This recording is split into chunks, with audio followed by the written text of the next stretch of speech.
Alright folks, welcome back. It is day 94, keeping the streak alive. Once again, MAKU desu. Minasan konnichiwa, yokoso. So yesterday we concluded Unit 11, which was misleadingly titled Use the Past Tense, largely revolving around the theme of vacation. And we already did 2 recalls because we did half days. We have a new schedule now. I'm going to try to adhere to it. Today will be a special day. We'll try to get as much of Unit 12 completed as once. Then we're going to be on a 2-day cycle, 2-day cycle, 2-day cycle, 1 day, and then 2 days. So there will be one long day surrounded by half days. The long day is going to end up on Suiyobi. Just kidding. It's Mokuyobi. Yeah, it's going to be on Thursday. I'm not counting my days properly. So today will be the improv 1 day, so then we can start our 2-day cycle on Sunday and Monday, because I have something to do on Monday on top of that. Right, the stream day on Monday is gonna be a full day, but because we have something else going on. So let's do our total recall of Unit 11, which is past tense, and the theme is guess we could start there. Something like I'm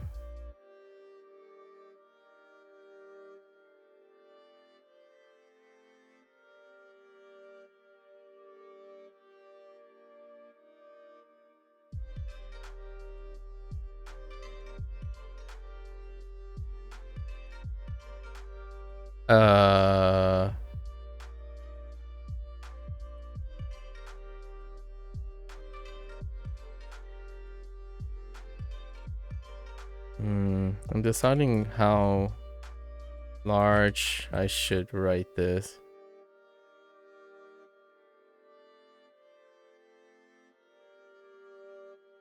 Let's go a little bit larger. A little bit larger.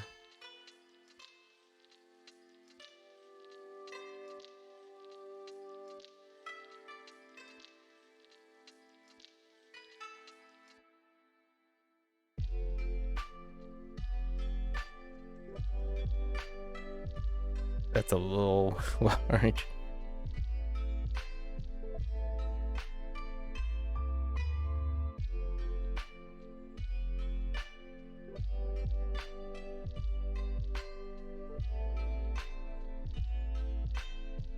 Something like Natsuyasumi.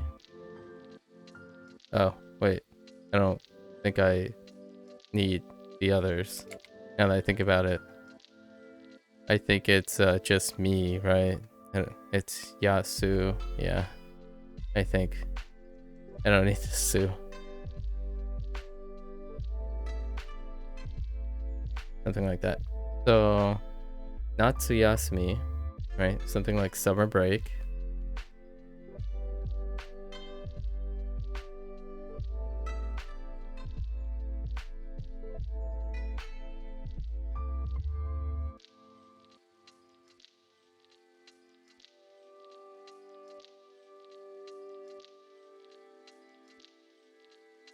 Manka. I don't want to talk about it.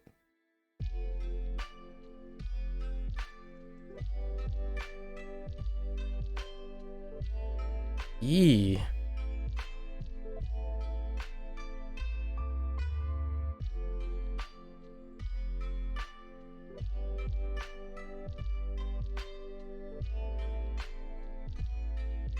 Or I can talk about Haru Yasumi. Wait.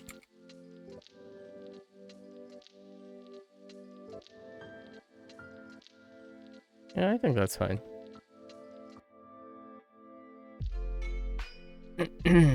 These don't count. We're just writing them as a basis for reminding. Okay. So Let's start. We have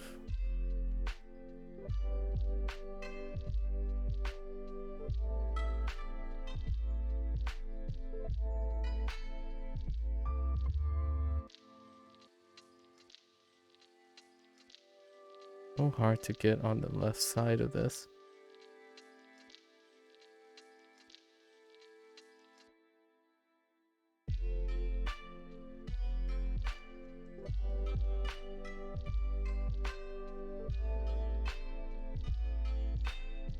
So we start with Cruzu, right?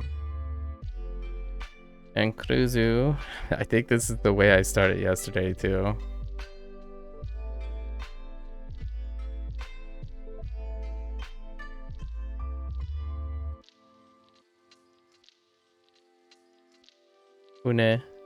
Hune, right?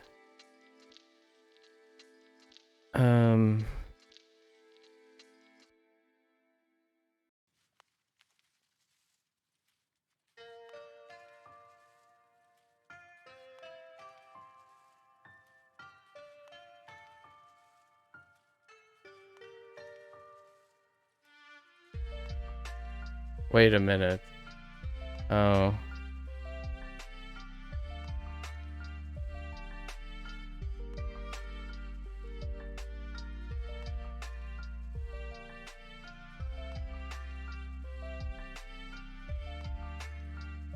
Yee. That's fine. Kinda hard to go from the left side.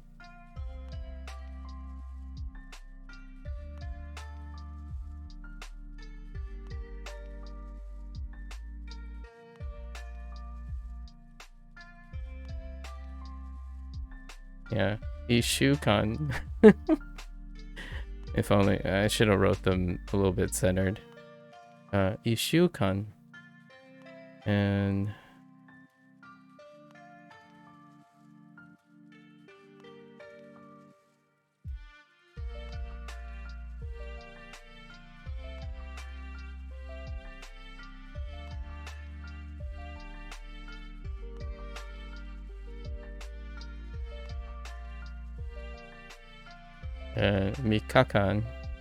Mikakan. So we describe how long they could be. Just these two. How much? We're not gonna go for how much. And we had something like Hachiman.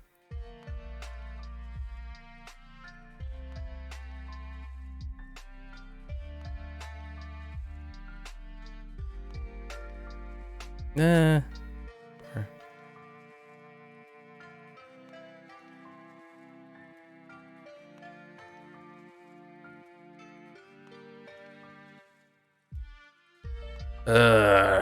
I protest. Formal protest.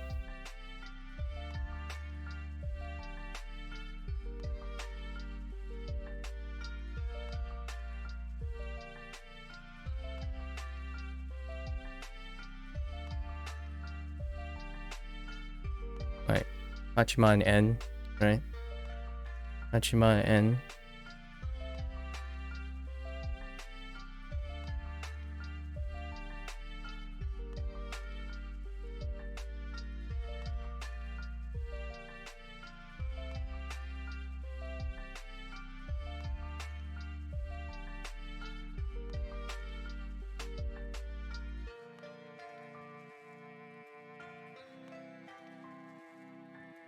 Sohubo, right? Sohubo, yes.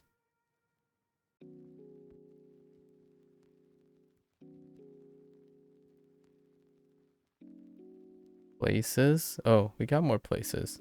This is a few of the things that I missed yesterday, actually. Redemption!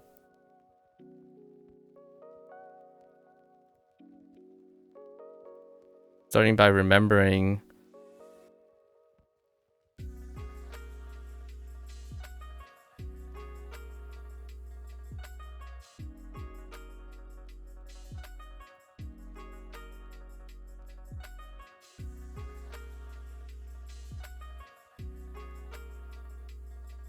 Oh, we forgot this one yesterday. Risotto. Okay. Ugh.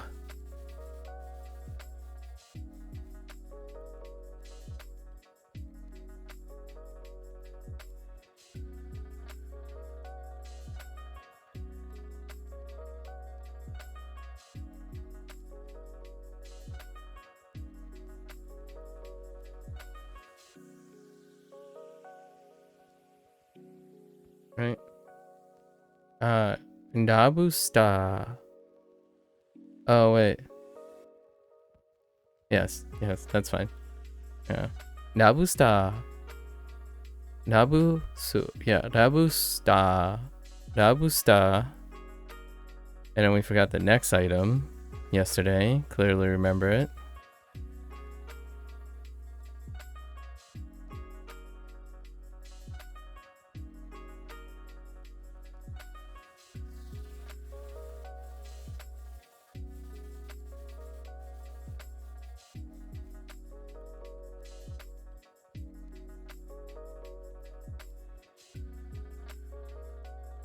I totally did that out of order. It's fine. Hamburger. Alright. Those were the two items.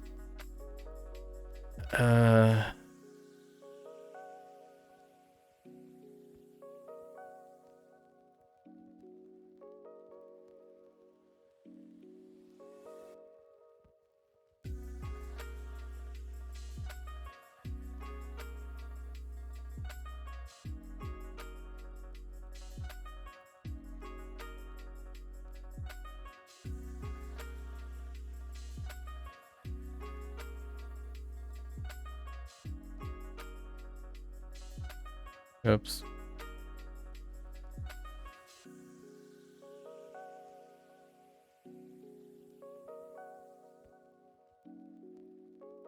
Tabe hodai. Try not to say bow tie. Hodai. Tabe hodai.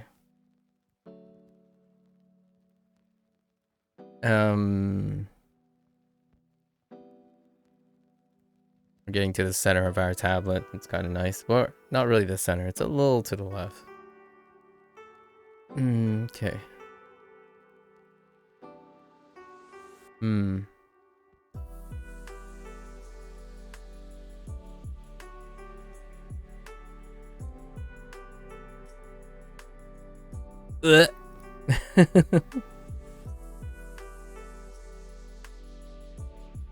Oh my gosh.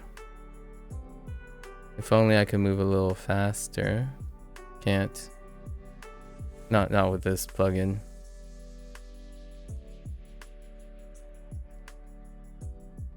So Mawaru, right? Screwed this up yesterday.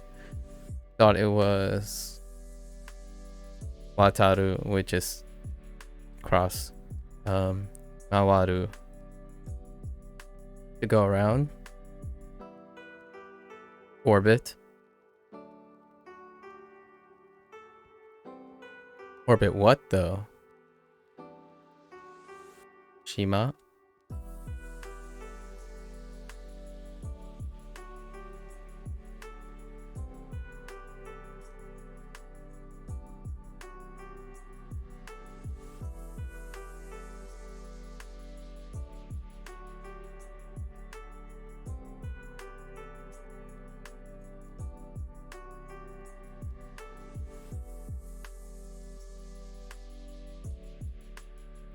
We got Fukuoka.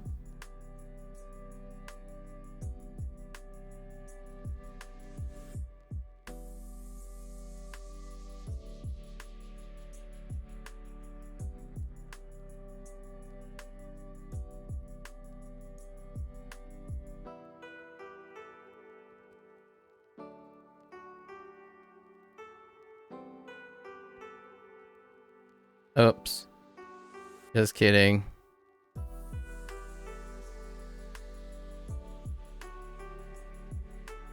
Minato.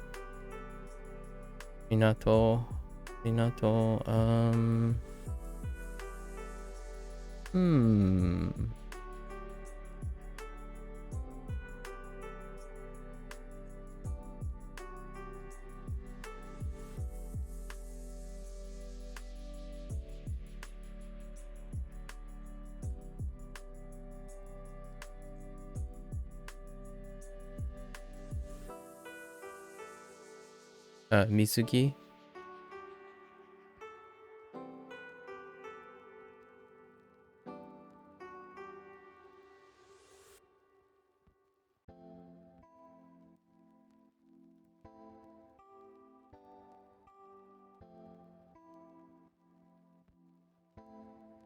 What do you have? 1, 2, 3, 4, 5, 6, 7, 8, 9, 10, 15. I think reasonably, this was on the lower side. You get 17, I'd be pretty satisfied right away. We'll move along.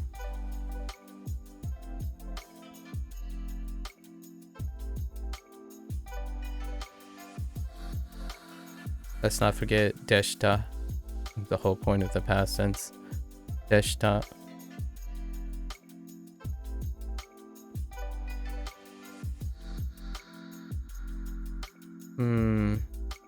Okay, this time we got that. We got the islands. We got island, resort, ship. Any other locations? We got the port. And even the proper noun. You're playing Super Mario Wonder in Japanese right now, and I found what they call the ground pound. Oh, what do they call the ground pound? Let's hear it. With the 2 food items, then the buffet. We got the people, right? We included the people, the action, the predicate. Even the swimsuit, how long things are, even how much things cost. I feel like I covered everything, and yet I'm still missing something.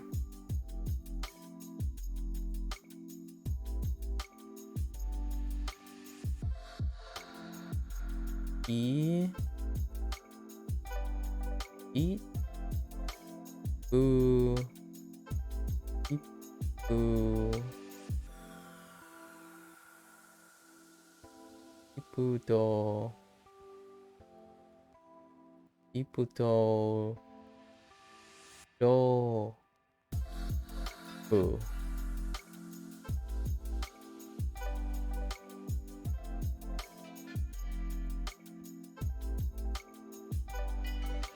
Ipudo. Ipudoropu. Thanks, Nojo. I'm doing pretty well. We just started, of course. Rested a little. My right leg didn't do as so hot on the run today. Yeah, hit drop, I guess. Yeah. Hip drop? I think it's hit.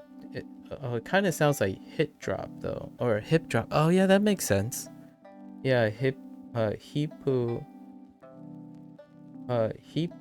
dorapu. Yeah. So it ends in the middle. Yeah, hipu dorapu. Yeah, dorapu. Hip drop.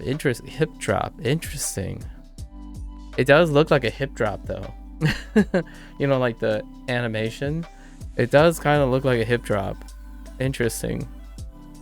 Imagine actually executing that on people. Sounds like a broken hip to me.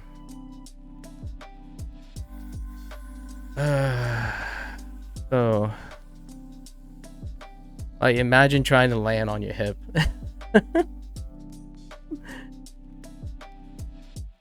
Yeah, it was pretty. It's better during the evening, but it's kind of like radiating slightly a little bit right now. Slight radiation of pain. Not like a bad pain, but just exercise burns. I feel like I'm still missing something here. So let's swirl around. You know, you go on a cruise. You know how long it is. You know how much it's going to cost. You know the places you're gonna move around. Oh, speaking of places, right?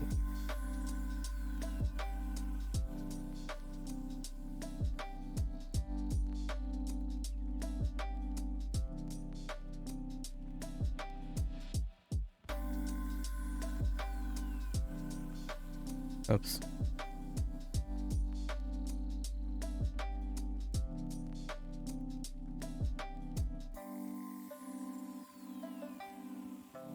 Kaigai, right? Yeah, Kaigai. Wow, that second one was bad. Hold up.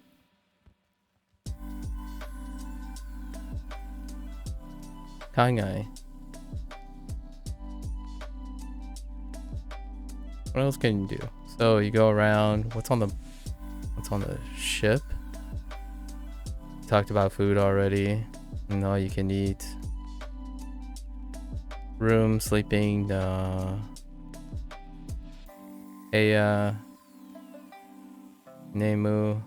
I mean Neru.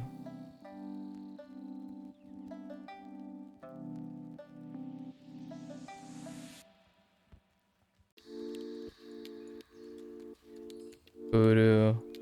Spa.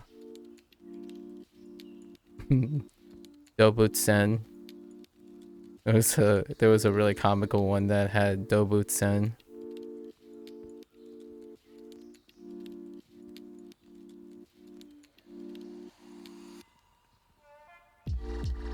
Oh. This one I forgot yesterday too.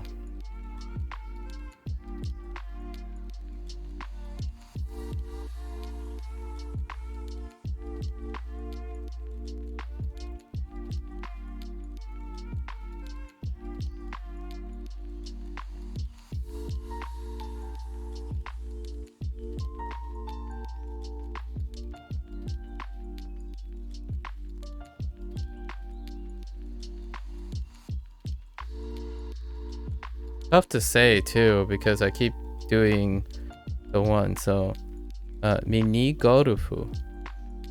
Mini gorufu. I keep saying earlier gohuru because I'm so used to saying ru at the end. So mini gorufu. I was rattling through the activities you could do on a cruise. Not that I've ever been on a cruise, but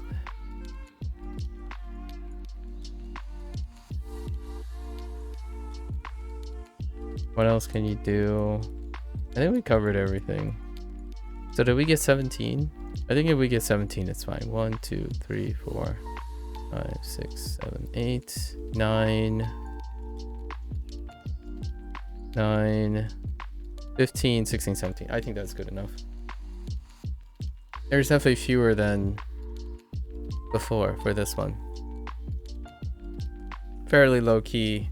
We blast through it pretty quickly too. I'm sure there is one or two things. But this is pretty good. Let's hop right into our new unit. We have some teasers from yesterday's guidebook teaser, but let's hop in. And today is gonna be our full day in order to catch up and start our new schedule. So let's head right on in. Konshu, right? We knew this was coming.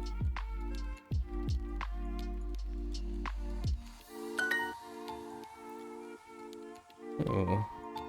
There's some fun stuff. Enki. I saw this before already. And we talked about the several things already, like this part and this part. Especially this one. This looks like heaven, right? Because we already talked about this. I was talking about like Akuma and the symbol on Akuma's back. Oh, Mainichi. Someone used this already as well, but we weren't introduced to it yet. Oh, yesterday it was something else. Someone was being serious, but not actually serious, and then I made a really flat out comment about the consequence of being serious but not serious but being serious. And then Raigetsu. Honshu. The way you combat inappropriate statements and trying to like garner a response from someone. I don't really particularly find that humorous. I think it's against my brand or against my thing to tell to encourage people to make not serious jokes and pass them off as serious, but really joking about it. That creates confusion and unnecessary consternation on the person they're talking to. So Konshu kind of looks like a snail going home.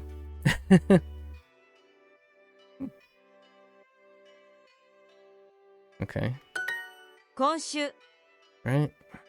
今週花見 Hanami. We saw this in our guidebook as well. Hanami. Cherry blossom viewing. Which makes sense with these kanji, right?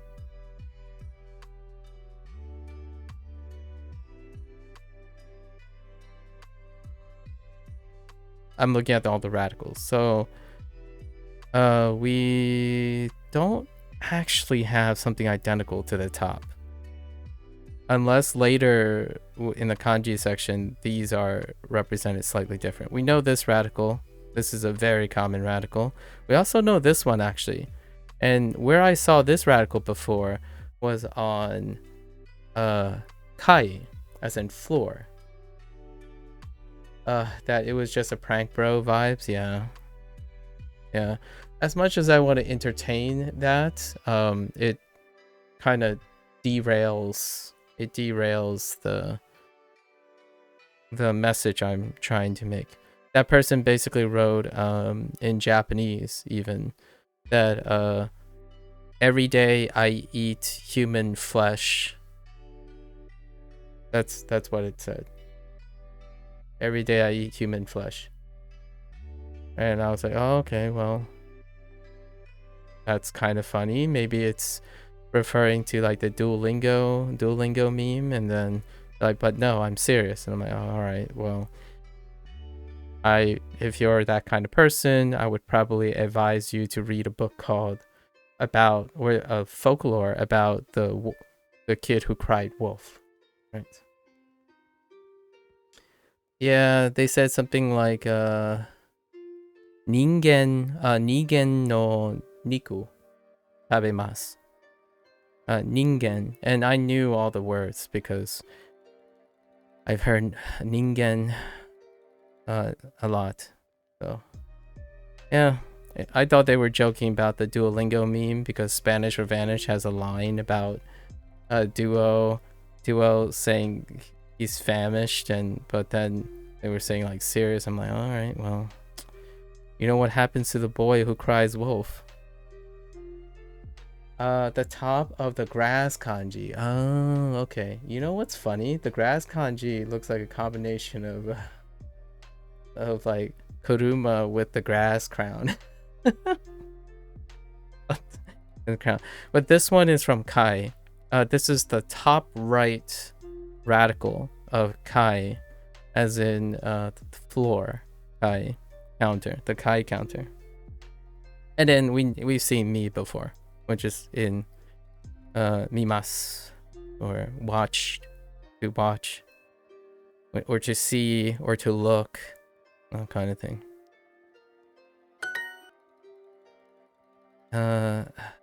Nigatsu. Nigatsu. 2月 Hanami. Okay. I don't think this changed. Sanman. Yeah, no change. That was actually last unit. Sanman. But I didn't think worth recollecting.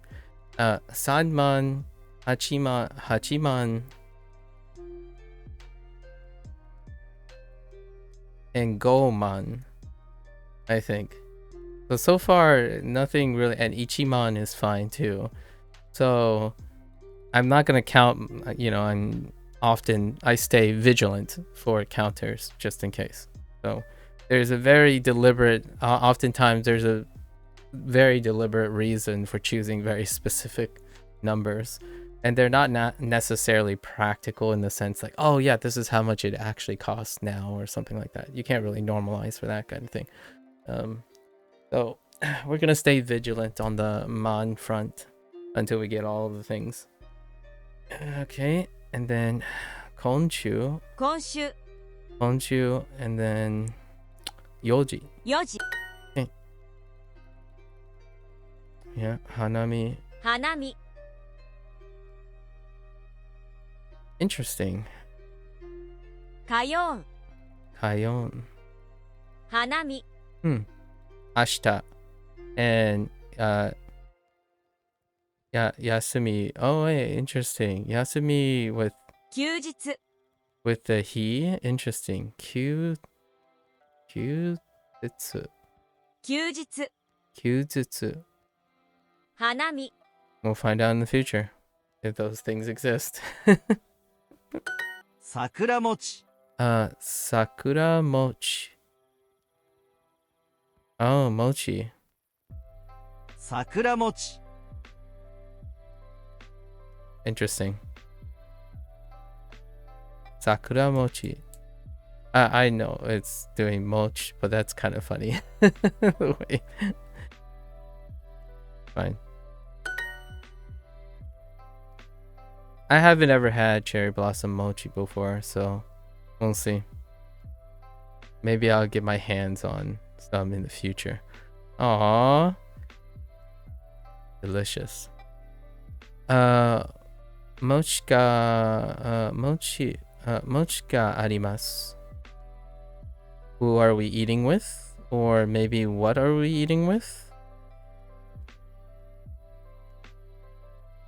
Maybe. So, 一緒に食べましょう. So who, let's see. Minato, which was from our previous port. Ocha. Ocha works. I mean, that looks like ocha. お茶 And then Hatachi, 20 years old. Very important day, a very important age, coming of age. And Inaka.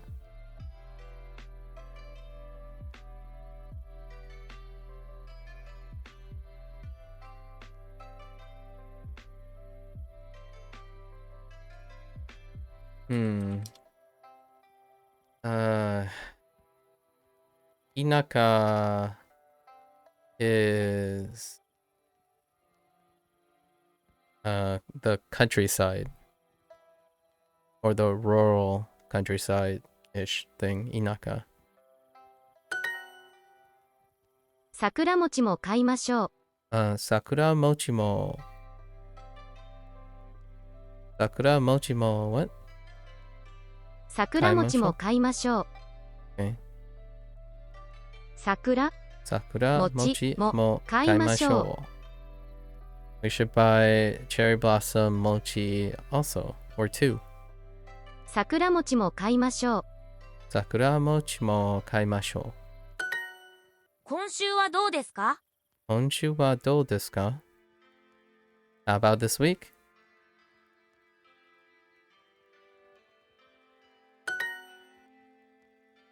どの公園に行きましょうか Dono koen ni ikimashou ka? Which park should we go to? To which part should we go? 浅草で同僚と花見をします Asakusa. Bring back Asakusa. Oh, I heard Asakusa once yesterday. In what context did I hear Asakusa?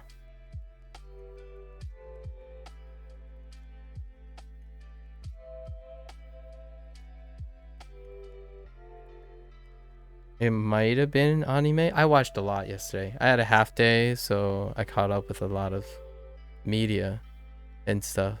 Anyways, Asakusa de 同僚と花見をします. Oh, I see how they're doing it. Yeah, they're highlighting the whole phrase because it's to do, yeah. They're saying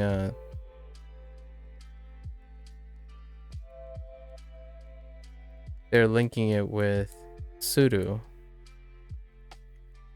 in a sense. That's why they're highlighting that. I'm going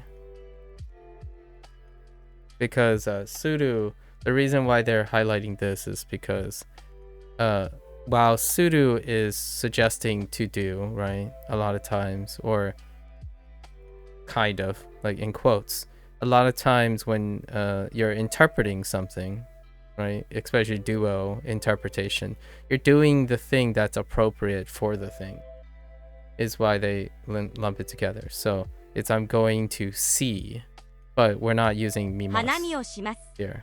We're not using 見ます here, right?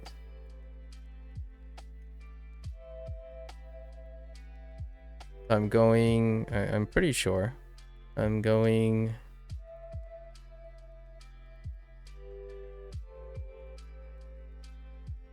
or maybe not. Wait.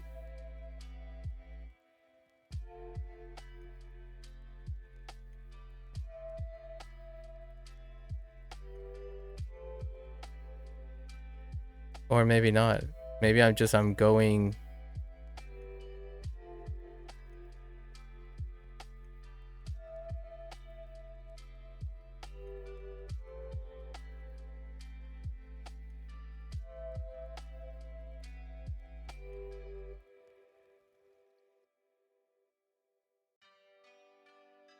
花見をします Oh, it's just I'm going.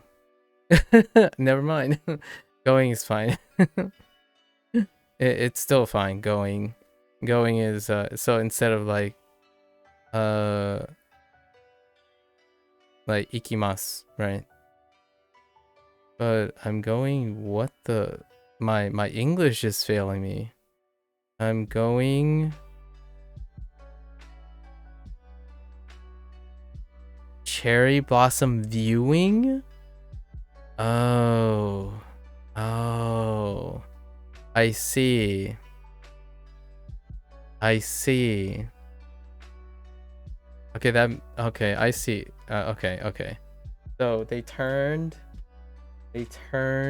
interpreted the viewing as part of the verbial phrase, and that's why they highlight all of them together. I guess I was gonna say instead I'm going to see cherry blossom, but since hanami is cherry blossom viewing, they're using it as the activity. Yeah, which makes sense. The suru trying to make it into an activity. Okay, that's fair. The question is now I gotta look up, I gotta see if maybe you could phrase this differently with something like ikimasu or mimasu.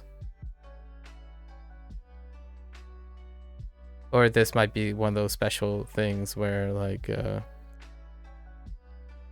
particularly nuanced, like shawa kind of situation. Yeah, I know. The reason why I'm talking about this is because this phrasing is kind of like pseudo verbials, right? So you can do certain things and you can put in things, but there's a o here, which is slightly different from these pseudo verbials where you add like a dioko, right? Dioko, for example, for traveling, when they interpret it for traveling, dioko suru, right? So it's kind of like a thing, but this thing is different from the other things where you place suru next to them, right? Because o is here, but dioko suru does not have an o, right? There's an o here, and that's what's making it a little interesting. And they on and off, I don't know how this o works as well, because if this o is here, you can actually do mimasu probably, but like to look at a cherry blossom viewing, right? But it's so interesting. Yeah, X Shima Shimas equals X must be suru verb. Yeah.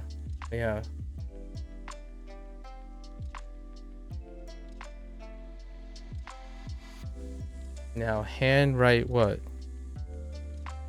Handwrite what?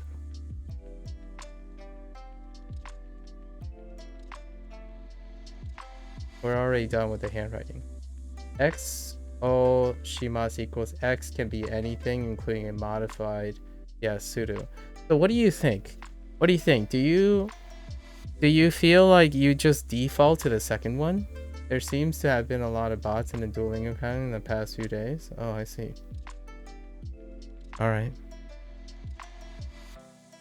Thanks for the heads up, Luca.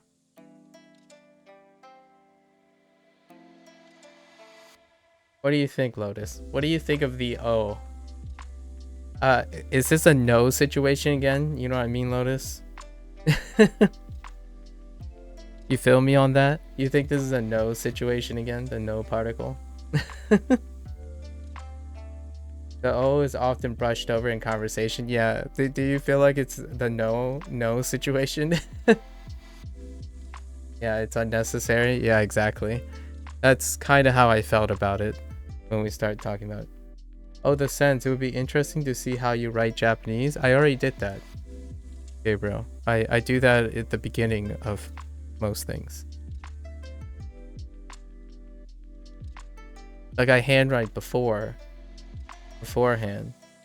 This is just hiragana.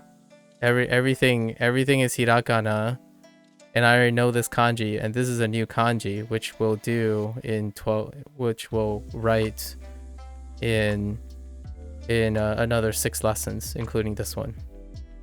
This is the new kanji. It's the only new character. You also wouldn't include it if you already have an object act upon it, like. So I think you can possibly replace that, yeah, with no. Yep. You do Japanese studies? So do I. I study Japanese too. I mean, that's what I observed. So, fair enough. I mean, I might not do Japanese studies the way you're doing it, but I can tell you what you said. I understand you could do that, possibly. But hey, it's me observing things. I'm going cherry blossom viewing, so this is pretty nice. I'm going cherry blossom viewing with coworkers. With coworkers in Asakusa. Oh, wait. I know where I seen Asakusa. It was when I was watching Demon Slayer. It was one of the places. Yeah, not pretty glancingly by though.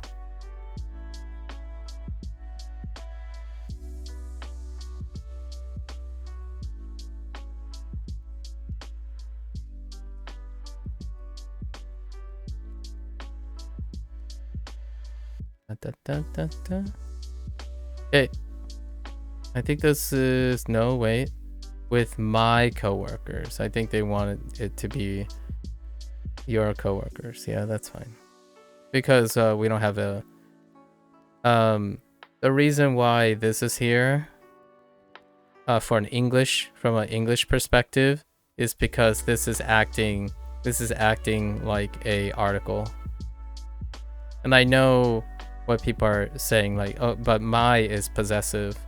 It's like, well, if you leave it out with coworkers, it's still fine, but duo do be doing duo things. So you could say some coworkers here, or for the filler, but it needs a filler. And I'm pretty sure, 同僚 I don't know if this has a sort of personal thing, but you can imply it. Have you watched? No, I haven't watched that.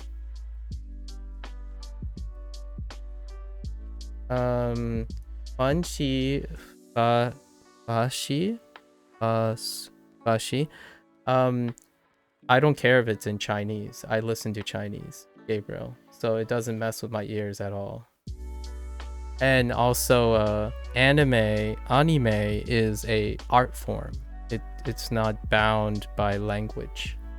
So, if you're looking at something and it's in a different language, you're talking to someone who looks at things in different languages, so it wouldn't mess with my ears. Like, for example, if you watch a Spanish sci-fi, it still looks like sci-fi, but in Spanish. Or if you watch I'll throw a nod out to the German sci-fi. Dark is fantastic, but it's in German. Yeah, things looking weird, that's an interesting take, but it would not look weird or sound weird to me. Hey, I think this is fine. Oh, they wanted me to rearrange the prepositional phrases. Oh, yeah, they wanted different. They're saying I'm going cherry blossom viewing in Asakusa with my coworkers. Yeah, because they're going. They want the day phrase to specify the action before doing the topical. Yeah, that's fine. Fair enough. I usually think of people before the modifying location. Let's see. Konshu. Oh, this image again. I think this is nostalgic. Whenever they bring back old school images from other units, it gives perspective on how much more advanced your phrasing is. Like the first time this image was used, it was something like Shinkansen ni norimasu, something like that. or densha ni norimasu.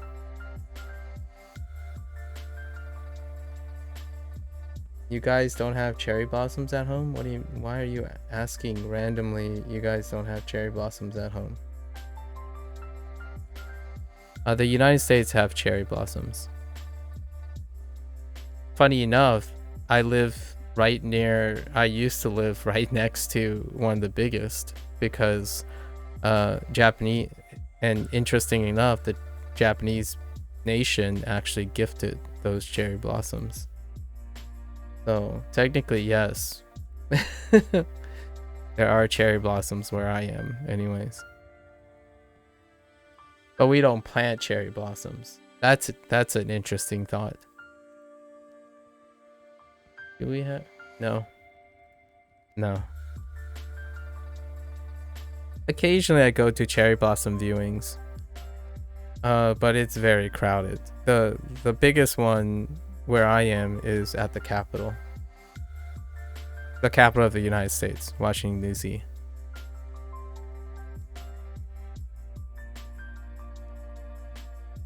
Occasionally you go to Maryland, has a lot of cherry blossom places, like collectively cherry blossom places for viewing. Konchu. Yeah, I'm not sure if there is one here. Actually, some of our neighbors might have one. Cherry blossoms are a Korean native tree. That's cool.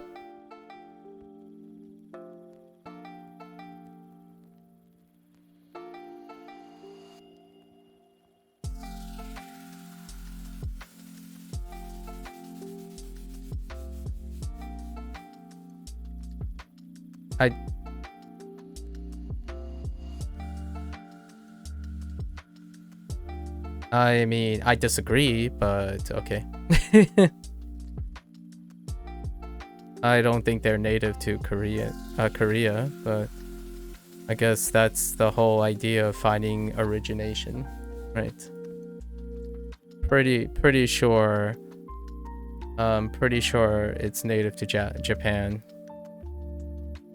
But maybe there's like a whole like Neanderthal versus Fertile Crescent and finding evidence. But cherry blossoms are very, very old. They are incredibly old.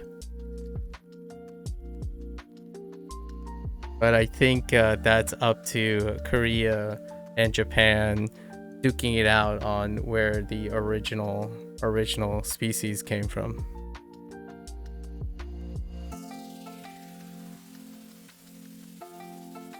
Well, let's find out. Original cherry blossom tree. History of the cherry blossoms. Let's find out.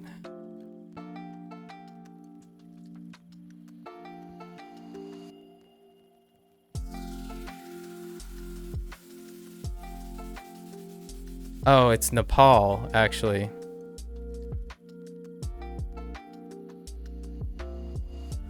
What is now Nepal? So, So neither Korean nor Japanese.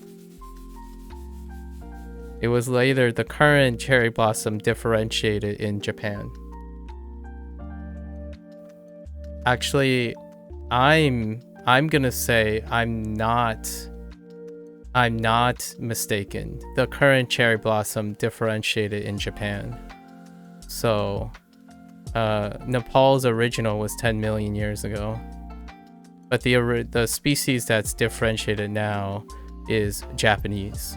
It didn't even touch Korea at all. So there you go. It was Himalayan. Yep. There you have it. I was pretty confident it's not Korean though.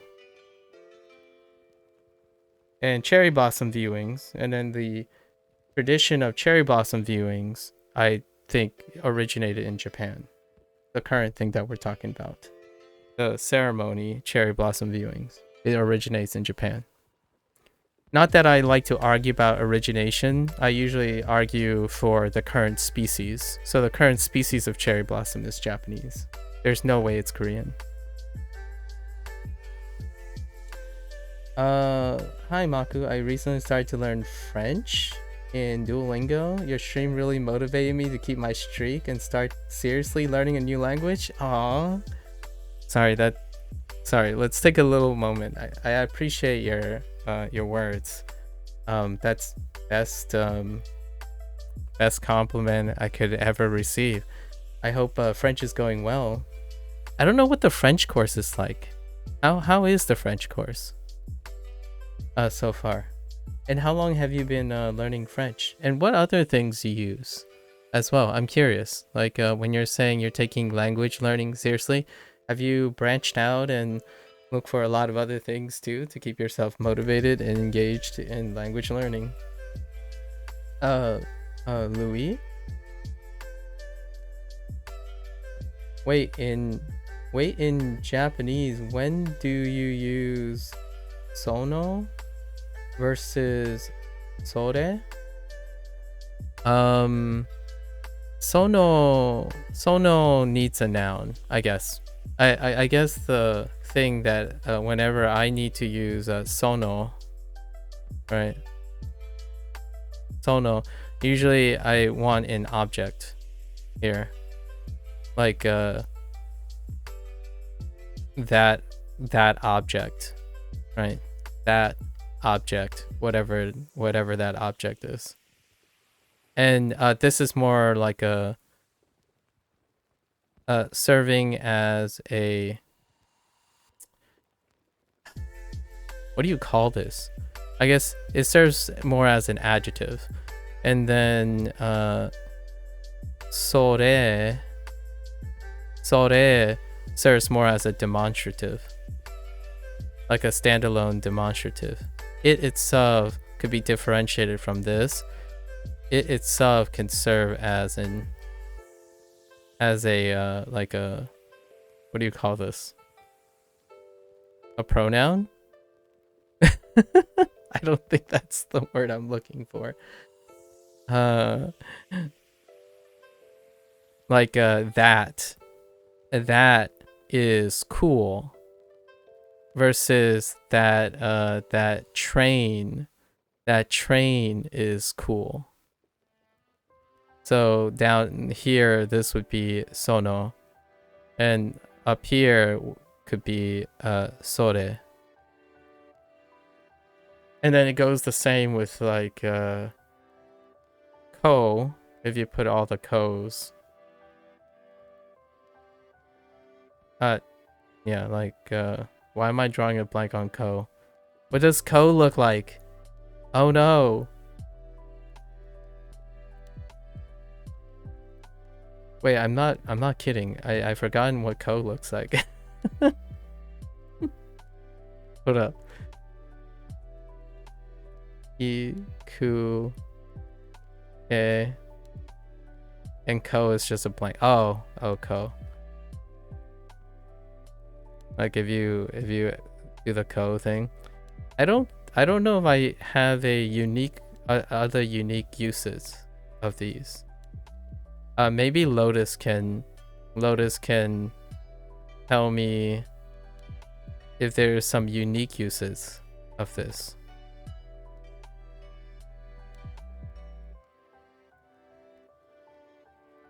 Yeah, I don't know. Oh, did you just kanji me with a ko? And then you freaking katakana me? Okay. Heck you. Like, is there anything else outside of them serving as demonstratives? I don't think there is, right? Or at least I haven't seen any. Like, outside my description, I don't know if there's any unique, like, super crazy way of using them. Which you could spoil if you want.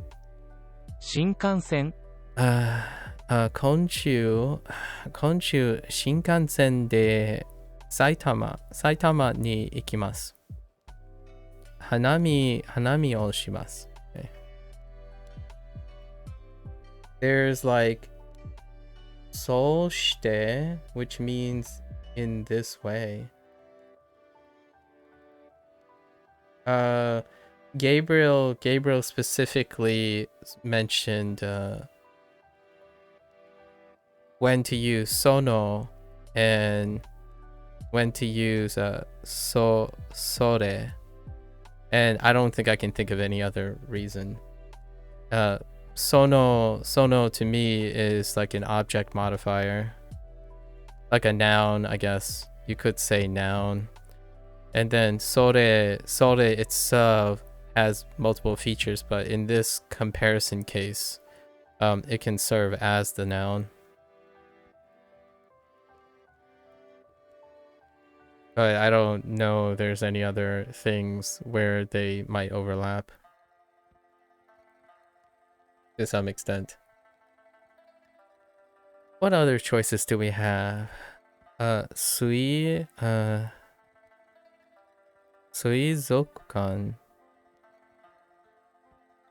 Oh, Suizokukan. Aquarium.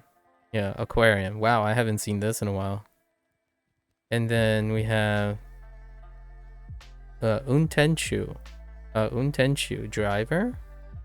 Yes, untenshu, driver. And chugakai. Chugakai is Chinatown. Okay. 日曜日に公園に行きましょう。Yeah, you think of sono as, yeah, sore plus no particular other uses. Yeah. I can't think of another use. It's not to say that there isn't another use, but I figure I give it a shot and ask you.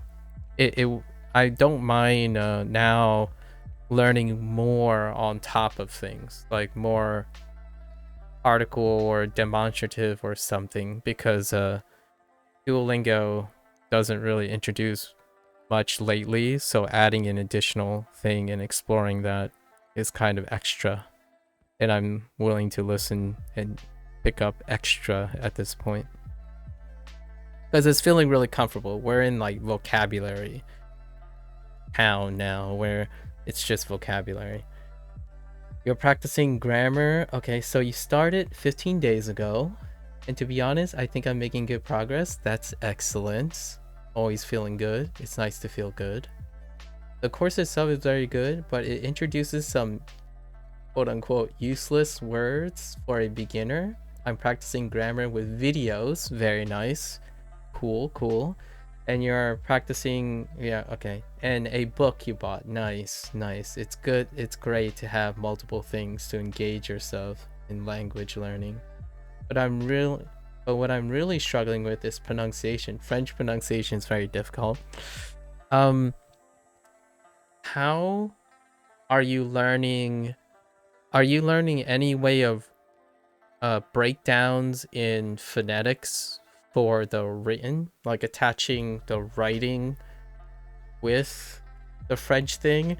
Because whenever I think of French, which by the way I have no background in French, all I can think about is how do you, like, say you don't want to listen, right? You're not listening to the stuff, you just want to read stuff. Is there a system that they start you with in like maybe your books or Duolingo that they're trying to get you to associate some sort of pronunciation thing with what you see? Because the thing that really captivates me about Japanese, and it's very specific to Japanese for me because I don't have any experience with any other language outside of English, and it doesn't work for English. And I can only imagine it probably doesn't work very well for French, if not even worse for French, because English has adopted French words, and those French words are hit or miss, right?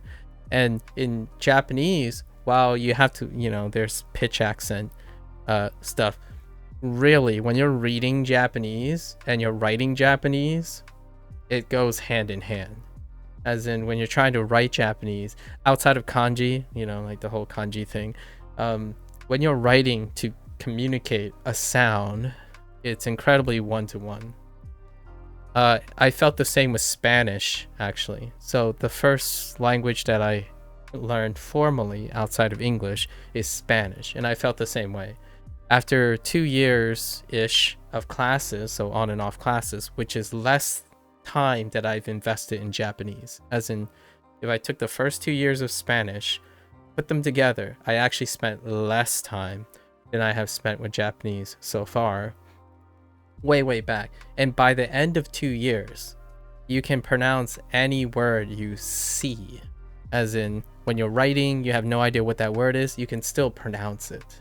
So it has like a way of adapting to the English thing, but it's even more consistent than English, because English has French influences and German influences. So those words, the pronunciation falls apart. But in Spanish, it doesn't. It stays consistent. So it's closer, it's somewhat like Japanese, where if it's written a specific way, there are only few exceptions. There's like slight nuances in terms of like stress accent or like volume, but you can still pronounce it. And it's interesting. Now that I think about French, I'm like, it can't feel great. Like from a psychological standpoint, I don't think it feels great. There isn't, in my opinion, it's more like rote memory. Basically rote practice, as in repetition produces that connection between what you see, what you hear, and what you're learning at the same time. It kind of sounds fun to me. It kind of sounds fun to me when something is very difficult, I suppose.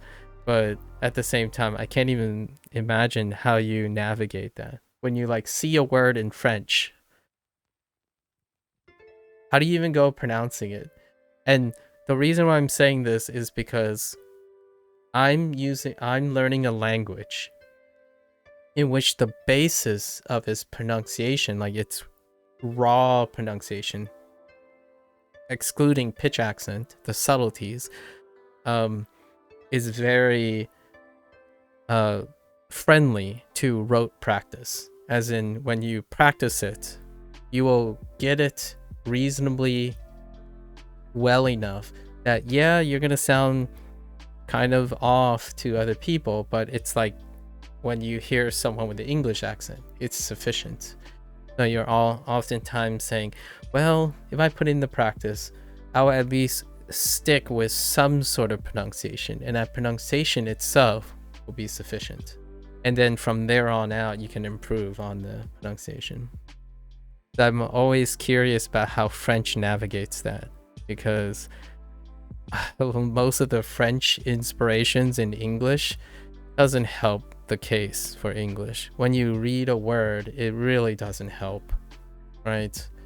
Like if someone is learning English as a second language, you write something like this, and then you write something like this, and that's cool until you start writing.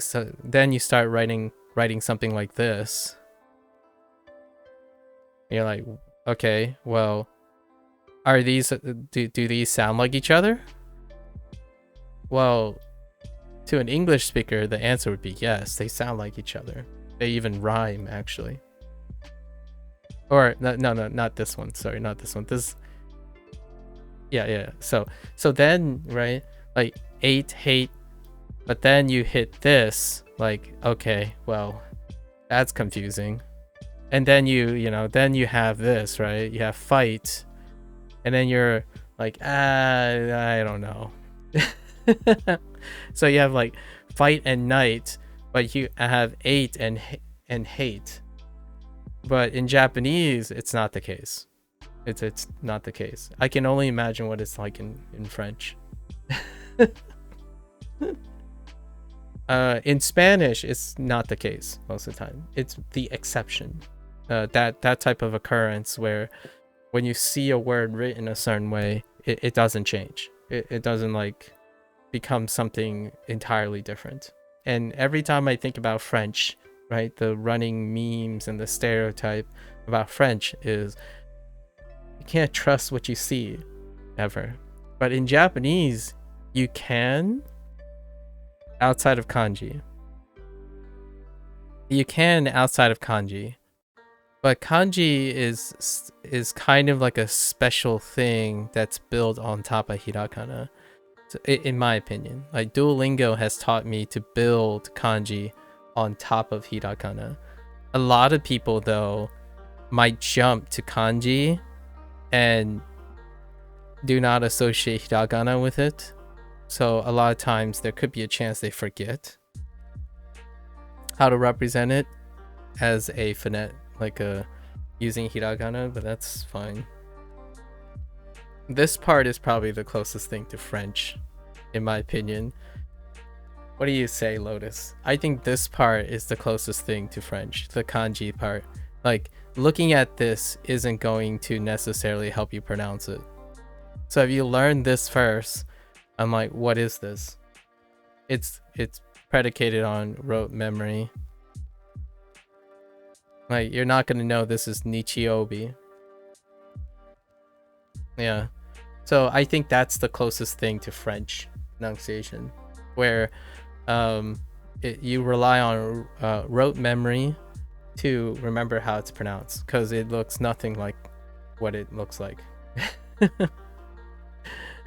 I think the way Duolingo approaches it is perfectly sufficient, where you get used to hiragana's bases. So I could write this out for someone. Like, how do you pronounce this, right? Whoops.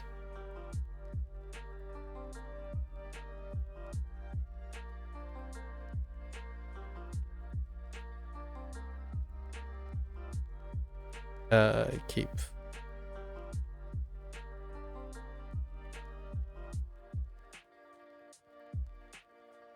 right? Nichiyobi.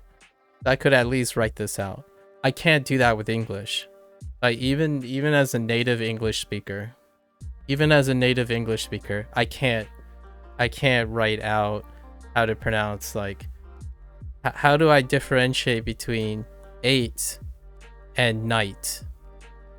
I can't do it, right? So that's kind of like rote memory.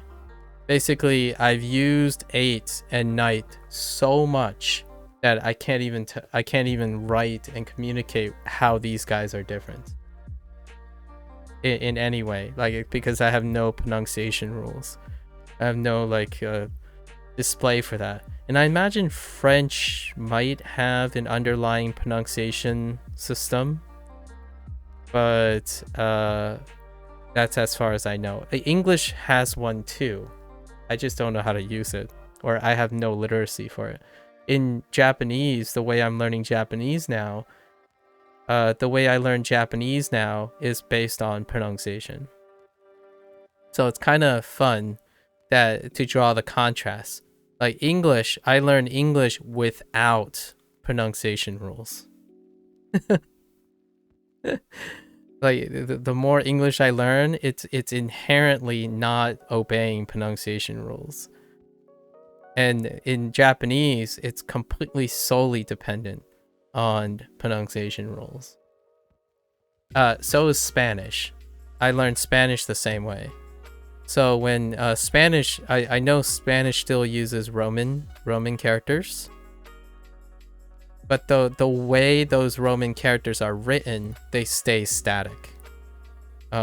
Most of the time, almost, I would say 90 to 95% of the time, the Roman characters are only pronounced a specific way. So it's not like a guessing game for like, is it Ram or is it Rom? Yeah, hiragana doesn't give me pitch. So that's the rote memory, right? Rote memory is going to come into play with hiragana. So you still can pronounce the sound, but it doesn't give you pitch, right? So it's still closer to English. Yeah, it's ram, like ramming. So I say both. Like, for example, in English, I say both. Definitely not ram.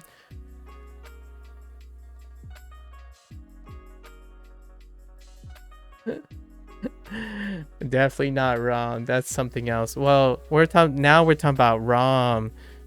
Now we're talking about ram as ram, but not as like. It's fine. It's fine. I know, Lotus. I should have picked something else. I didn't. I should have picked something else. Maybe I'll choose data and data. Sure. You happy with that? I'll choose another computer thing that you might struggle with. It's data and data. And I actually do both. I disagree with you with the whole ROM thing though. But that's a whole other different story. That's like you being a computer person thinking being a computer person. But this I actually use both. Data and data. I use data when I'm talking about statistics. I use data when I'm talking about interpretation. So data would suggest that resting can promote muscle recovery more than, I don't know, active exercise, right? Like passive, like low intensity exercise. But the data would suggest that the body of data would suggest the statistical average performs better with a period of rest, for example. So I actually use both, just for various reasons. Another one would be something like status and status, which honestly, this is where the rule breaks, right? You don't make rules in English. You just know what you're... Oh yeah, and Data when he talks about Star Trek. Yes, I say Data. Data for Star Trek. So, if you're ever talking about Star Trek, that character's name is Data. Do not call him Data. Do not call Data Data. And status and status, this is where the rules break apart too. Like in English, I don't think there should be like, it's not rule dependent. It's more like preference, right? I generally use status 80% of the time, and I use status 20% of the time. That's just, there's no rule to it. The frequency I notice is I use status a lot. Let's not get into this. I mean, you can't trust what you see in French at all. Various words have a masculine and a feminine version, and in the most of the time they are pronounced equally, but they're written differently. Yeah. What you call it? I watched this, there's a YouTuber. I forgot this guy's name, but he's always wearing like a really flamboyant jean jacket, but he does French. He does French, American English a lot, and he does these skits where like, oh, sometimes he does Spanish actually. Yeah, sometimes. Yeah. I think these are his most common 3 that he does, and he does skits, and one of them deals with the masculine feminine, where they're written the same, but they may or may not be pronounced differently.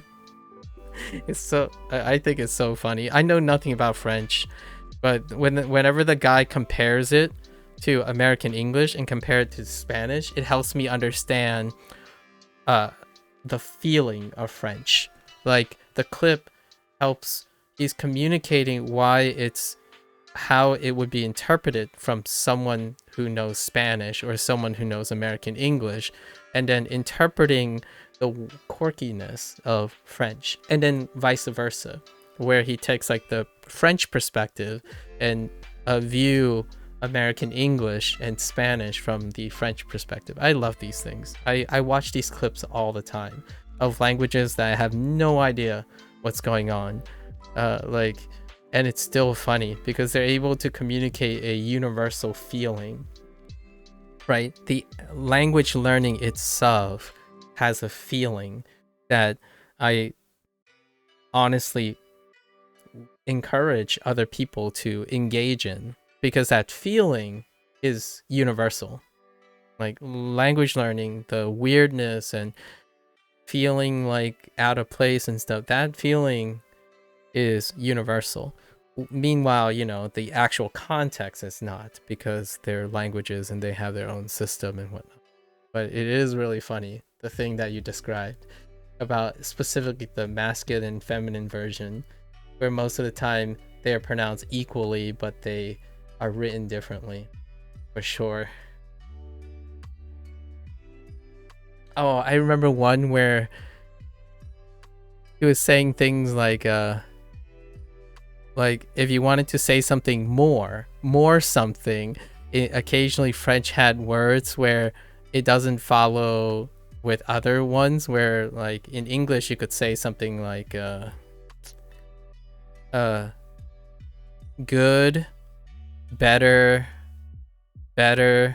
best. I know this is a pretty terrible example, but good into better into best. And then it's kind of like this relationship, but it was like a French word, and the French word was like, okay, these two are related, right? It's like kind of like a good and more good or something. It's not exactly good, but then when they get to best, it's like an entirely different word. Like the word just completely changes. And this, I mean, you can see it in English too, where like good and then it shifts to better, and then then better seems like it's related to best. What do the best example I can think of for Japanese that I know so far is adding the modifier more. So like if you have quiet and then you add more to quiet, it becomes quieter. Which in English you could go from quiet to quieter instead of more quiet. But the idea is this word stays the same in Japanese.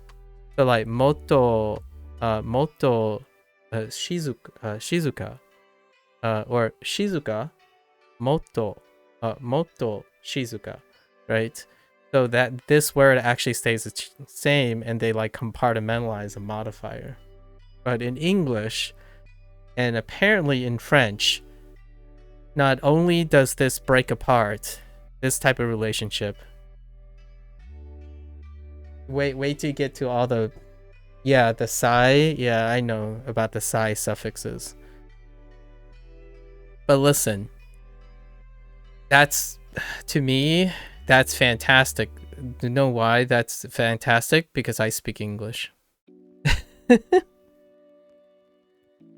In my opinion, I think the more like sprinkle nuance you add to Japanese, to me, it gets closer to English.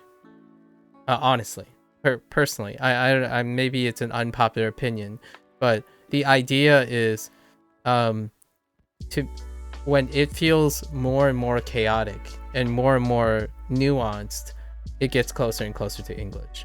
I think somehow there's always this like beginners. I feel like it's a beginner's phase.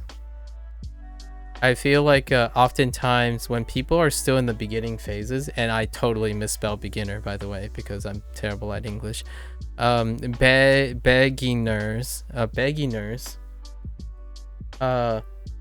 When you get to beginners, right? When you are constantly simplifying things. When you are constantly simplifying things or constantly trying to simplify things, then you're not engaged into the language anymore. You're trying to reduce the language. And that happens a lot now. I don't think I'm in the beginner phase anymore. As in, I need more nuances. As in, now it's the time to build on my foundations. But when I talk to people, there are still people who are saying, oh, this particle only does this. It's the fundamentals of this particle.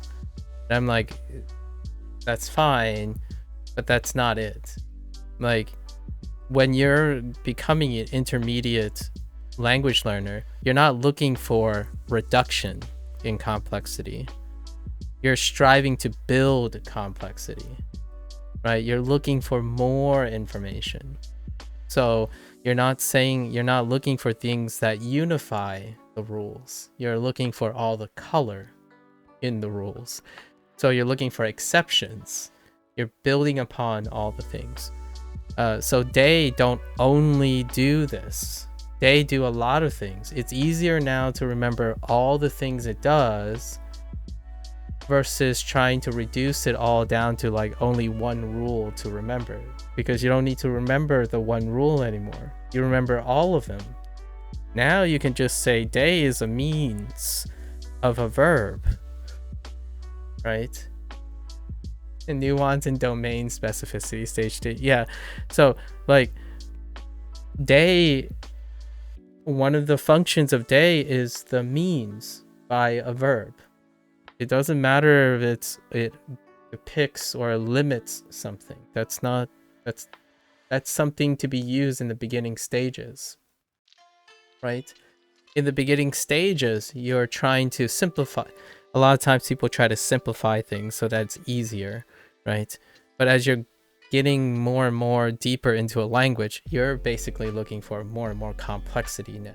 You're not trying to reduce or streamline something. It's gonna restrict your growth. So I'm no longer looking for like, Oh, like for example, one of my favorite things is like, oh yeah, you use ni here because of X, Y, Z, and that's why you don't use oh whoa here. And I'm like, no, you just use ni because it's ikimasu. Kind of thing. Or something. Like in this very case, it's like, no, this is right. And in a problem, there is a problem here though. It also means that I'm getting worse and worse at teaching as well. So at some point I'll have to go back to remembering how to explain these things, because it's going to be, I'm losing touch with how to explain things at the moment. I've gotten to the place where it's just like, this feels right. I learned Italian from your family speaking it. Nice, Andy. What'd you call it? I am an immersion baby for 2 languages as well. Like where you just pick it up from your family. I thought I had a walk earlier. Thought I had a walk earlier. Day is used to say the means by which you do something. If you're having relations with someone, would you use the day particle, or is that too impersonal?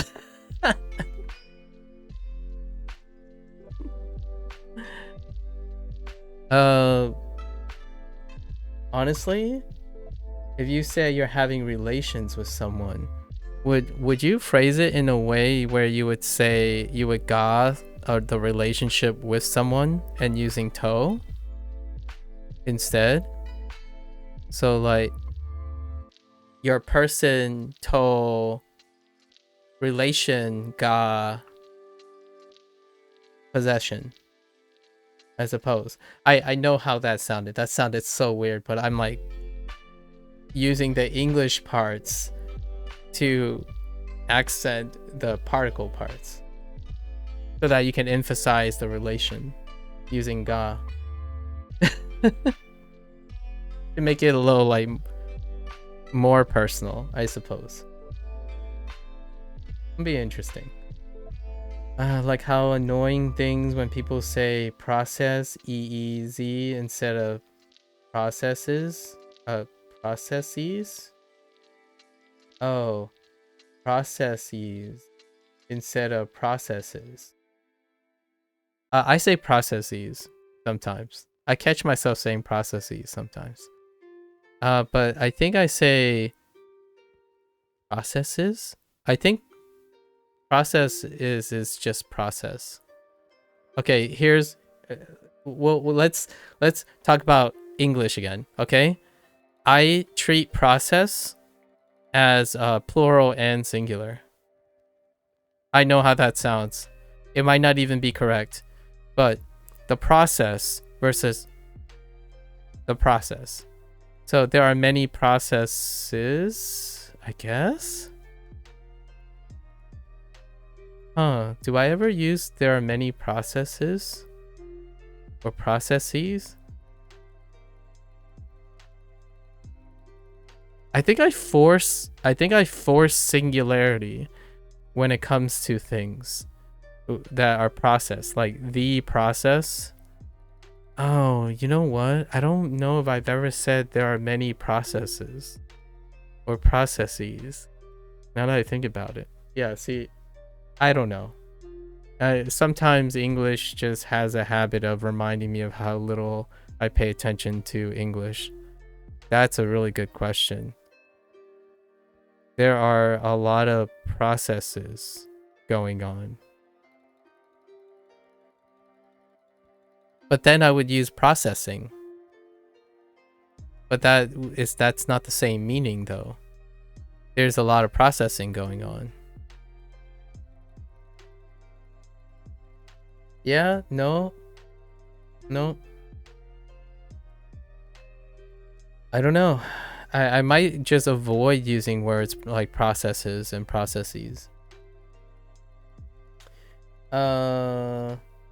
Your English, your dad was Polish, and your mom's Italian. Ooh, that's a multicultural thing. I feel like to is like loving, and de is like greedy. True. Honestly, true. To is like more like compassionate. You're sharing. You know what I mean? Like you're sharing, so it's kind of loving, right? Like if you're towing someone, you need to go. Oh yeah, no worries. Yeah, have a wonderful night. Good luck. I would love to hear more about your French journey as you go. Like maybe like in another 2 weeks or 3 weeks. I would love to hear some funny things you observe about French, because I think sharing feelings is relatable universally. Regardless of what languages we use, the feeling of learning language is often incredibly relatable. And when you have feelings, you can stay motivated and happy and whatnot. So thanks for sharing your kind words, Louis. Awesome. Keep it up. Gabriel says through, though, bow, cough. I have no idea how to say that other one. Ho, who, so, soft, tough. Oh my gosh, they're yeah. Most of them have multiple pronunciations. Yeah, they all sound different. In fact, all of them sound different from themselves too. Yeah, good luck, Louis. Let's see. Processes is multiple. Yeah, I mean, I know what is multiple and what is singular, but I'm asking myself, do I even say those words? Like sometimes, I don't think I ever said processes or processes. Like in the sentence, I don't say like there are many processes going on. I would say there are many. Like an alternative word. I would avoid using this. There are examples that I do use these words, like hypotheses. Hypotheses is one.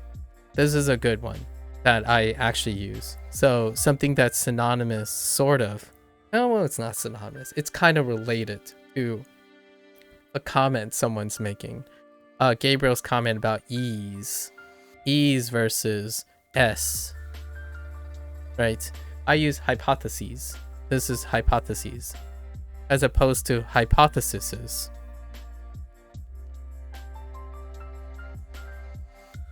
Your uncle lives in France and you're multilingual.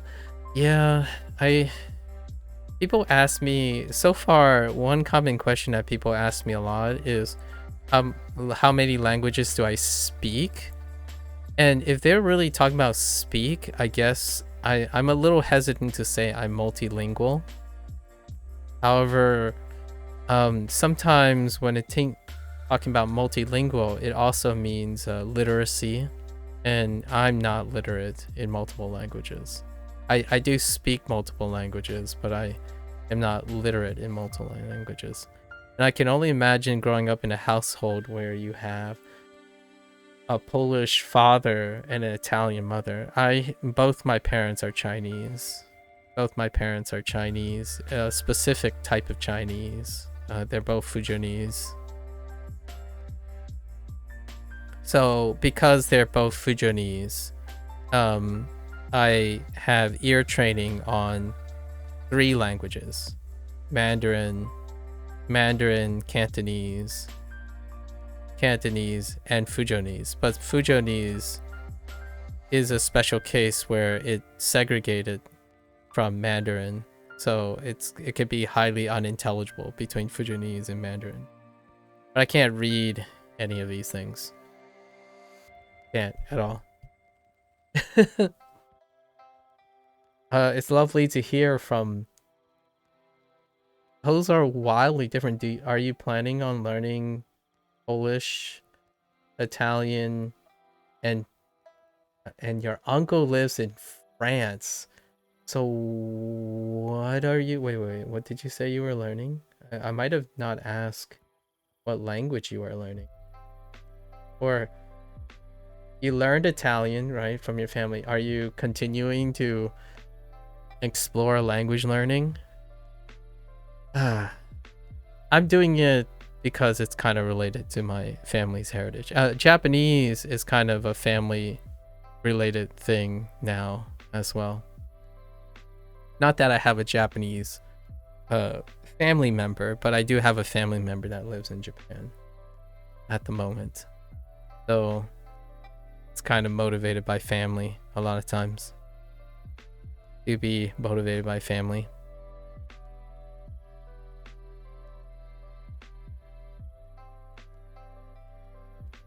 I'm thinking of phrases that I would say in Fujonese. You know, in Japanese, you would say something like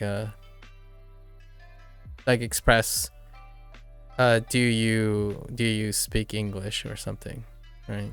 Do you speak English? That's kind of a, if your native language is, if your common language is English, you would say, you would ask something like this, or learn this in multiple languages, right? And in Fujonese, it would be Ni bai ingung ma.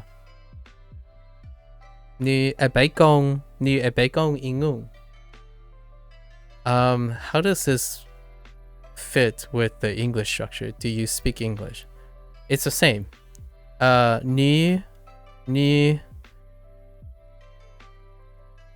ebai. Do you, oh, actually it's do you ni ebai no gong ingung. That's the order I said it in, which is very similar. Which it's basically the implicit do is in front. So ni ebai gong ingung. It's in the same order as English is. And then in Japanese, it's not, right? You would start with, if I were to read Japanese in English, it would be English.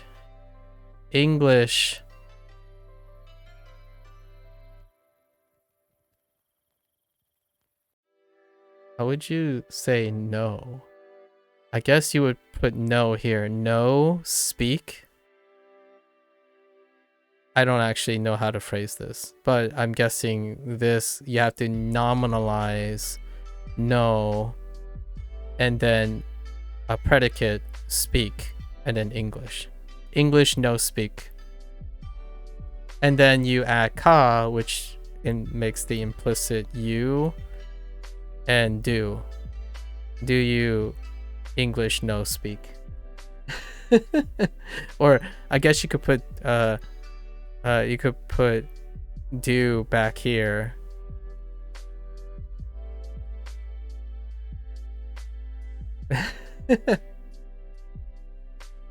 Two words for knowledge. It's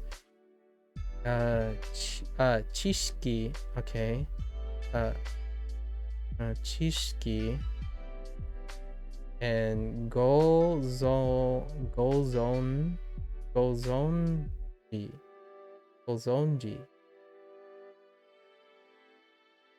Okay, so you would put, oh, but how would that work with speak? Oh man, I'm probably going way too deep into this, right? So if you put knowledge somewhere, do you say have knowledge? Do you have knowledge of English? Have knowledge of English? Like this? Oh, for speaking a language, people say dekimasu ka. Okay, dekimasu ka. Let me see. And then you put the language before dekimasu ka. Oh, right. Right, you're right. We do have deki. We have deku already. Right. True. We already have deku. It's already introduced in Duo. Using deku. So I do have that, but it doesn't. Does it imply speak?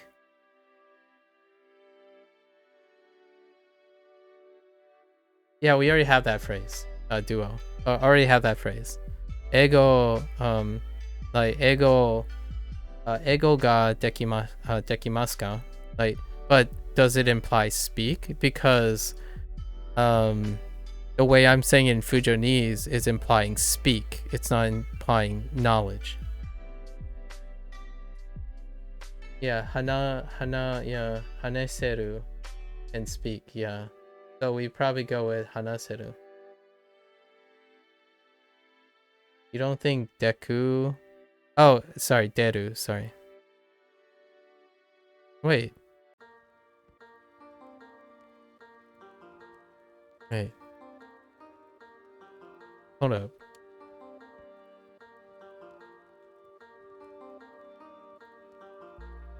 Is it deru?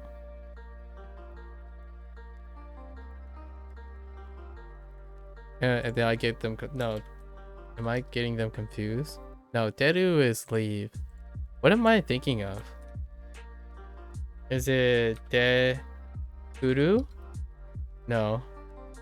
Is it dekiru? Oh, it's dekiru. My bad. Dekiru. Sorry. Dekiru. Talk about dekiru here. It's a ichidan. Dekiru.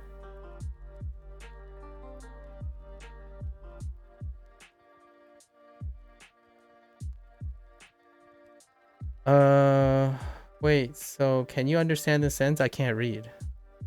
I can't read pinging either. I can't read pinging either. But what are you trying to say? Just tell me in English what you're trying to say. Because I can't read that either.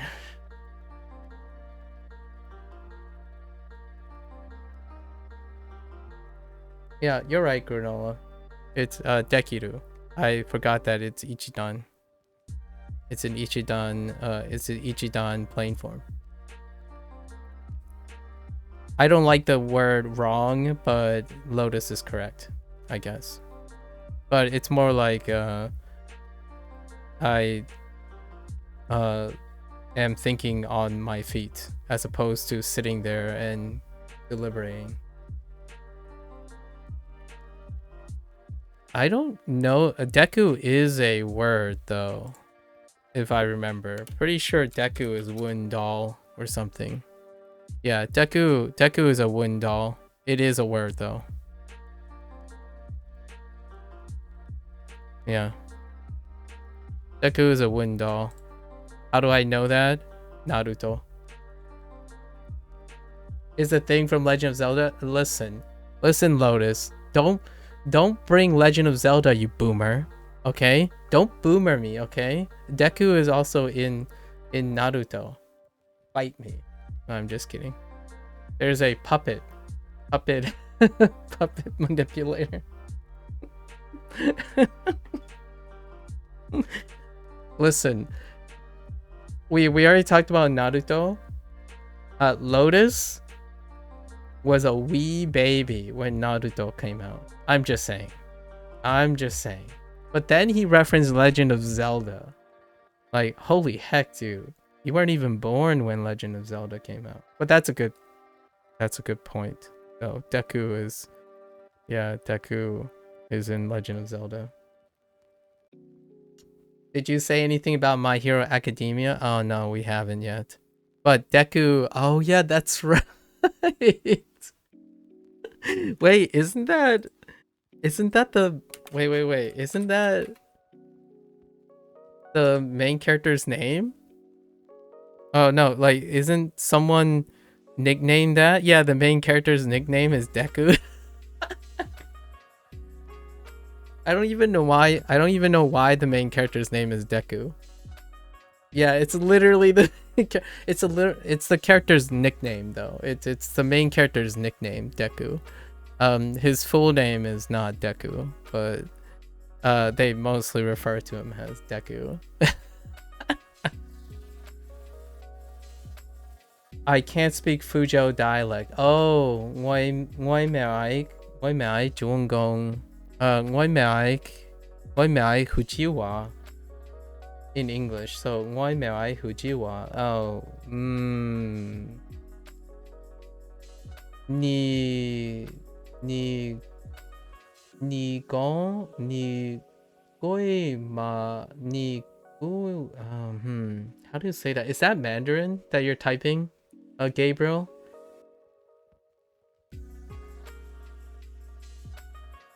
I see the gong. Ni goima. Oh, it's Fujonese pinging. Ni ebe gong hujiwa.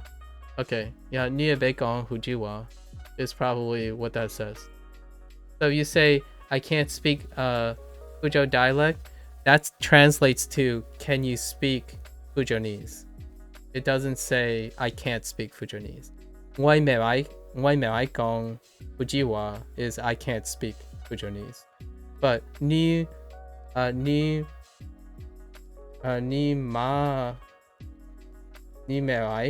I gong Fujiwa is you can't. Oh, I guess, yeah, you can't speak. Actually, ni may I, yeah, you can't speak Fujonese dialect. Ni may I gong Fujiwa. And then why he I. So if you're saying I, oh, is that how you spell why? Oh no, you're right. No. That isn't why. Ni why may I gong Fujiwa. Yeah, it does translate to I can't speak Fujonese. That's true. See, I can't read pinyin. So why may I gong Fujiwa? That looks like the pinyin for that, I suppose. I have no idea, but that pinging does check out. Wow, it looks so weird. Listen guys, this is what I'm looking at. In case you're wondering, I'm speaking to someone else on YouTube right now. Apparently, is that a tilde? No. How the heck does this... Is that a line underneath? I can't even see that. And then... That's a short line? Is that a long line? I think that's a long line.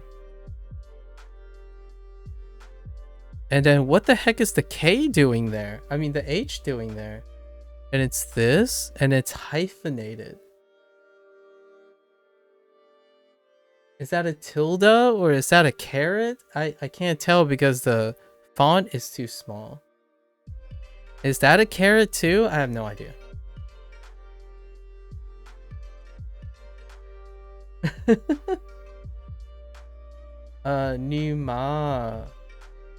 Ni me huye. Yeah, ni me huye. It's you why me huye. Yeah, I don't understand. Why me huye? Yeah, I don't understand. That's correct. So why I had no idea that's how you say I. Why is this is what it looks like, or maybe it's a carrot or something. So ma is not. Why may I? Oh, sorry, may bite. So like might not know. Speak. Fujiu wa, Fujo language.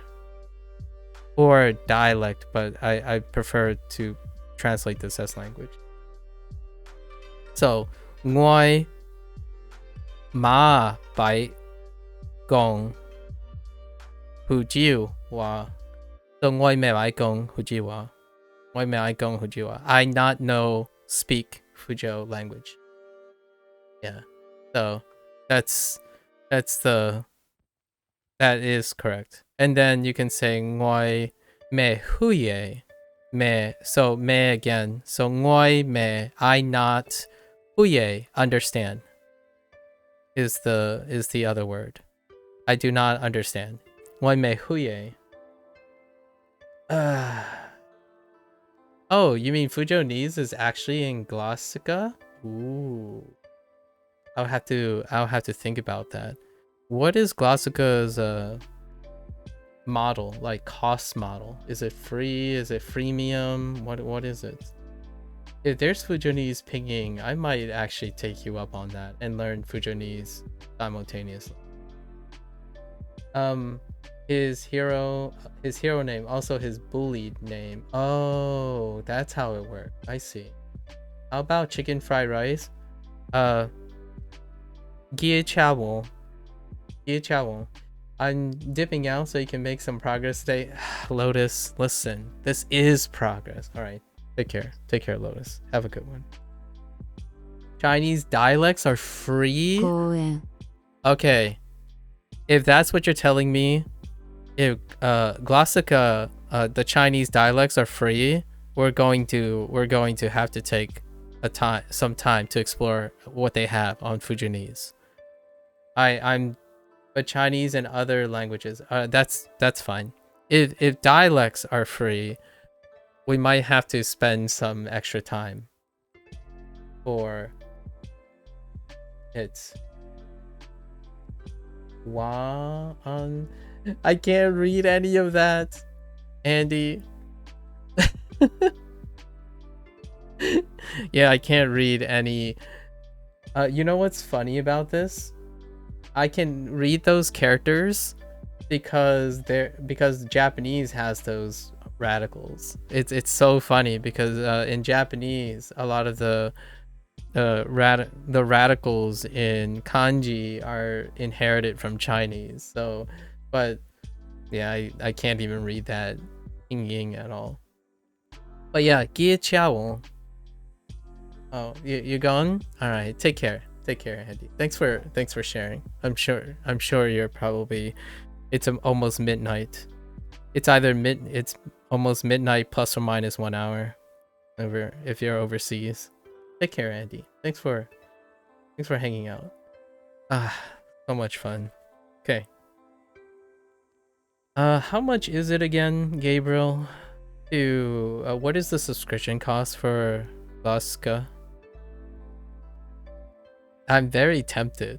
I might even take it up on their like Chinese course on my own free time, if maybe a little bit later. But the dialect is very interesting. I like that they have dialects. Yeah, Gie Chao. How do I say? I can't say chicken meat in Japanese yet. Yeah, I can't say. What is it? Chahan. Yeah, chahan. Chahan is. Yeah, chahan is fried rice in Japanese, but I don't have chicken meat, so we can't say like chicken meat no chahan. Probably chicken meat no chahan.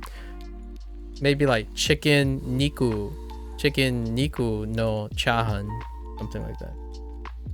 But gie is chicken. I don't know if. Oh, I guess you could say gie ni chao for chicken fried rice. Chicken meat fried rice. It's $13.33 for one language per month. Okay, so they sell by the language. Interesting. $25 a month or 60 languages a month. Oh, so it's like a package deal versus a singular deal. It kind of reminds me of the model that audio like Audible and stuff is kind of doing, where you do like okay, I'll have to think about it. Pretty cool. I do have to go to the bathroom, so I'll be right back, and then we can finally get on our lesson.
Real talk though.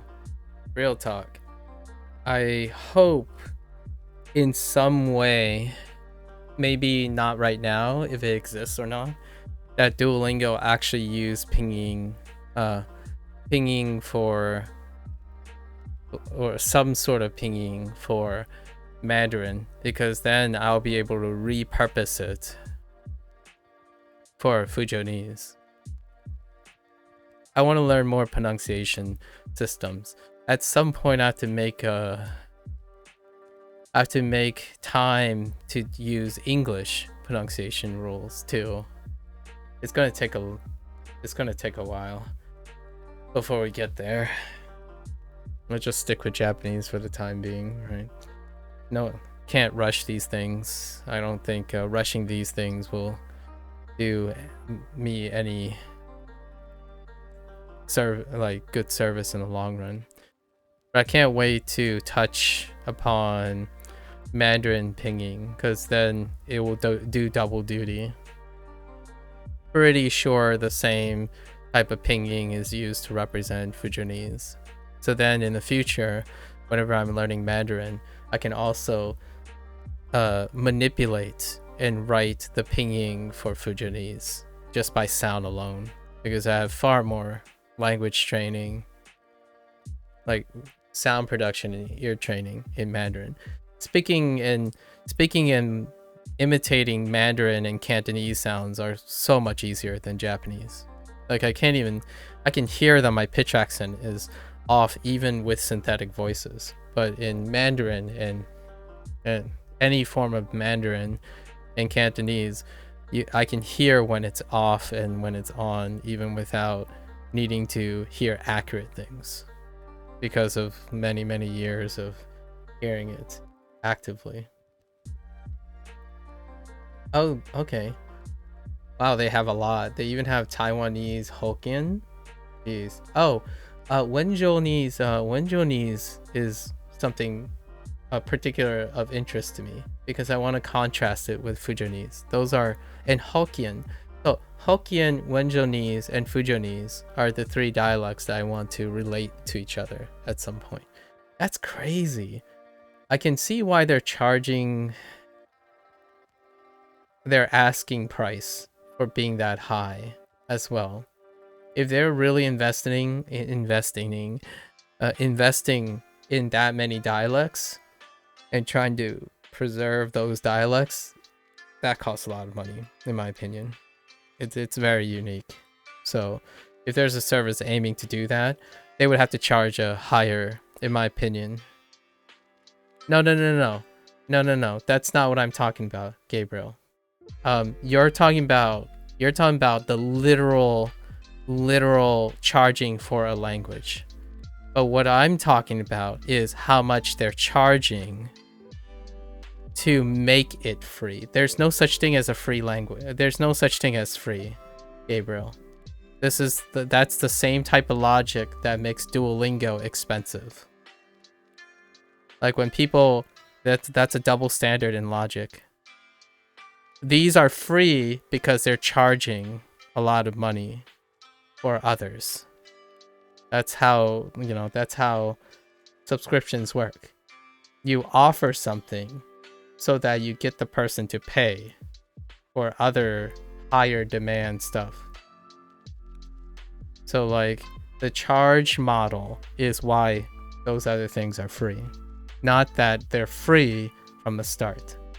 It's kind of like Duo, when people say, oh yeah, Duo is free,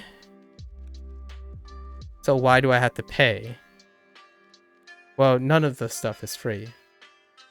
It's free to you, right? Why do I watch ads every once in a while? Because it's not free. I think it's one of those types of conditions that have warped so many people's perception of how money works and how products work, right? It's like, oh yeah, this free-to-play game is free. Why start charging about it? Why do they keep having microtransactions in free games? If I play the game and I like the game, then it'll have more players. It's like, well, where are they going to make the money to keep the game free? That kind of thing. Just as a side cut to things. Other people are paying for your service. So for me, it's awesome that the dialects are free. But people like you, Gabriel, since I know you're using Glossica, you are the reason why I get to use the dialects for free. So much like Duolingo, all the people who are paying for the subscriptions for Duolingo for the things they care about, they are the reasons why Duolingo remains free for me. Yeah. They also have Cantonese and Vietnamese and Japanese. Yeah. So, but those are not free. Yeah. I imagine. The more highly in demand and influential stuff are not free, and they probably determine their like marketing, how much things cost based on how much they're willing to share and draw people in, right? So a lot of times they know it's pretty brilliant strategy actually when they choose a dialect that may not necessarily get the most return. So those things are free. At the same time, it draws them into the product. And I kind of like that approach. You know, give something out for free to show, hey, are you willing to invest? And that's a pretty neat way of doing it. Find like dialects that require the other stuff. Like if you wanted to know the Fuzhou dialect, right? It will get you interested in the Mandarin language, right? So that's pretty neat. I think that's a pretty great way of going about it. Showing that you care about dialects and the preservation of dialects, while at the same time learning and being interested in those dialects mean that it will cause the person to be interested in the national language, the language that is common to all of them. So that's a pretty neat way. I think that's pretty sweet. That the reason why they are providing free dialects is because they have a plan to save endangered languages. Yeah, so does that is something that's very attractive right now. Almost all of the larger platforms that have sustaining subscription base and patrons are out to trying to expand into preserving dialects.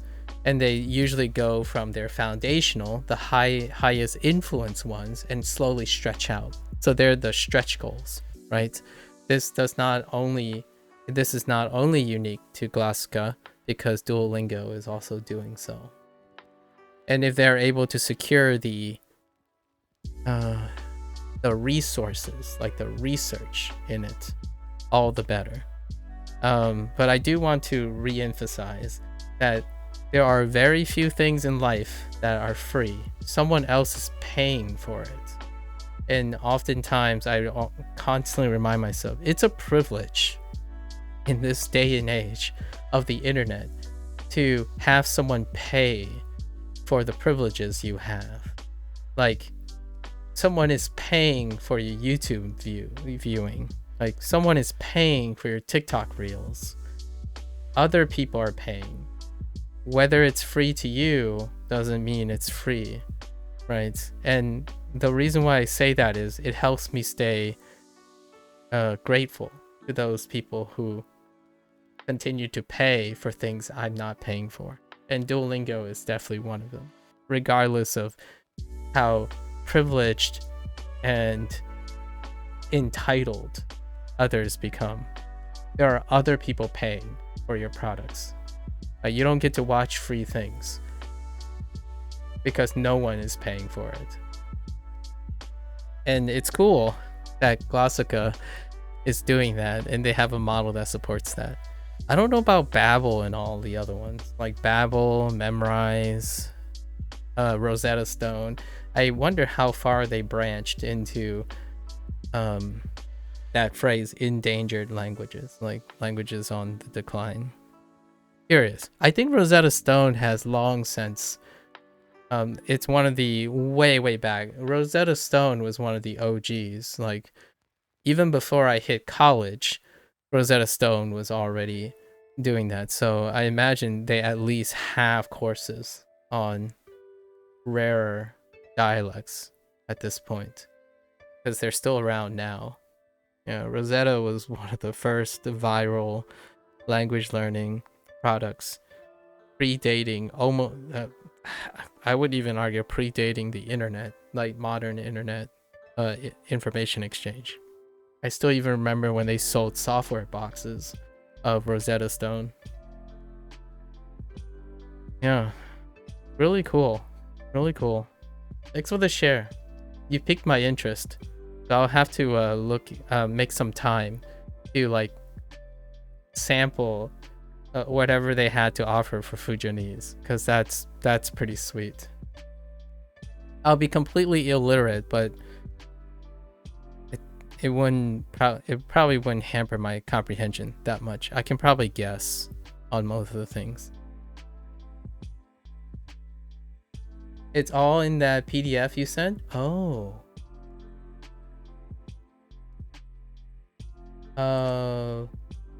Which PDF? Wait. Where was I supposed to see this PDF? Is it on YouTube?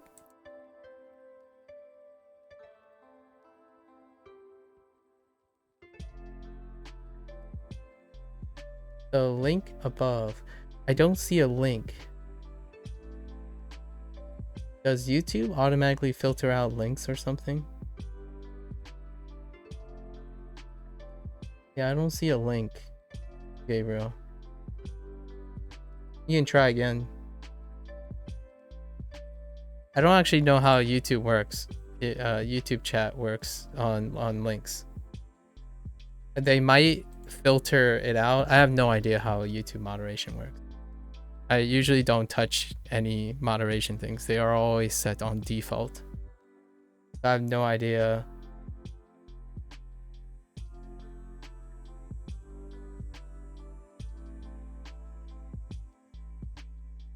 You can just type it out, but have the link slightly broken.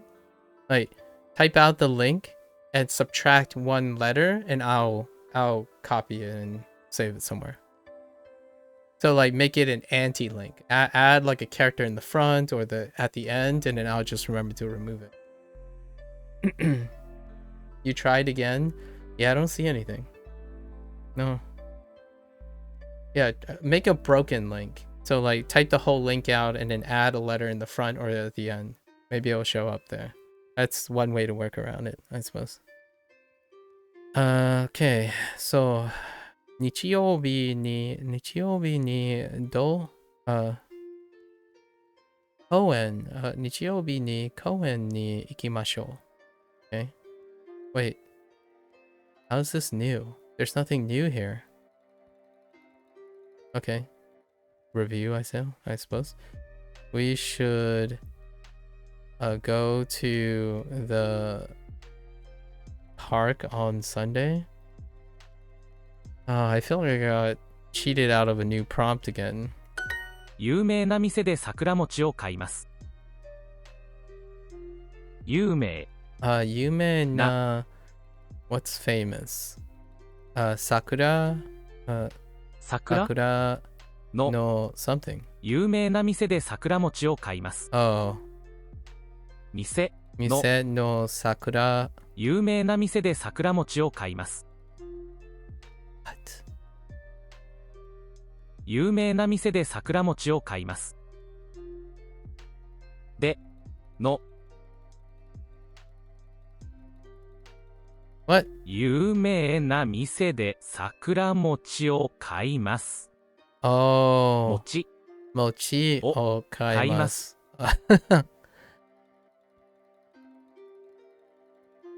You just searched up Alaska 10 language dictionary of okay. So let me I'll write this down. So what is it? Classica 10 language dictionary of Chinese characters.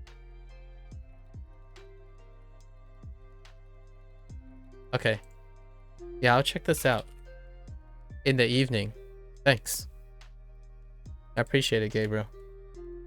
I haven't found any other like formal resource for Fujianese, so this would be pretty sweet. And if they continue to develop it, that'd be pretty sweet too. 有名な店で桜餅を買います。I'm going to buy cherry blossom mochi at a famous store. I see. 有名な店で桜餅を買います。Okay. All right, let's get back to focus. Let's focus. So, 今週今週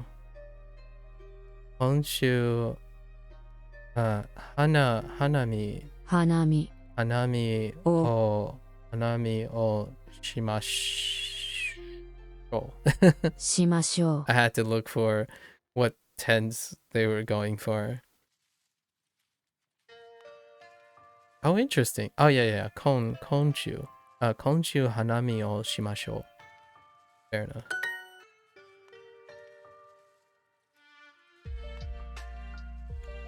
Konshu, I said show, didn't I? Konshu. Konshu wa dou desu ka? 今週はどうですか？ I gotta stop saying konsho. Konshu. If I said it. Hey, let's go. 電車 Densha, right? We have a kuruma, the kanji for kuruma, meaning what kind of reminds me of an elephant, but that's okay. Oh, but if you're looking directly at it, it kind of looks like a train. The front of a train, though. With the little weird tail at the end. Oh, it kind of looks like a train on a track. So, like, you're looking at a train, but from the back, and it's on a track. I'm trying to make the kanji fit the mnemonic imagery fit the definition, which is densha, train. Oh, what else we got? We have Kyoto. It's Oki with Han. 大阪 Osaka. Oh, with like the right side of Han, but then the left side, the right side of Kyoto, and then it has Oki. So Osaka. Okay, fair enough. 電車 Densha. All right. 電車 Oh, I can definitely write Osaka. Yeah. Oops. Stroke order. It's probably this. But did I say what the right side was? Gohan. So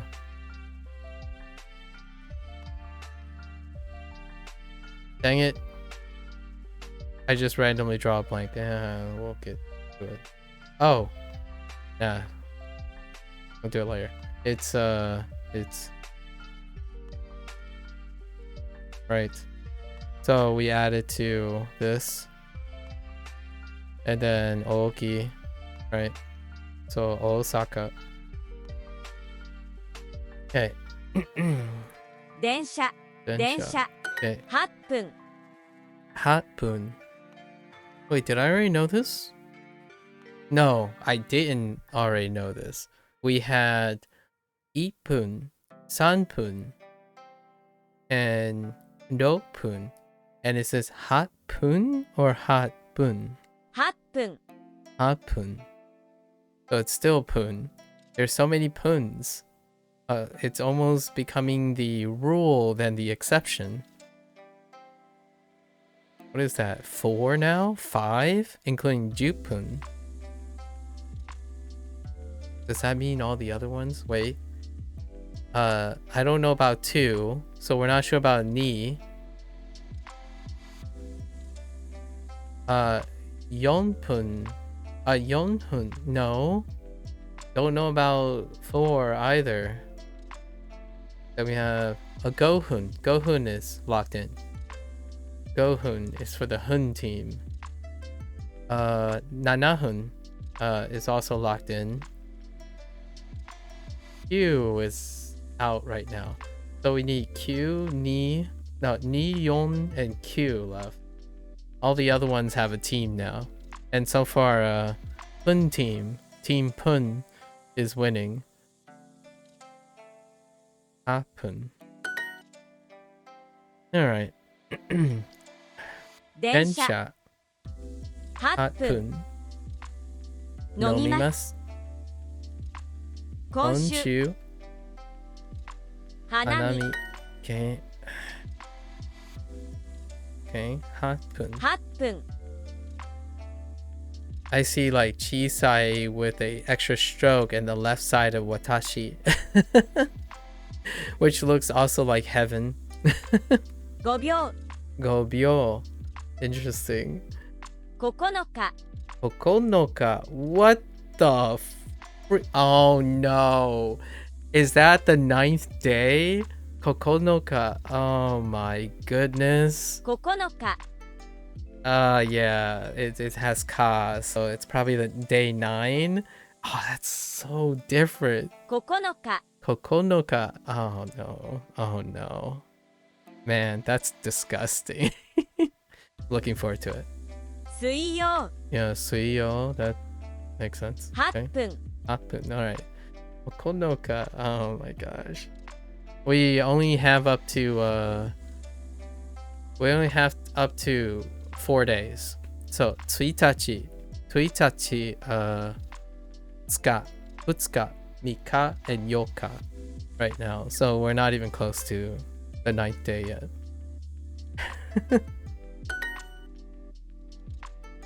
Train, yeah. 電車 Densha, sure. 電車で行きましょう。 Densha day ikimashou. And day is only highlighted here is because it's a means by which we go. It's a means by which we go. And it's highlighted as new is because it's related to probably Densha in its form. But it's reminding で us, 行きましょ yeah, by means of or let's. Oh, wait. Maybe not.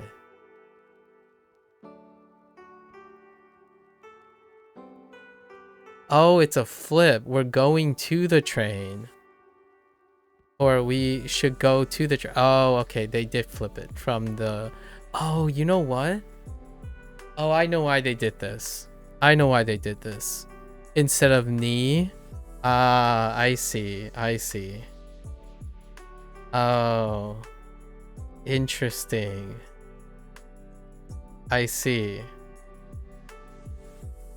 Oh, why are they yeah, it's the same. It's the same. It's not changing. It's not changing. Instead of saying going to the train, right? It's we're going by train. We should go by train. Yeah. No. So it's highlighting again. And this is highlighted because ikimas has up to this point been used with ni, which is to go to a train, like to the destination of a train. So if they said densha ni ikimashou, we should go to the train, right? As opposed to going by train. And that's a pretty nice way of introducing that, I suppose. Again, just to make sure. And they added to here. So it's really just the go to the train. Oh, I guess there's no the down here, so you can't really make it work. That's fine. Right. Okay. 家族と 車 yeah 車車で行きます。This is to demonstrate that this is coupled because kuruma you have to recognize from 3 units ago. This is about 3 units ago that kuruma, the same kanji as Dencha. バスで行きましょ Bus de ikimashou. We should go by train. Bus. Sorry. 今10時48分です Happen this. Ima. Yes, it's 10.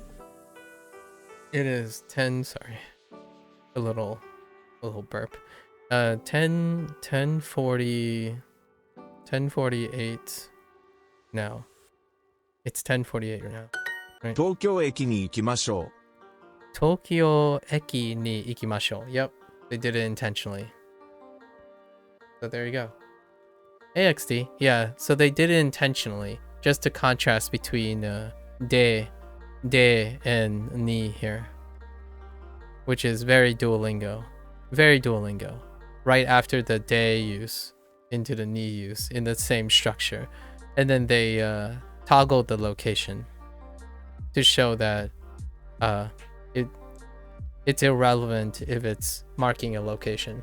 It's more about the nuance of the relationship between ikimasu and the location, not specifically just the location.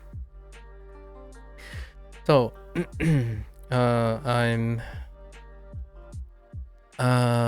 we should go to Tokyo Station. Right. They could have made it even more interesting by flexing a no here. If they flex a no here, it would change the definition of this too. So they could flex two different nuances, plus and minus a no here, which would demonstrate the difference between a station in Tokyo versus Tokyo Station itself. Right. That's why station is capitalized. We should go to Tokyo Station.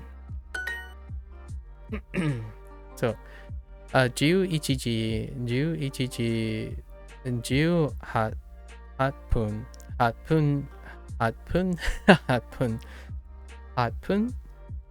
I'm not sure if it was high or low, but 8分の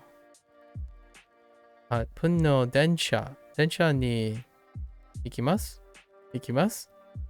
乗ります 乗ります。 Fair enough.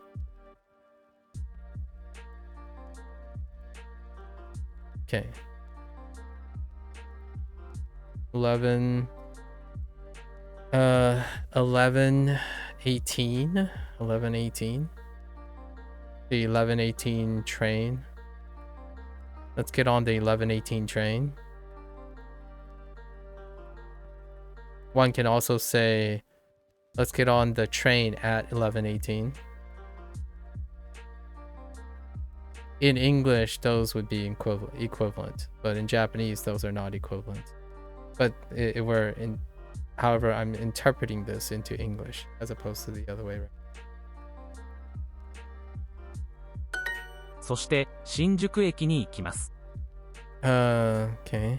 そして something 駅。そして新宿駅に行きます。 Oh, okay. 行きます。新宿駅に行きます。 Okay. Then そして then we go to 新宿 station. お菓子を忘れました。忘れました忘れました。忘れました。 Forget. 忘れました。忘れました。忘れました。忘れました。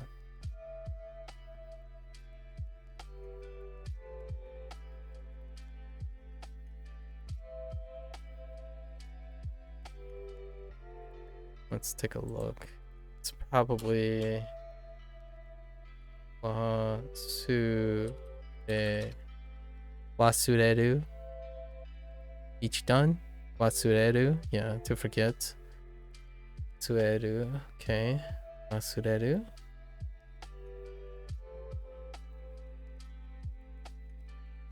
Forget is wasureru. Yeah. Yeah. Ichidan.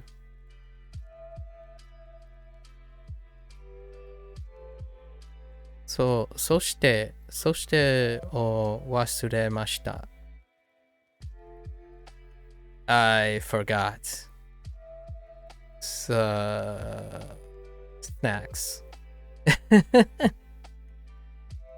Oh, no, I said そして didn't I? Say, okashi. I don't know what I said, actually. I have no idea what I said here. But okashi o washuremashita. I forgot snacks. Okashi. We're good. Okay. Wasureru.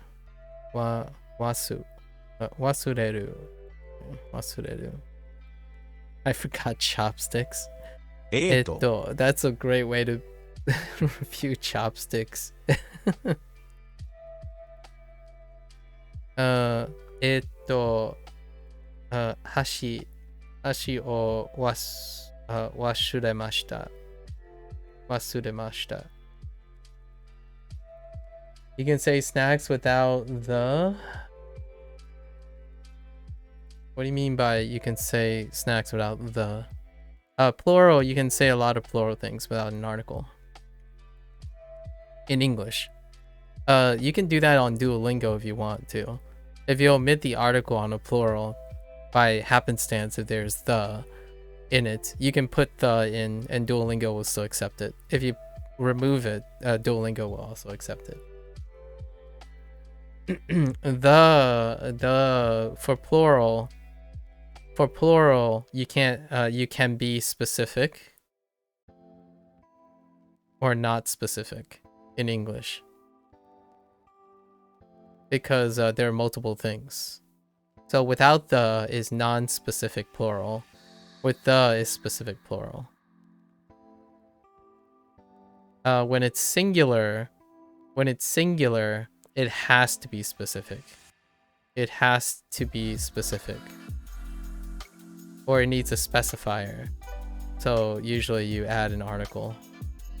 Because it's only one thing. It's one thing. So the works. A/an. A plural, there's multiple things, so you don't have to be specific. Yeah, so you're saying you're forgetting the snacks. As in a very specific group of snacks. So this becomes a group of snacks. Like it's one thing. It's the snacks. But if you're forgetting snacks, it's many different types of snacks. So you don't have to specify. It's not. That means it's not specific. I forget snacks.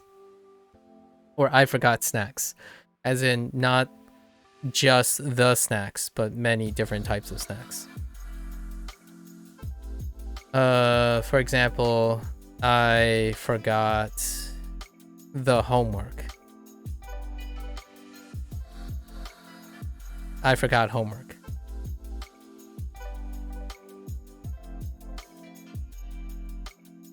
And here this sucks. I also pick up a different English rule. Homework is plural and singular. Homework is plural and singular. So technically you could say I forgot homeworks, but this is a bad example too because homework is singular and plural. So you can say specific or non-specific because homework is singular and plural. It's so dumb. Sorry, I'm not saying English is dumb. I just feel like every time I pick up some like whenever I think of trying to think of a simple example in English, it turns out it's not a simple example. It's a terrible example. This is a terrible example because homework is plural and singular at the same time. Sorry, bad idea. Yeah. The question is, how often do I hear I forget snacks versus I forgot the snacks? Oh, you know what? Here's a great idea. I think most people say I forgot snacks more than versus I forgot the snacks. The way you can tell, in my opinion, is if someone said I forgot snacks, they mean they haven't bought or envisioned snacks. As in their mind, they think snacks are a good idea, but they didn't buy or get any snacks, whatever that is. But when they say I forgot the snacks, it means they already have the snacks or the concept of the snacks. They already know what it is. As in, oh, I bought potato chips, right? But man, I forgot the snacks at home. As in, the snacks are there. I already know what the snack is. But when I say I forgot snacks, as in I forgot to like go and get snacks to bring, as in I don't know what that snack is yet. Like I didn't go to the grocery store and figure out what kind of snacks I was going to get. So that's usually when people say I forgot snacks. And I think this is far more common than when you're going to like a party situation. If you enter a party, if you forgot snacks, that means you didn't bring anything to the party, as opposed to, oh, I already have snacks and I forgot the snacks, you know. And then yeah, it's kind of weird. Oh, and this is a weird one where people don't usually say the singular version of snack a lot. And you could add like, I forgot a snack. I guess like when they're eating or something and they forgot a snack to bring a snack. Fair enough.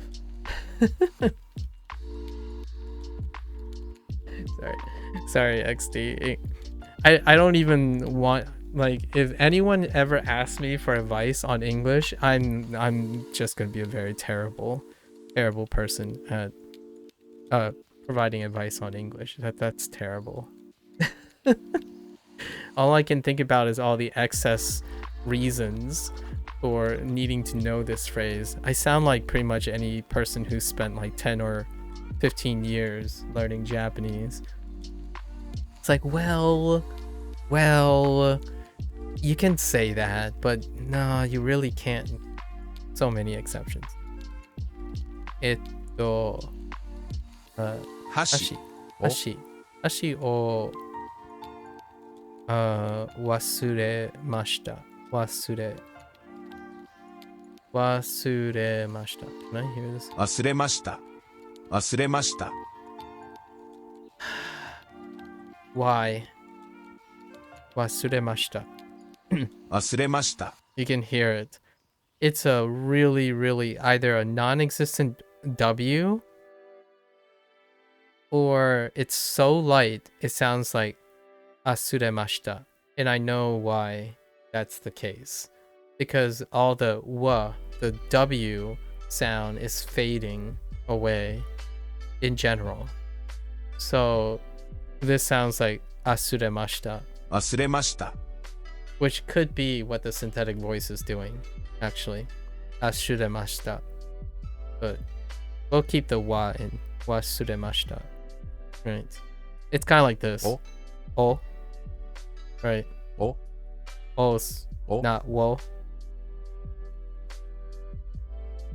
You've noticed fading W's in some songs? Yeah.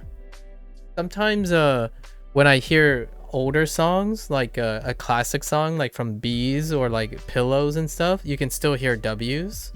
You can still hear the W's, but most of the time, like when I'm listening to like, it's more common now to hear the fading W. The W being so light, it's almost like if you're not listening for it, you might not be able to tell. And it doesn't help me understand the words, but yeah, because the reason why is like if you have to go and write it, then you're like was it asuremashita or was it wasuremashita? Wasuremashita. Probably not this specific word, but I have heard a bunch of times where the W fades so far in the back that I have trouble figuring out what the word is. Yeah. I think they had more, they had more W words before. Not just wa and wo. There was also wu. Yeah, wu. Wu was probably the most recent one to go. I think. It's kind of like ya, you, and yo. In some places I still see the ya yi, you, ye, yo, like the full ya yi, you, yo. But I can't even say ye and yi too often because I've, like, since I started learning Japanese, it's only ya, you, and yo, right? So I don't know. It's interesting. Will they bring it back? I don't know if they're gonna bring it back. Imagine saying we, which, by the way, people already use katakana for we, and I think they do we by putting a special case where they take ooh. They take ooh and place it next to e, like this, in katakana to get we.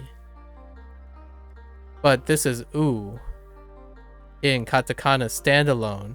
But the way they did it was they used, like, I've seen this a bunch of times with people who were sharing with me other Japanese words, and this ends up being we or v, closer to v and we, to get like that type of sound, even though this is technically the katakana for ooh, right? Instead of doing it this way, which I haven't seen, which is wa mixed with e, because there's no woo, right? Usually when you have these, you can place other things next to it. Like, what's woo? I don't know what woo is. There's no character for woo. At least I didn't practice it, so I don't know what the character is for woo. So if you combine woo and we, or e, you could get we. But instead, they ended up using ooh, the character for ooh, to place it next to e to get we and v. That's kind of how they're compensating for it. At least that's what I've noticed. I don't know enough. I didn't dig deep enough because it doesn't come up often enough for me to concern myself with that at the moment. It's so interesting though. I thought I had an example in English. And now I lost it. Oh, it's like what happens when you have a word and it ends with T, right? These things are fading away. So these are fading away. Things like or K, any like consonant at the end, like des. I say desk. We talked about this quite a bit already, where these endings are fading away now. At least in American English. We're talking about American English here. So it's no longer test. It's no longer test or desk. It's tes and des.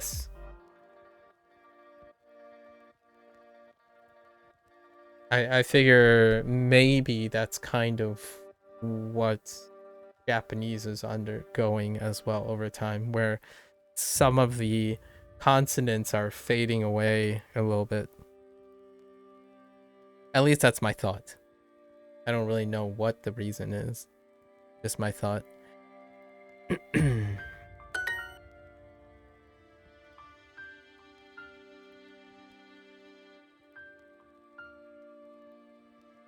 すみません。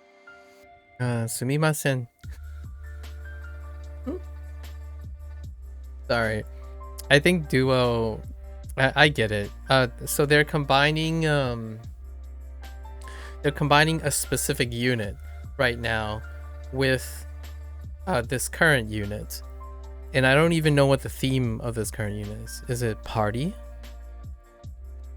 But Kapu and Foku, of course they would bring in Foku. And then we're probably gonna get plate. Osara is probably one of them. Do we have any other dinner things or table things? Maybe like napkin. Napkin is probably one of them. Cause it's with the same unit as chopsticks and everything else as well. I don't remember what that unit was. I think it's about outdoors activities. It's outdoors activities like picnic, picnicu, and barbecue is the same unit as that. This is how I arrange my knowledge for the time being. At some point it fades away and then I don't need them anymore, but I'm kind of organizing them right now like that. カップ Kapu と to フォーク oku を o 忘れました。 wasuremashita. Wasuremashita. Wasurimashita. Wasuremashita. Wasuremashita. Wasuremashita. Wasuremashita. Sumimasen. Sumimasen. Kaputo. Kaputo. Kaputo. Foku. Foku. O wasuremashita.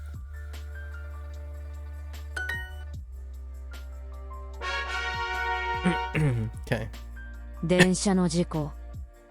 事故。電車の事故。Really? 事故。事故. Accident. I was thinking of something else. You hate to see it, but it is definitely a word that I hope to not hear too often, but at the same time should really be aware of it. I don't really like this word because it brings so much concern and insecurity whenever someone says accident. It's a necessary word to learn, but at the same time,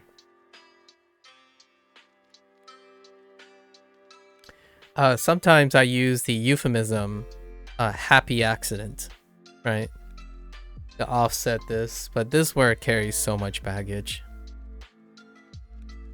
I wonder how Japanese people feel about their words. This word makes me feel lots of things. Ambivalence is the best way to describe accident. Whenever someone's like, oh yeah, I had an accident, it's like, really? And I'm just all sorts of ambivalent already. This word has so much weight. Densha no jiko. Okay. 電車の事故。 Jiko. Oh. 電車の事故。 Jiko. 電車の事故。 Jiko. 電車の事故。 It's less. It sounds more like j. Why are they going like j instead of g? Jiko. Oh, it's probably because this person's very breathy. Like Lily's voice is very breathy. 電車の事故。 Yeah, Jiko. Kind of sounds like Jiko instead of Jiko. We'll hear more samples later. 事故 Jiko. There. This one more with Vikram here. I'm more with Vikram here. Jiko. 事故 Yeah, Jiko.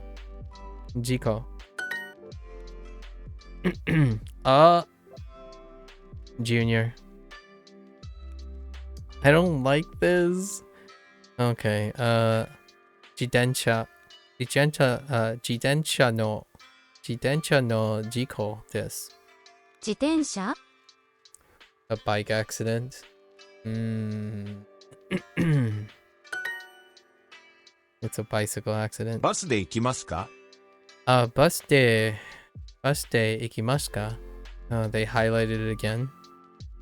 Like, hey, we're really grinding it in now. Nice. Okay. Are we going by bus? 大学の前の川に行きます。Double highlighting between day and ni. I like it. They're really hitting it hard with the no chain as well. With the no chain this time.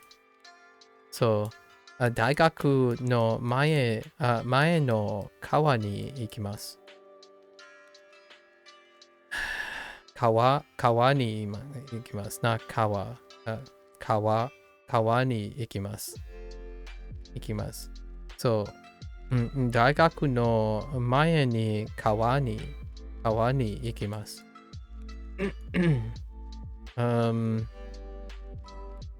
Are we, you, where are we going? Where are we starting with? Oh, no, not a question. We're going. There's so many ways to write the prepositions in this translation. We're going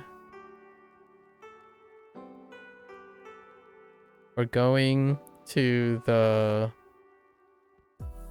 river in front of the university. Okay.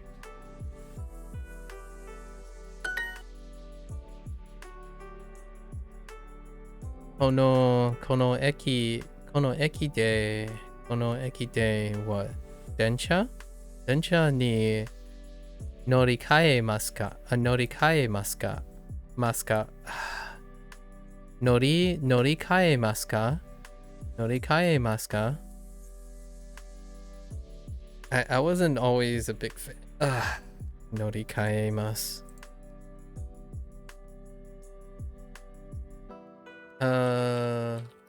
I'm guessing it's norikaeru.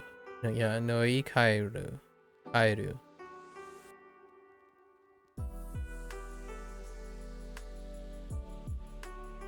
Took a while to say norikae, and then now they maybe like 10, it's like 14 units back. They introduced norikaeru. Norikaerumasu ka? And then adding the ka, it's like I'm a little. There's just one too many syllables. 電車 I need to hear this. 乗り換えます。 Can you say the whole thing, please? Yeah, norikaemasu ka? Best. 私たちは多分タクシーで行きます。私たちはJust kidding. 多分タクシーで行きます。Fair enough. We're... Ooh, I like this. They did a topic marker. They did a topic marker into a probability. Interesting. I like it. You can probably... No. I would arrange it this way anyways. It's fine. We should probably...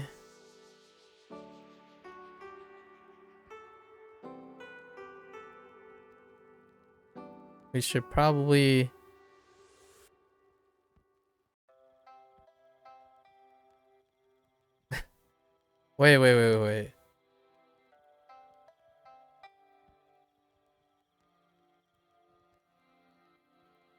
We're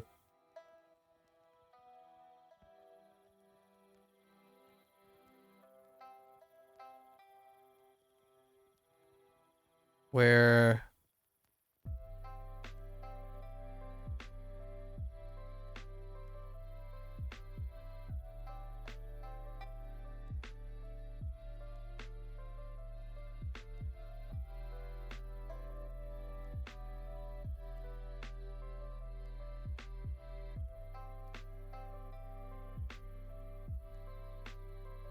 oh sorry, I have the wrong tense. Ikimasu, my bad. I was thinking of ikimasho. I was like, why would I say this? It's like we're probably going by taxi. I was like, we should probably go by taxi is what I was thinking, because when I think of probably, I instinctively think about suggesting something. So we should in the polite, but I wasn't reading the statement. Obviously, we're probably going by taxi. I was being a butthead. I'm not like focusing on what's here, but what I would typically say. Like, for example, what I would typically say, or what I would typically say. 電車に乗り換えましょう。Norikaemashou, of course. Okay. Oh, and I like this. They introduced Norikaemashou. They didn't need to highlight this. They don't usually do this anymore, where they highlight the different tenses of the predicates that we already know. But they're using a ni this time to show a different aspect. Constantly contrasting between ni and de. We should, and it's interpreted as switch. 乗り換えましょう。 Interesting. Yeah, switch and transfer. Fair enough. They kind of mean different things. To change. Okay. So transfer and change. Change to another ideology, party, company, etc. To switch, to move on to, onto a new love interest, for example. Interesting. Alright. That's both. Sure. So we should switch trains. Or we should switch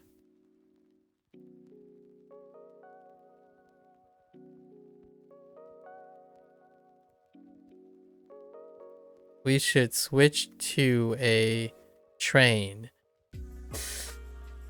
Yeah, alright. Okay. How would that change? Oh, you know what? I'm curious if they replace this with a O, right? They would replace this with an O, and it would be considered we should switch trains. I wonder if you can. It's probably not this one. Well, it's transitive. It is a transitive verb, though. I have to look up that too. See if I can get some grasp. Right, if you switch an O into here, would it be we should switch trains? Right, because you're switching the trains, the actual trains, so you're acting upon, but then again, you're not actually like literally moving the trains around.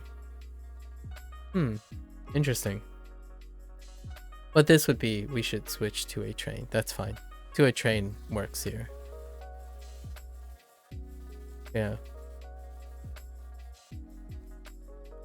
And it's not telling you what they're switching from, right? There's no information about what you're switching from. You can be switching from a train to another train. And it's transitive.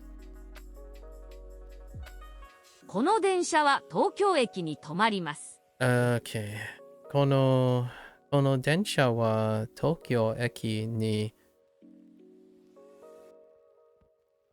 止まります。止まります。止まります。 Stop.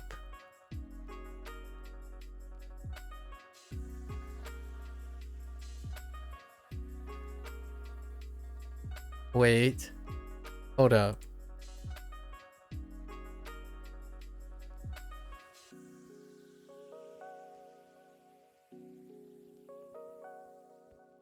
What am I thinking of? Omarimasu. Is that the same? Oh, no, it's not. Omarimasu. Yeah, I'm thinking of Owari. Owari. Yeah, Owari. Oh boy. Okay.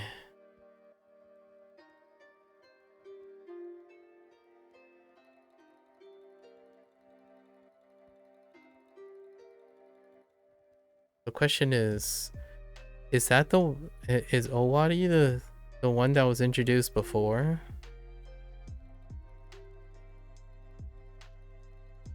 Yeah. I'm pretty sure Owari. No, not Owari. It's something else.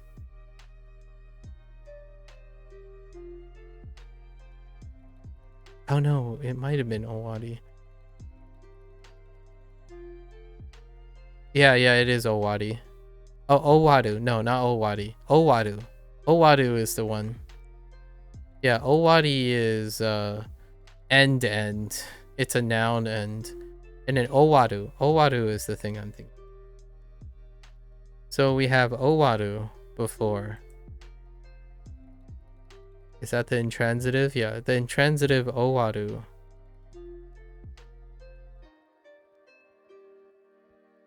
So I'm gonna associate tomarimasu with owarimasu. Like associated to contrast. Owari is to end or like close. And that was used for something like presentation, like a meeting. A meeting ends at a specific time. It's intransitive. Much like it was contrast with open, to open.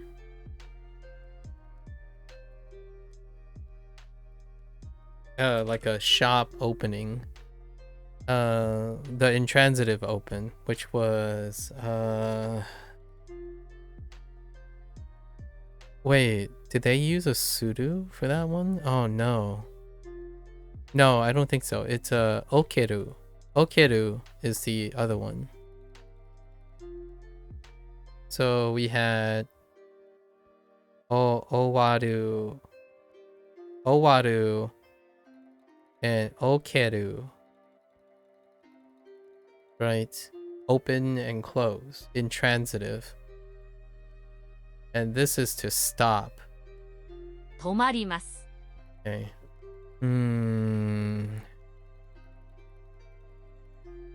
And is this? I'm guessing it's whoops. Wait. Low? Tomaru? Tomaru? Yeah, Tomaru. Tomaru. To stop moving, to come to a stop, to stop doing work being supplied, to come to a halt, to cease, to be stopped, to be suspended. The reason why it's associated is technically when you're thinking about when something closes, it does come to a stop. But the reason why I'm loosely connecting these is if I can remember one, I can try to remember all the other ones too that's related.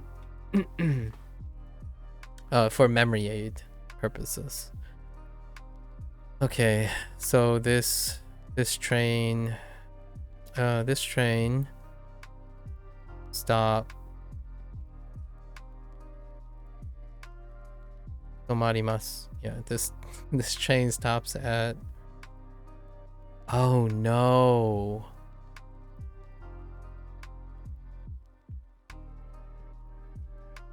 Is this because I have poor English?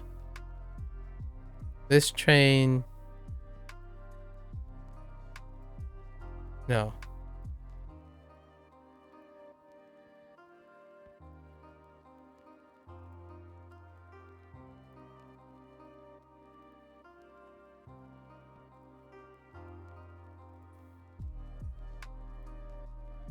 This train stop at. Oh, will stop. Oh, okay, okay, that's fine.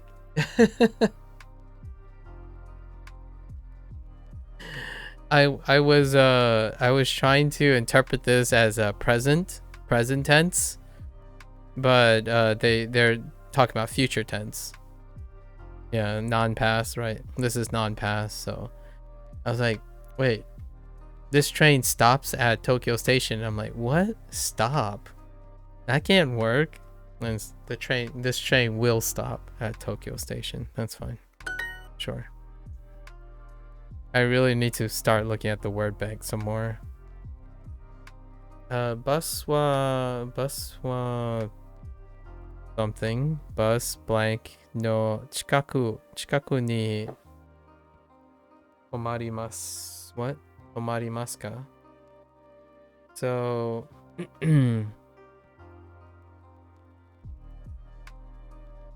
does the bus stop near location?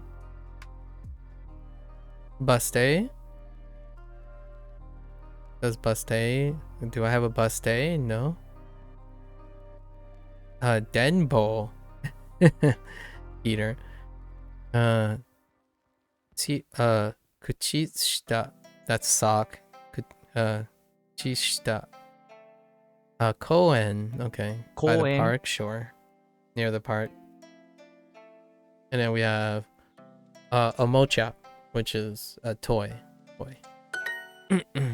じゃあバスに乗り換えましょう。じゃあバスにのsorry バスに乗り換えましょう。I have something in my eye that won't go away. Okay. Okay then. We should switch to a bus.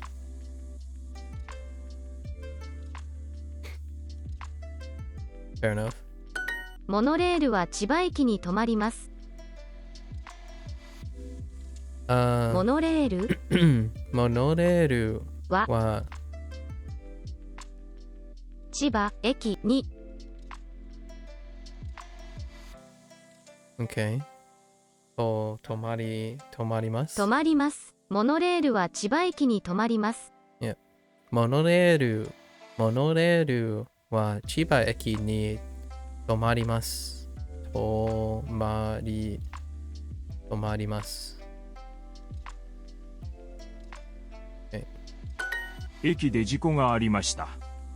駅で事故 Oh man.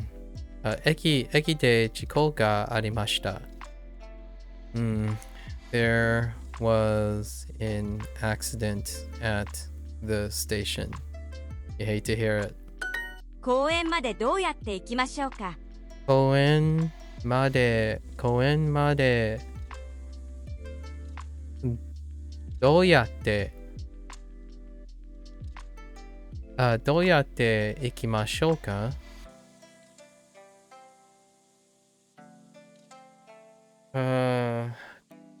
どう Yeah, how? や How should we go? How should we get How should we get to the park? Yeah, to the park. To the park. までor through the park. Yeah, sure, through the park.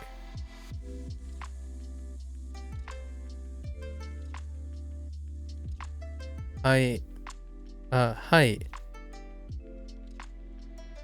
上の公園 Oh, that's interesting 上の公園はとても有名です that doesn't work That's fine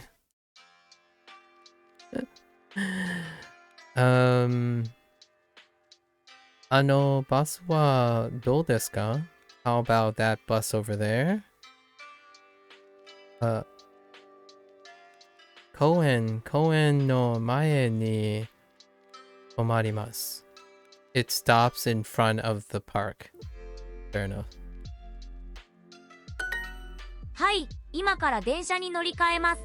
乗り換えます Wait, why is this highlight again? I guess they're just highlighting it if it comes up more than once in the new units. はいはい今から電車に乗り換えます乗り換えます今から personal favorite in the recent units pretty useful phrase yes we switched Wait, we're switching to a train just now. Okay. Fair enough. Oh, this unit's great. I think I might not be able to complete this unit. Lots of thoughts. じゃあ、じゃあ should we switch to a train? 電車 Yeah. 電車に電車に乗り換えましょうか電車に乗り換えましょうか。乗り換えましょう。乗り換えましょうか Just switch to a train. 電車にに乗り換えましょう。乗り換えました。ました。Oh. 乗り換えました。乗り換えましょう。No one saw that. I just basically read 乗り換えます。and then I'm like, just click on the first box that had that stem. 乗り換え。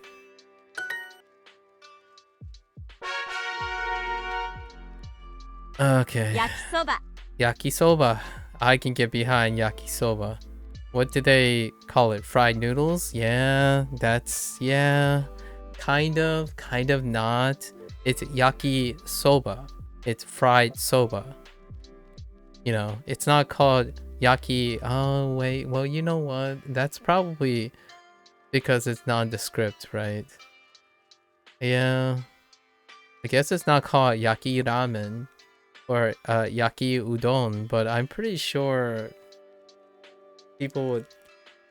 Oh, actually, that's a good question. If you were going to a restaurant that said it's a yakisoba restaurant, would you still get udon? Or ramen, right? Would you still get those things if you went to a yakisoba place? So if that is the case, I would totally be on board with fried noodles. If that is not the case, then I don't know. It's fried soba. It's not yaki udon or yaki ramen. Now I'm starting to sound low-key like an Italian. And what I mean by that is the fun clips that I've seen about like, well, it's not macaroni. It's not macaroni, right? It's elbow pasta. Elbow-shaped pasta.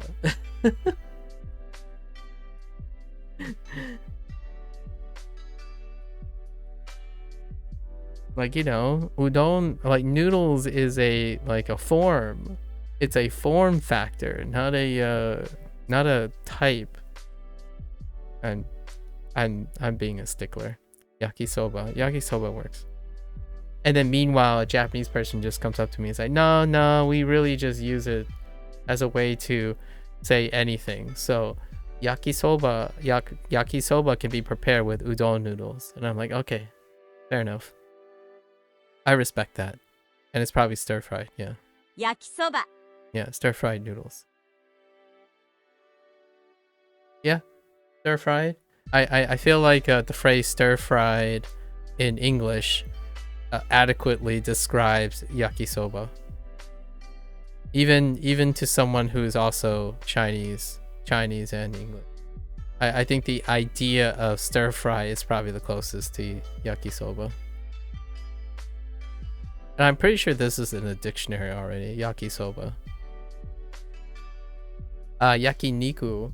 Yakiniku was recently added within the last week to the Oxford Dictionary. Yakisoba. Yakisoba. Oh, I can use... I really love yakisoba. It does bring it very, very suspiciously close to chow mein. Chow mein. Or chow mein as the English goes. Chow mein and yakisoba. Very, very close.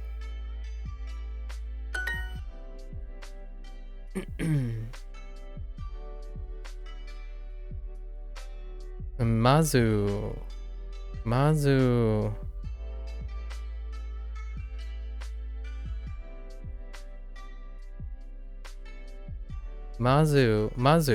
Yakisoba o tabemashita? Tabemashou? Okay. 食べましょう。 Fair enough. First, we should eat yakisoba. It's interesting. Here's another Duolingo weirdness. I don't know if I like it or not. But personally, whenever there's like a somewhat of a transitional word, I know that Japanese prefer not to put space and punctuations. And so when there's a transitional word like mazu, Duolingo does both. Sometimes they put a comma here and a space, right? Which demarcates it as a transitional word. However, the way this is phrased, it is a transitional word. There's no other way, in my opinion, there's no other way to interpret this as a transitional word. So it would be something like first. Oh no, wait, I lied. I totally lied. This can be an adverb, actually.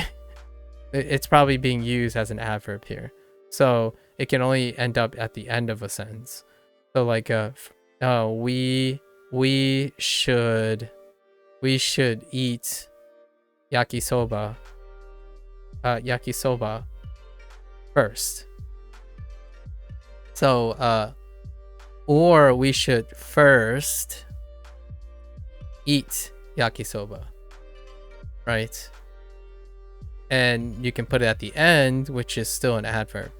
Now, it is still an adverb, but if you place it in the front, a lot of times it's a transitional word. So it says, first we should eat yakisoba, as opposed to we should first eat yakisoba, or we should eat yakisoba first. And that's an English thing. I don't... Personally, this is kind of neat where you just say it this way. and whether you deal with the English meaning or not, it's fine. They went with the right here. They went with the transitional. Make it a transitional word. Emphasize first we should eat stir-fried noodles, as opposed to saying we should first eat stir-fried noodles, or we should eat stir-fried noodles first. やっと川に着きました。やっと川やっと川につけました。つきました。Sorry, つきました。This is つきました is arrive, one of our newer predicates. So やっと Finally? やっと Finally! We got it! Oh, and then now they're not using it as a traditional. They're not using it as a transitional here. See, this is what I mean. Duo does both. Here, you could say this is a transitional. So you could write this as finally,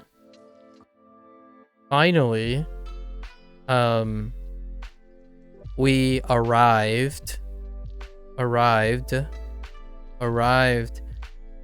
at the river, right?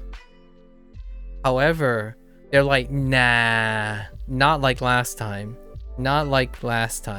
We want you to say, we arrived at the river finally. Or you could also probably submit, we arrived finally at the river. So I'm pretty sure all of these are acceptable. Right. But this, you can still write like this. Finally, we arrived at the river. I think they'll still take it. Even though the way you can tell where they want it, if it's not in the beginning, is that it's not capitalized. So you could probably place it here or here.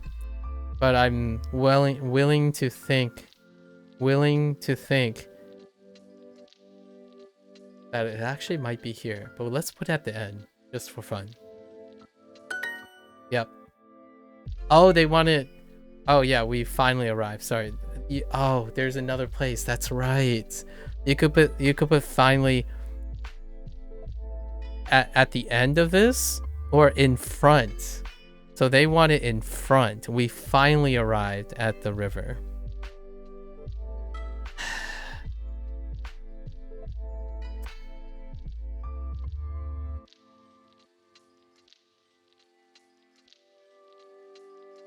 Yeah, and there's no distinction. You can't distinguish this.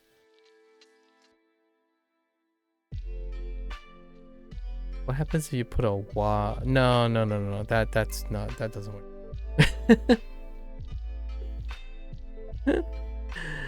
All right.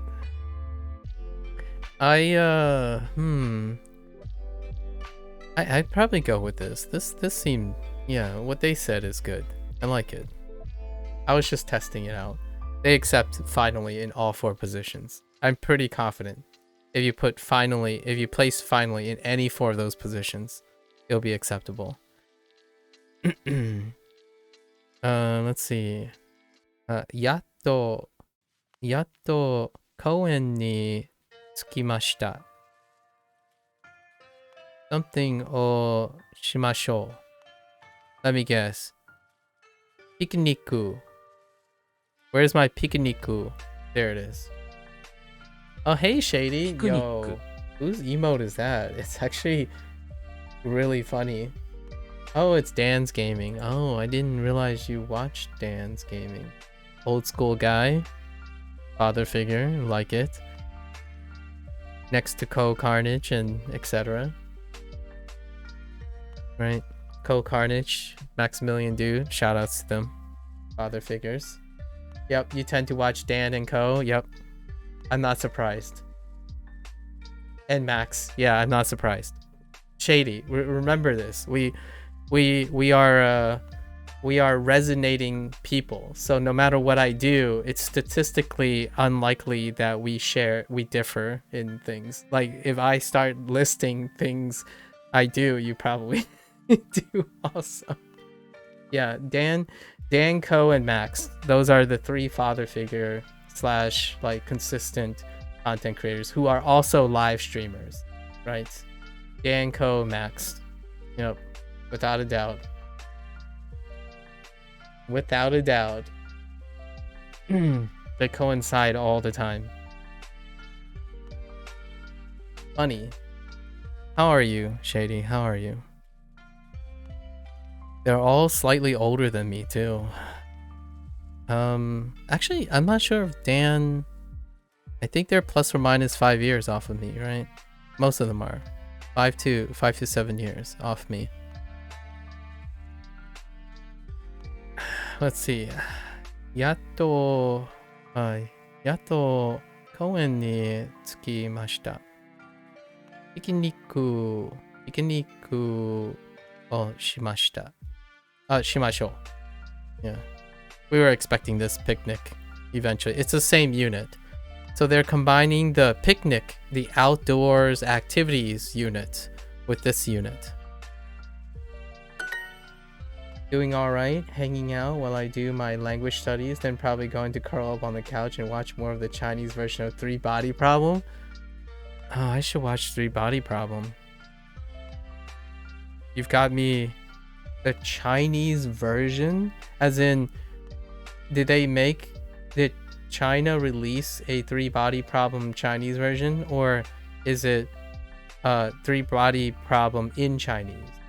I know how this sounds, but Chinese production tends to also have their own Chinese version of mainstay Hollywood, like mainstay productions, much like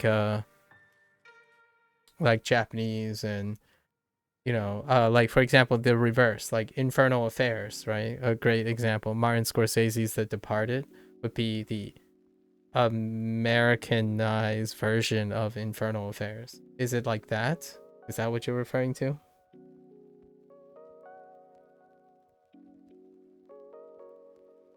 I'm getting too sweaty about I'm getting a little sweaty here. Just a little bit. I need some clarification やっ here. と公園の入り口に着きました。 Because then I need to know which one I need to watch, or I'm gonna watch. Three Body Problem is originally a sci-fi trilogy written by Chinese author. Okay. And last year, a Chinese version of the show released on Amazon Prime that covers all 3 books. Ah, okay. Yeah. So, it's kind of like an old boy situation, if you know what I mean. Shout outs to Korean cinema as well. But there's so many. Like, what's a one that's not Asian, East meets West? The girl with the dragon tattoo is another great example where there are multiple versions, right? And then this year, yeah, Netflix really, yeah, I saw the Hollywood version of the show. Like, I saw that there was, like, Netflix released their version. And yeah, it's by the Game of Thrones peeps. Yep. Yeah, they're renewing for the rest of the book. Yeah, so I was trying to make sure that you're watching, you really meant the Chinese version. I should watch the Chinese version. I quite liked Infernal Affairs. When I saw The Departed first, Martin Scorsese's Departed, and then I went back to watch Infernal Affairs. Even though there were a lot of sequels, I didn't think the sequels really... I'm not sure if people asked, but cop dramas are one in a doubt, you know, one of many.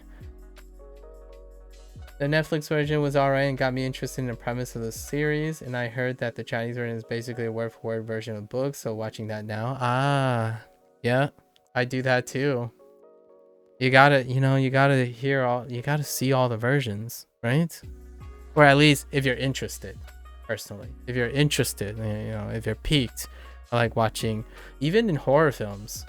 Like, you know, there was a time when Hollywood was incredibly fascinated by Japanese horror, and things like was spawned by like Ringu, and then Grudge came out, and then all that. Then I went through a spiraling of Japanese horror films, even going back to The Audition. And then I started dabbling in like Miike's work and whatnot. So like Ichi the Killer kind of thing. But that's enough of that. Sorry, I'm getting a little ahead of myself. But I did watch both of the versions. I mean, they were kind of They were still horror films, but it's fun. It's a little different from, I don't know if you're interested. I'm sure I know the response by now. But do you ever follow the Godzilla saga between like the West and the East? Because I still haven't been able to see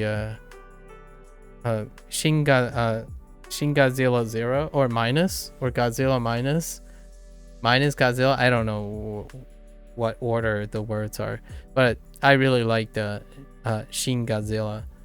So Gojira quite a lot. I don't know if you also dabble in both, because I still watch the US, like the US's thing too, and the US thing was like going a little ham. They were releasing like 3 or 4 movies for every one Japanese counterpart, and it's not quite the same. Obviously, it's not like it's taking it to the next level, where it takes the premise of the kaijus and you can compare and contrast the type of target audience and like the way they present information and how they build compositions. It's such a interesting way to see the juxtaposition between 2 different cultures approaches. Japanese horror is incredibly unsettling to me. I can do US horror without much excitement, but yeah, oof, it's really unsettling. Japanese horror, it's something else. And it's probably also unsettling in the sense that it's not normalized as well. So, you know, like US horror is incredibly ubiquitous, and it's so ubiquitous in the sense that you might also be less unsettled because it's also normalized, right? Like things that are less anxious and possibly disturbing can also be numbed. It can also be due to mere exposure. And then Japanese is unsettling. At least my initial foray into Japanese horror was a little bit unsettling due to its novelty and its unexpectedness. But after a while, mind you, I'm not suggesting you should mere expose yourself until numbness, but after a while it becomes like you kind of get acquainted with it. It almost feels like a comforting thing. Not that I spend most of my time watching horror stuff, but it's quite different and I like it. Yeah, there's a place, right? They'll both have their places. You have to understand the audience, right? The culture that they're catering to, right? Movie is still also a business, and there's psychology, and then the creators have visions, and the visions are shaped by their culture. So it's really great when you have an example of really being able to contrast between 2 cultures. I recently got into Bollywood, and now Indian cinema is making their way around that isn't Bollywood, but Bollywood started trending recently. So I watched like RRR. It was a blast. I freaking love Bollywood too. It's so refreshing how to be so esoteric with their culture. So it's certainly my comments certainly sound like someone who's dabbling in things, and that's fine. Like, I don't mind being a weeb and stuff. I'm basically the equivalent at the moment of a weeb for Bollywood, because I only watched like 7 Bollywood films. Haven't really dissect what the essence of Bollywood really. You learn the tropes and then you start to pick out the tropes from the genre. Yeah. I was a big fan of RRR for like a breakout trend for Bollywood in like outside of India. Your exposure to Bollywood is when a Corridor Crew broke down. Yes. Yep. That's why I watched RRR. Shady. Why do we even have to tell each other about our motivations anymore? Because I watched Corridor Crew. That is why I watch RR, by the way. When they started reacting and breaking down Bollywood, that's when I pulled the trigger and started watching Bollywood. RR was the reason. Like Corridor Crew was the reason. 70% to 80% of my motivations about Bollywood owed to them. Yep. やっと公園の入り口に着きました。 Yeah. Now I'm starting to wonder if we have any voluntary intellectual interests that are different, if you know what I mean. So I think this would be a fun experiment to see, a social experiment, to see if we have academic curiosities that are different. I can think of one. Did you play a musical instrument in your life? We could get a little bit more specific, so just to make sure that we're not, you're not like an AI of me, or am I not like an AI of you? You did? You were in band like 7 or so years ago? And then you played a guitar into that. Okay. So you're a band person. For shame. Oh wait. But that can be ascribed to our cultural upbringing, which that is not a fair game.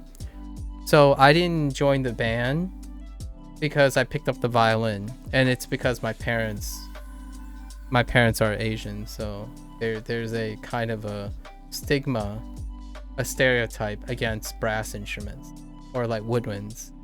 So I picked up a violin, and now I play a guitar in addition to that instrument. Yes, I do have 2 guitars.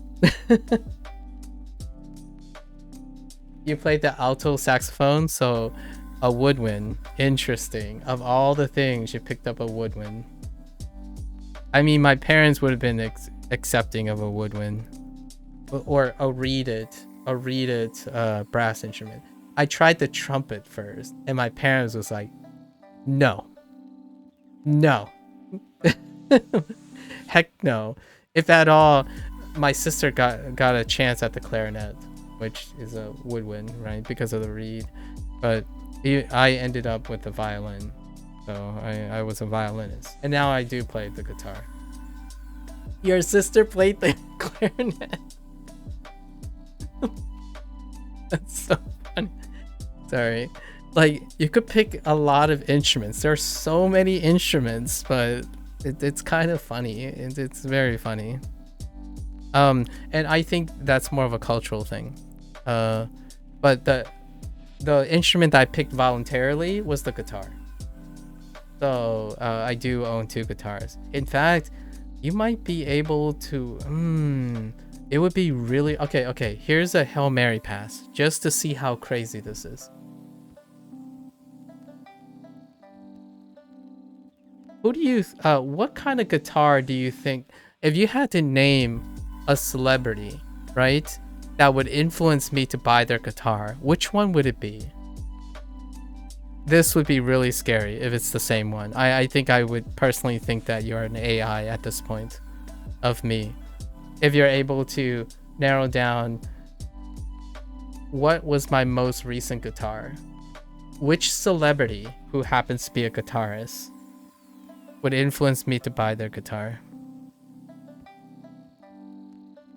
And we're not talking about a YouTube content creator. I'll narrow it down. Like a musician celebrity. Ooh, that would require me to keep up with which celebrity has their own guitar for sale. So this celebrity, if I can probably narrow it down to you. Like, it's a celebrity that's iconic for their guitar. As in, like, it might not be a guitar that they own, but they also might have guitars that they own.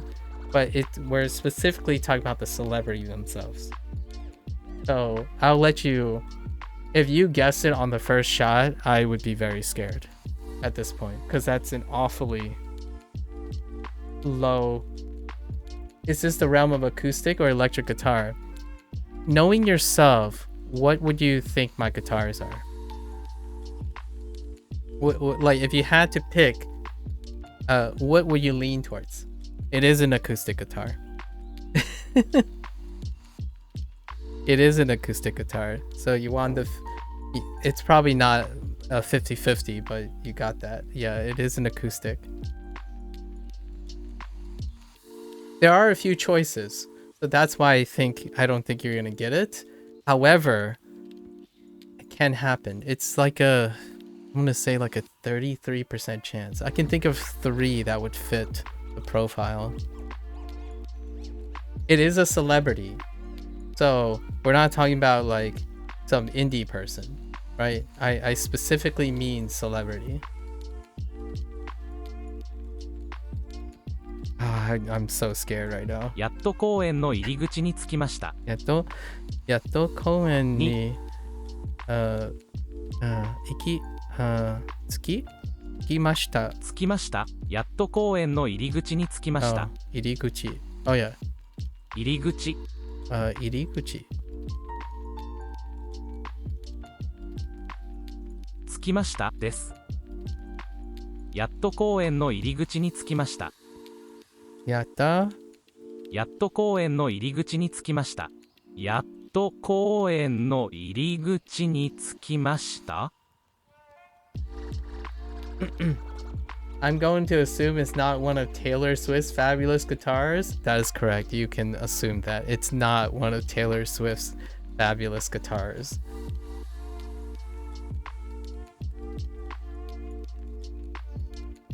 It is not. And I'm just gonna be real with you. You're already in the ballpark though. And you probably know the same facts that I do as well. That's why you're thinking of Taylor Swift. Probably. I probably know your motivations of thinking about Taylor Swift.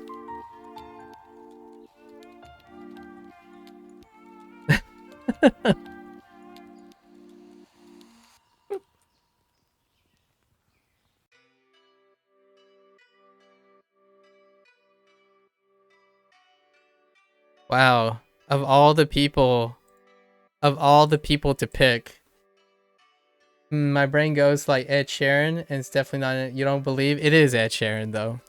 Okay, so you didn't go. Good. We're still different people. It was Ed Sheeran though. I have a St. Martin's 3.25 travel guitar. The very same one that Ed Sheeran used before he started releasing his own line of guitars. Because I have small hands.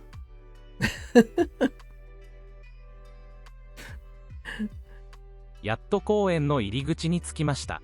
You're a bit creeped out that the very first person I thought of was Ed Sheeran, but I thought that was too easy, so you didn't believe it. Oh my god. Listen, when you said Taylor Swift, the only way I could have ascertained that you mentioned Taylor Swift is you already thought about Ed Sheeran. Like that's the only way. Because, Taylor Swift and Ed Sheeran, right? When you think of guitars, but you also think of couples or former couples. It's Ed Sheeran and Taylor Swift.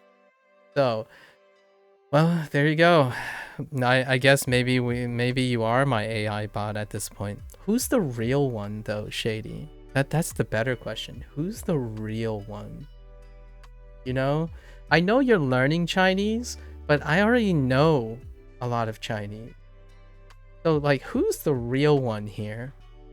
Are we having like a isekai moment? Is this what's happening here? All right. I got one.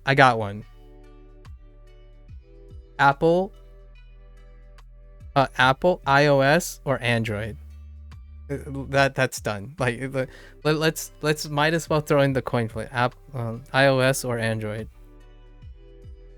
やっと公園の入り口に着きました。I think this one kind of breaks. I have an answer for this, but it is a coin flip.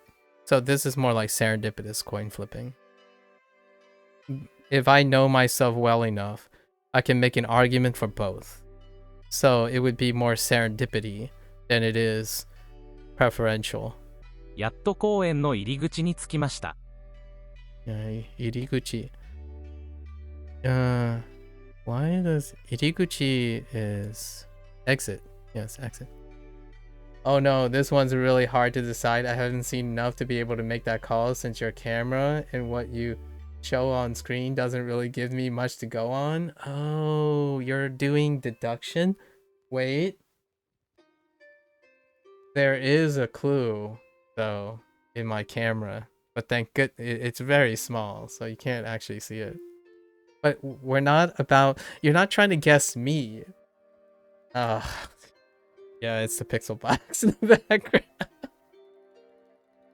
Alright, well, that ruins everything, doesn't it? That ruins everything, doesn't it? やっと公園の入り口に着きました。ドーナツをもう一つください。 But I'm asking you, are you an iOS or an Android person currently? I was Android for a long time, but when I went to Japan, you swapped to iOS. Yeah, it's because it's a 90% of the market share. And so now I am. Yep. So this is kind of unfair, Shady. So this is a little bit unfair. If we're saying, so let's make the assumption. Let's say you and I are similar, right? The thing about iOS and Android is that functionally, if we were to execute our balance of pragmatism and thinking, the only way we would end up in the same situation is by serendipity. And the serendipitous nature would be that we stayed in an environment that would attack our pragmatic and thinking to choosing a platform. So if our experience differ is when when our experiences favor one or the other. And my thought was immediately that you already went to Japan or any country, right? Any country that is, say, like the East, like in the sense of like, oh, you know what? It doesn't actually hold up anymore for China, does it? But there is a high preference, at least I know in Japan, for iOS. It used to be China as well, or like people who have access to phones, but I don't, it's kind of hard to know at this point, right? Because of the trade wars, right? However, my guess, I already deduced, in my opinion, that you had like a 70% chance that you're on iPhones because of your visit to Japan. That was my initial thought. So it was most likely we would differ. However, I would have made the argument that you probably use both platforms due to pragmatism. Because when someone already asked me before, like, do I have iOS or Android? And I said, well, I don't have enough information to make a comment on iOS. Like, do I prefer iOS or Android? I use Android because of the pragmatic uses I have and the flexibility I need. However, I would make the argument that if someone offered me iOS or there's more pragmatic use for it, for my current situation, I'd probably pick up iOS. My mother has Apple products. So it's kind of funny that was I'm curious now if you have any ideas that would differentiate, but would be really fun to see if they're the same. I wish iOS was an open. Yes, it's largely because of its open platform. Yeah, or more open, right? Because Android is your iPhone is still in the Japanese app store, so I can't install US apps. Oh, like fast food apps and stuff. But on Android, you can install apps from anywhere. Yeah, in that regards, it's definitely a nice pragmatic feature to have. This year I'm due for a refresh, so I haven't decided if I was gonna pick up one or the other yet. I haven't decided. I have till Techtober, right? I have till Techtober, so plenty of time to negotiate until Techtober. Bit wait. Donatsu を This is one more. Mo hitotsu? ドーナツ Uh, ドーナツをもう一つください hitotsu. Okay. Hitotsu kudasai.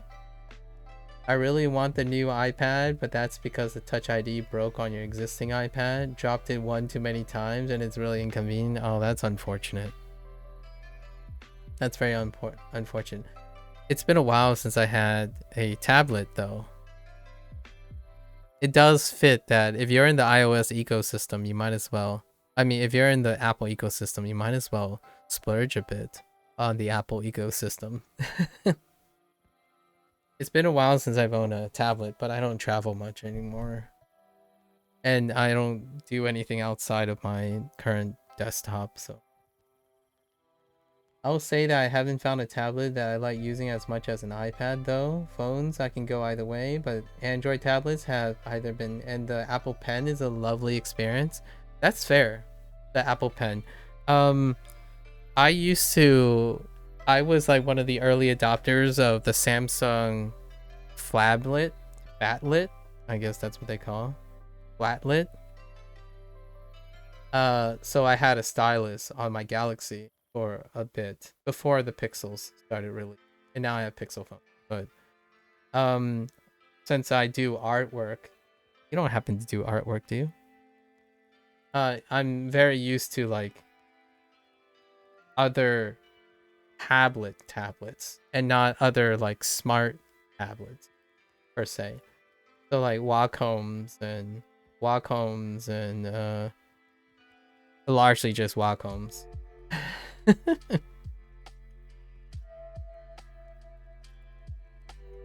You tried to do artwork but you can't draw anything. I can design websites though.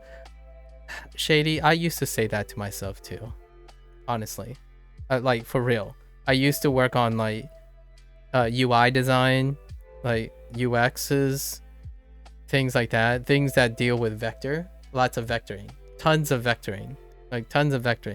But you'd be surprised how you had a Wacom bamboo that I bought forever ago because I wanted to be an artist but gave up on that dream. No, don't do that, Shady. I didn't have a dream to become an artist, but I also didn't scare myself away from it. I only started recently though. The last 2 years. I say largely the last 2 years. It's all amateur art. However, it does have its rewards for making. What is tidy up? To clean up. To like organize. You know what? How would you describe tidy up? Shady, in English. Like what would you do to describe tidy up? I want to say clean up, but then clean up isn't quite tidy up. I feel like it's the combination of cleaning and ordering. When you organize, I don't think it's enough to describe tidy up. And I don't think it's strictly cleaning up. I feel like tidy up encompasses both organizing and cleaning up at the same time. Like what I mean is the phrase tidy up as like a nuance of encompassing two different phrases. Because you can clean up without tidying up. It's 40% and 60%. That's exactly what I was thinking. It's like 40% cleaning up and 60% organizing. You took the words right out of my mouth. I was going to use percentages. I would have gone as far as 50-50, but it's pretty much like both. The tidy up is like replacing cleaning and organizing at the same time. Because you can clean up without tidying. Because you don't necessarily need to organize something if you're just cleaning it. You can clean without organizing, and you can organize without cleaning. To some extent. It's a question from XD, so it was a fun question. Okay, all right, one more donut, please. Says me. all the time. One more donut, please. I haven't had a donut in a very long time. Whenever I have that one donut in a blue moon, it's like euphoria, momentary euphoria. It makes you want to eat the whole dozen. A baker's dozen.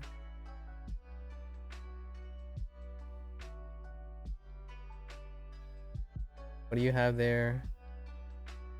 Is ordering the table.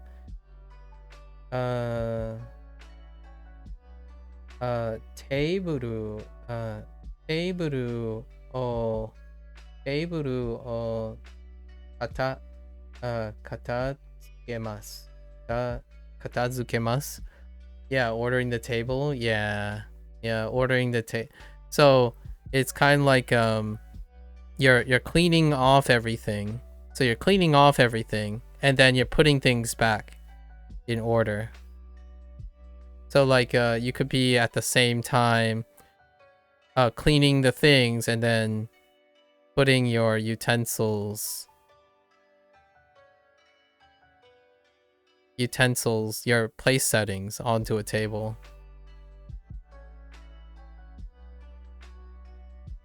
You introduce your partner to Krispy Kreme. Bad decision.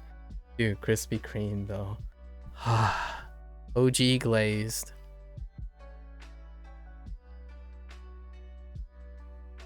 Yeah, exactly. Yeah, you interpret it as getting rid of things you don't need, which is like cleaning up the stuff, and then you're wiping it down so that you're cleaning it up, and then you're putting it back in a specific order that you want it again to tidy up. Yeah, kind of like tidying up your closet.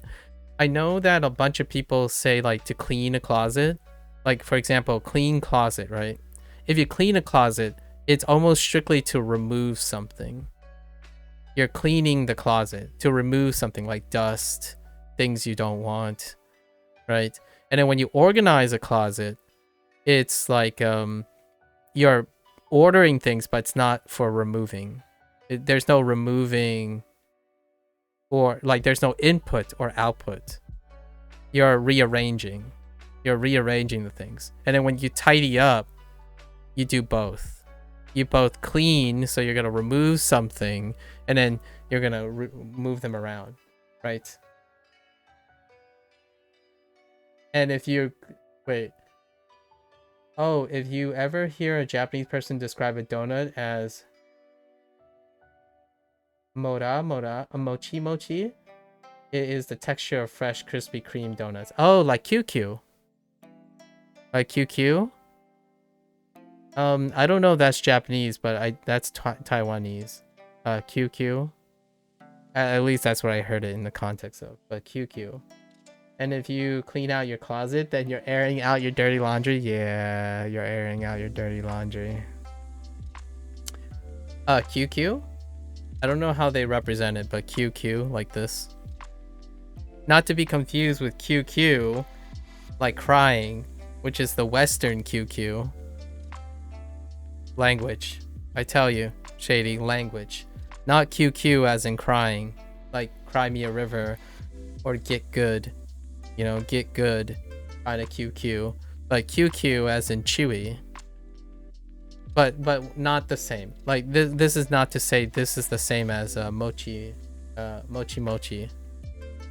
But it kind of like the same element. Like they're describing the texture, QQ. Which QQ is for the bubbles, right? For the boba. Boba. When you're having boba tea and stuff, you always describe the bobas as QQ. Yeah. QQ. The bubbles in boba tea. Right. Yeah, you're right. I looked it up in, yeah, Pleco. Yeah. So QQ, the boba tea. Wait. I imagine your husband... I imagine your husband likes bubble tea, right? Otherwise, I might have to reject the idea that your husband is Asian. I just kidding. Not all Asians like boba tea, but I'm telling you, they're nice. Actually, what do you think of boba tea? I think it's like donuts. The reason why we're having this discussion is it's like donuts. I wish it was sustainable to drink like gallons, drink gallons of bubble tea, but it's not sustainable, right? It's the same context as donuts. It's nice to have as a treat every once in a while, but if you consume too much, you're gonna destroy yourself. He liked boba tea too much and he blamed it for him putting on 30 pounds a couple of years ago. Ooh, it wasn't the bubble tea and now he avoids it. Oh, okay. Oh, okay. So it turned out it wasn't the bubble tea. I love bubble tea. I just wish I had fewer calories because I could slam it way too. Yeah, exactly. I figured that'd be the case. Yeah. The kind of conversation you had about donuts immediately made me think of boba tea. And they both have texture words compared to them, right? And they're also both, the texture words are of Asian interest. And at the same time, immediately you start thinking, you can't eat a lot of these stuff. It's gonna destroy you. It's gonna wreck you so hard. I legitimately inhale donuts and boba tea. And they would make so much. It's like you go outside, you're like, maybe you can get a $6 extra large boba tea, and that's like gone in like 15 minutes. Not even. I can't even hold on to an extra large boba tea for less than 15 minutes. Yes, I love First Take. Yep. For all the artists. Yep. Oh, they've been branching out too. They've been branching out. Like even Avril Lavigne had a First Take. For some reason, Avril Lavigne is very popular. East side. Yeah. Yeah. So, yeah, I love First Take. Yeah, she's really popular in Japan. Yep. I found out very quickly. But yes, I do watch First Take all the time. Did we already talk about music? Because we already talked about Yorushika, right? I'm pretty sure we already talked about Yorushika. If not, I'm just gonna assume you like Yorushika. I'm pretty sure we talked about this already. If you don't like this band, then we're nothing alike anymore. But you probably like this band. I'm pretty sure we talked about it. Yeah. You tend to use the First Take as a way to discover new Japanese artists. Me too. Me too now, actually. All right. I gotta keep moving here.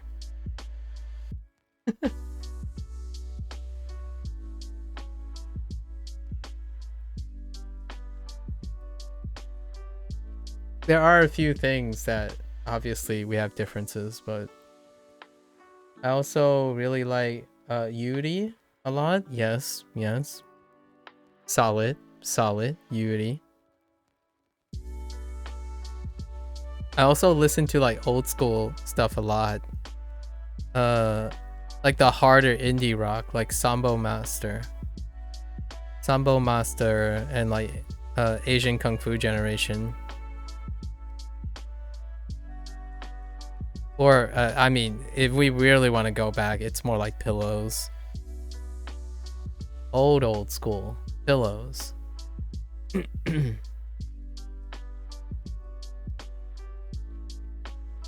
What is this? Blank o mo hitotsu kudasai. What are you ordering? That looks like an orange juice. Juisu. Juisu works? Review. I don't want to go to the meeting. Well, suck it up and go to the meeting. Meeting. Meetingu.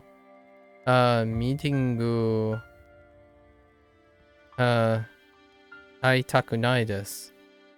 Meetingu ni aitaku nai desu. Oh, no. Ikitaku nai desu. Ikita desu. Sorry, I was thinking about meeting all of a sudden, but don't want to go to a meeting, not don't want to meet up. Remember way back when I first got into Japanese, this would have been in high school maybe, I rocked out to Utada Hikaru, Kingdom Hearts. You probably played the Kingdom Hearts thing too, simple and clean, right? Utada Hikaru. I was introduced to Utada Hikaru through Kingdom Hearts, but not before I learned about Ayumi Hamasaki. From Gundam, and then that introduced me to TM Revolution. That was my J-pop days, so I used to listen to a lot of J-pop. That was a phase. And then 1OK Rock after that, and Gakto. Yes, Gakto is a great one. Throw in El Arc Seal with Hyde, the singer. There's like Porno Graffiti, and 1OK Rock is like the D-Techno Life side of things. D-Techno Life with like Bleach and whatnot. So we're listing all the things. I'm pretty sure all of those sound familiar to you. You still listen to Utada Hikaru. Interesting. I left that phase a little bit. The others not as much unless it's their older stuff, yeah. Like Gakt also had Gundams. Yeah, El Arc Seal, Ready Steady Go, or Driver's High. Great anime would be Great Teacher Onizuka, right? Onizuka, GTO. And then Full Metal Alchemist, of course. Hearing that name just gave you whiplash. I missed out. My best friends, the triplets, right? They went to I go to this anime convention called Otakon every single year, but I started going the year or two when El Arc Seal performed at Otakon, and I was like, ah, dang it! I've gone ever since, but I volunteer and work this convention every year now. It's been this will be my 17th year. This will be my 17th year. Technically, it's my 13th time because of COVID. One of the Otakons were canceled. It was COVID year. So this will be the 25th year of Otakon. And it's pronounced Otakon because it's otaku meets convention. So you could argue like, but it's Otakon, and it's like, nah, it's a combination. East meets West. Otaku meets convention. You could make when I think about Otakon, like a combination of Otakon, I think of Pasokon, but it's more like like with a C instead of a K. But it's spelled with a K though. Otakon. One Last Kiss and Beautiful World, the capo version. Oh, I see. Utada Hikaru is one of your partner's favorite artists. I see. And so we often listen to her when we're driving around. She did the song for the last Evangelion movie, and going to see that movie when it released in Japan was a really special moment for us. So we have fond memories of those songs in particular. I haven't finished watching the Evangelion movies. Yeah, I haven't finished watching. I didn't realize she made a song for it. Interesting. I'll have to get on that. Hello there, Cozy. Hello. But listen, so your partner is not into Ayumi Hamasaki? She was like the OG. I don't know what, I totally messed up her name, but Ayumi Hamasaki was like the OG J-pop. She might have been a generation before Utada Hikaru.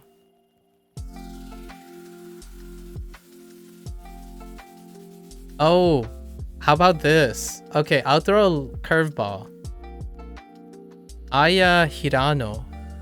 Is that her name? Pretty sure it's Aya Hirano. Thanks to Suzumiya. I like her songs.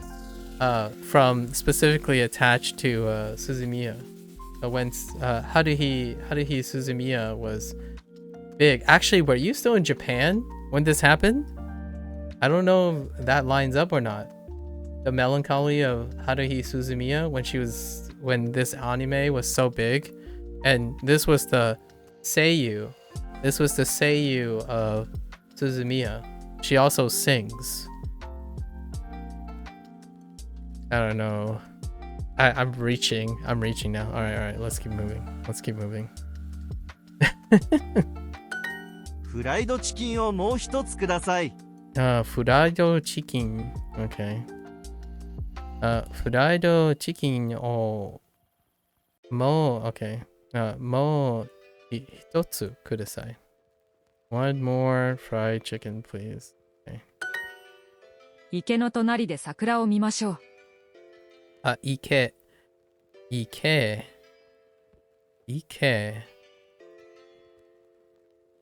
の interesting. 池の隣 nearby something. Sounds like pond, right? Ike is pond. 池。 Yeah, Ike. My partner is a massive Evangelion fan from the beginning, has seen and read every single part of the universe. He waited 9 years between Evangelion 3 and Evangelion 3+1, and that movie made him so emotional, I can imagine. 9 years of build up to the ending, and it was perfect. And he also listens to Ayumi Hamasaki. Fair enough.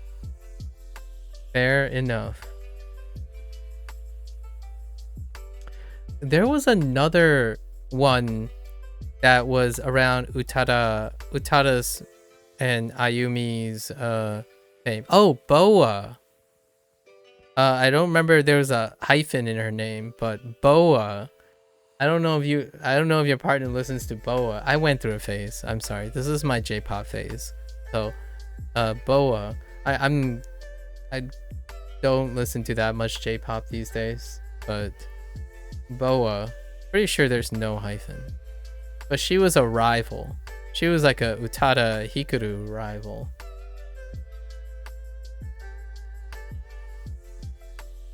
Boa is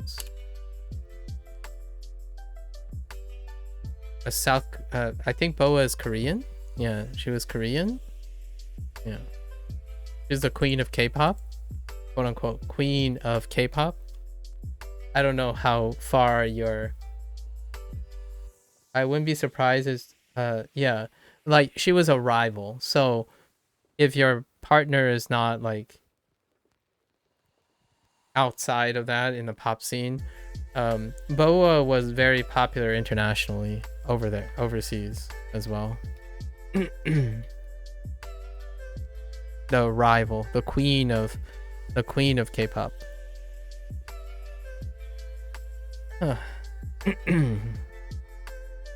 Memories. I don't want to tell people things. Like I have this soft spot for Keikona music. Oh yeah, Morning Matsume. Yeah, Morning Matsume. Oh my gosh. Now we're going into the J-pop, like J-pop what do you call them? Big groups. The J-pop supergroups, like the gigantic supergroups.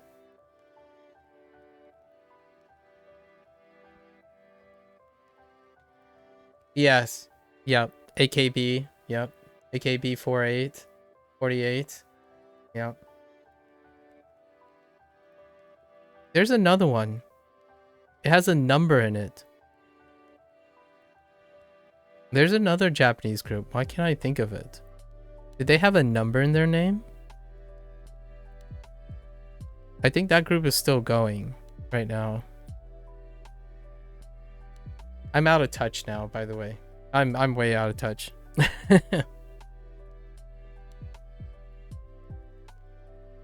Let's see. We should Ike no tonari de chikaku no, just kidding. Sakura Sakura o mimashou. Okay, we should look at the cherry blossoms next to the pond. There's a bunch now. AKB48 still exists, though none of the original. Yeah, because they graduated. Yep. Yep. Well, labels rotate groups. It's the group's name because of the industry, right? I watched a documentary a little bit, like 2 or 3 documentaries about how like K-pop and the J-pop industry manages the image of the labels, right? Like the group's labels. So it's more the symbolic namesake as opposed to, and those members that move on to do whatever they can from garnered from that, and like the rigors and all the stuff that they have to do, like how they rotate members and how you get into a group. Yeah, the industry is incredibly insane. Yeah, and the documentaries are about the truth, you know, behind the scenes. I like deep cuts and behind the scenes of how industry works, right? So even like how writers guilds work, like in cinema, and like how like currently the landscape of live streaming services and how they manage creative labor supplies and stuff like that. The documentary on like mangaka, like the work culture behind anime deadlines and stuff, was inspired off like Miyazaki. When people talk about the documentaries about Miyazaki, Studio Ghibli, and then when you start getting into the deep cuts of the work culture behind anime, producing anime and stuff, it's really quite incredibly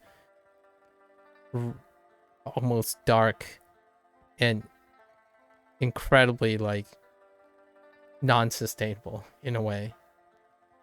Your introduction to K-pop was through a show called Beauties Teach the K-pop Stars, or something like that. Got me into U-Kiss and MBLAQ. All right. What is the thing right now? I'm probably showing my boomer. The last time I heard about like some crazy K-pop thing, it was Pink, right? Blackpink? Is Blackpink a K-pop group? I'm so out of touch. I don't want to like jump on anyone's thing. I'm a boomer in this. I no longer really participate in keeping up with the pop scene. I'm like an indie person. I'm very, very much indie. I don't even think Yorushika qualifies as mainstream. Anime production needs to be changed for sure. It's what made the Kyoani situation so much sadder, since that's one of the few animation studios that treat their staff really well. Yeah. Like I really love what they produce, but at the same time, it helps one get grounded. I like to ground myself in how much it takes to keep standards up, right? It makes it so that the end user isn't always feeling self-entitled, because there are so many things that go on to produce these things. And if you're in that shoes, it's hard to empathize with that without actually knowing this, or at least getting a little bit semblance of what is responsible, what is currently how they're operating to present these. Yeah, it's a great appreciation for what you actually consume all the time. 池の近くで桜を見ましょうか。池の wait. 池の近くで桜を見ましょうか。近くで is the same phrase, only in reverse.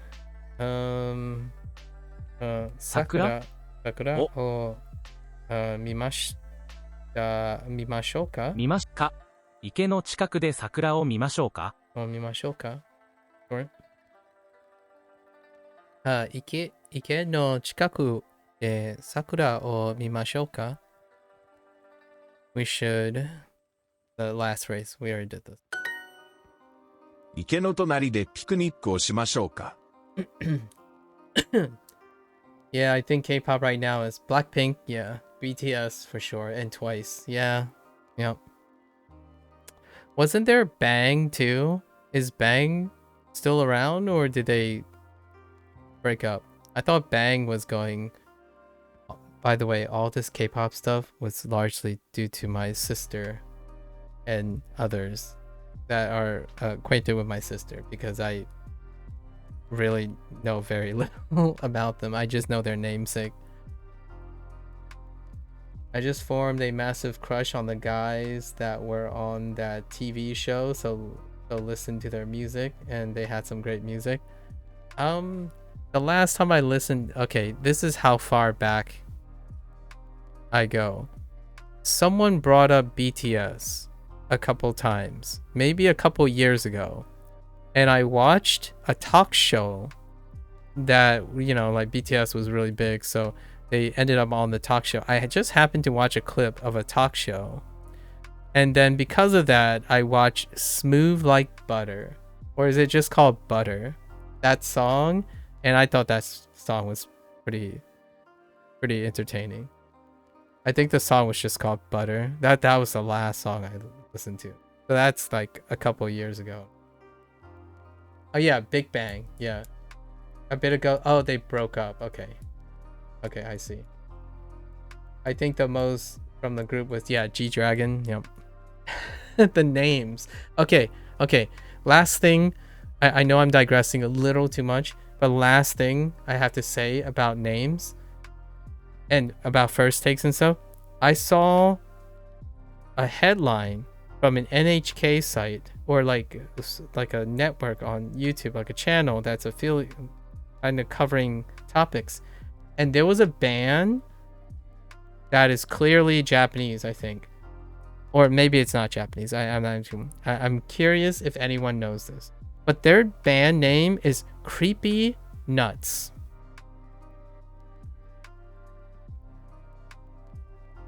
I don't know if it's a rap group or a hip hop group or like but Creepy Nuts. Like, yep. That's the last thing I saw when it comes to like the hip scene right now. Creepy Nuts. They are supremely talented. Okay, alright. Well, there you go. That's as far as I went. Yeah, BTS has catchy music. I did some research into them to see why they were so famous, and apparently their lyrics outside the pop scene gets really into... Yes. Yep. I did a deep dive into that for a bit. Their lyrics are incredibly underestimated. Like the deepness in BTS's lyrics. You know, it deals with a lot of depression and emotional trauma. Yep.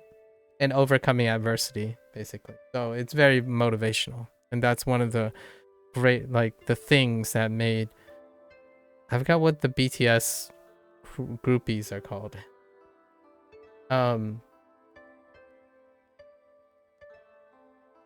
But yeah, those people.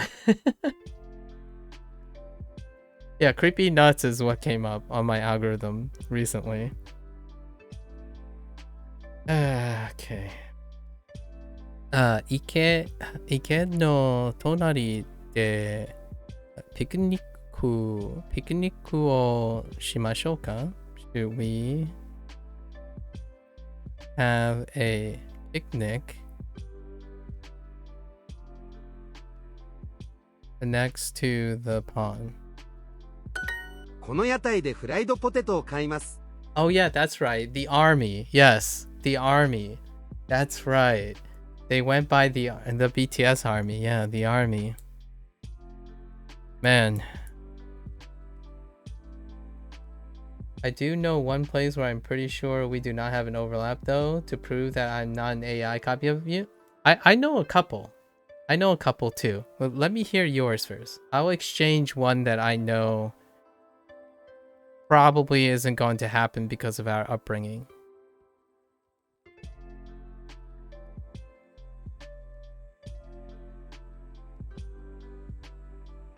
one of your favorite band duo is 21 Pilots, get out of here. I'm out. No, it's not.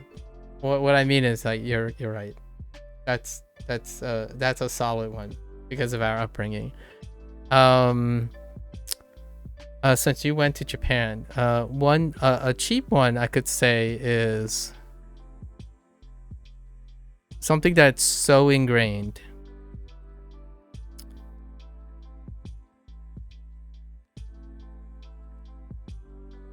I know how to cook Chinese food.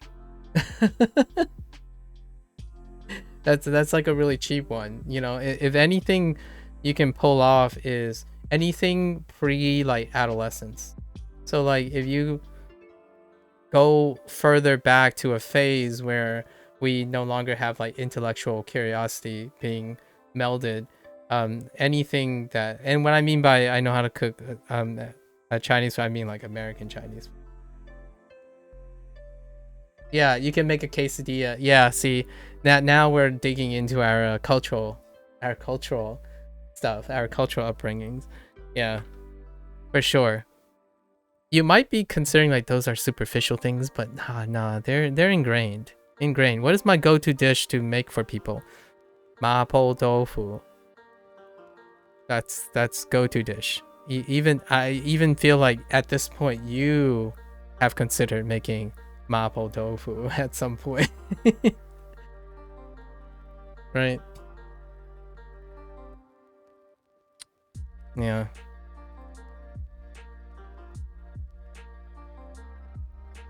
We're actually having that for dinner tonight? Gosh darn it. Yep. There you go. Yep. The things that are available now, though, I think shady. If we go to the current present day, I think we can probably lock in incredibly suspicious things. Like incredibly suspiciously similar things.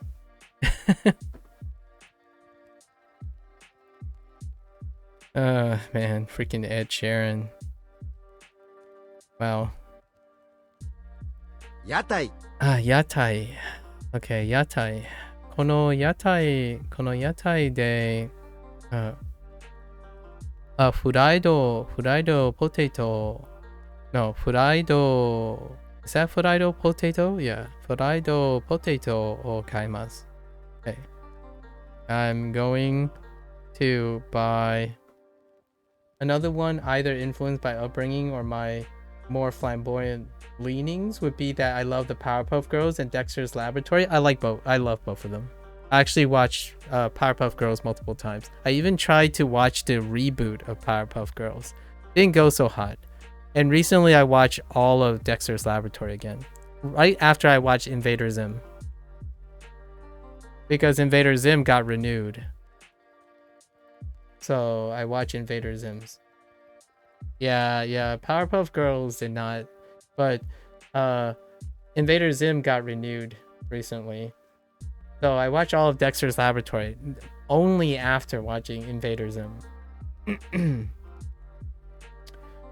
What of the 1000 Power Puff Girls reboot? Yeah, that's what we were talking about, XD. Yeah, Powerpuff Girls. The reboot was meh. I watched all of Teen Titans again. So, speaking of Ayumi Hamasaki, Avatar, yes, Avatar Last Airbender. Watched it multiple times. I even watched the live action recently. The Netflix adaptation of... I even watched M. Night Shyamalan's movie. And I watched all of Legends of Korra. So, yeah, that doesn't... Oh, how about here? I'll throw one out to see if if it's recent, but it's outside of our spectrum. Troll Hunters, originally created by Guillermo del Toro. All of Troll Hunters, the Tales of Arcadia. It's on Netflix.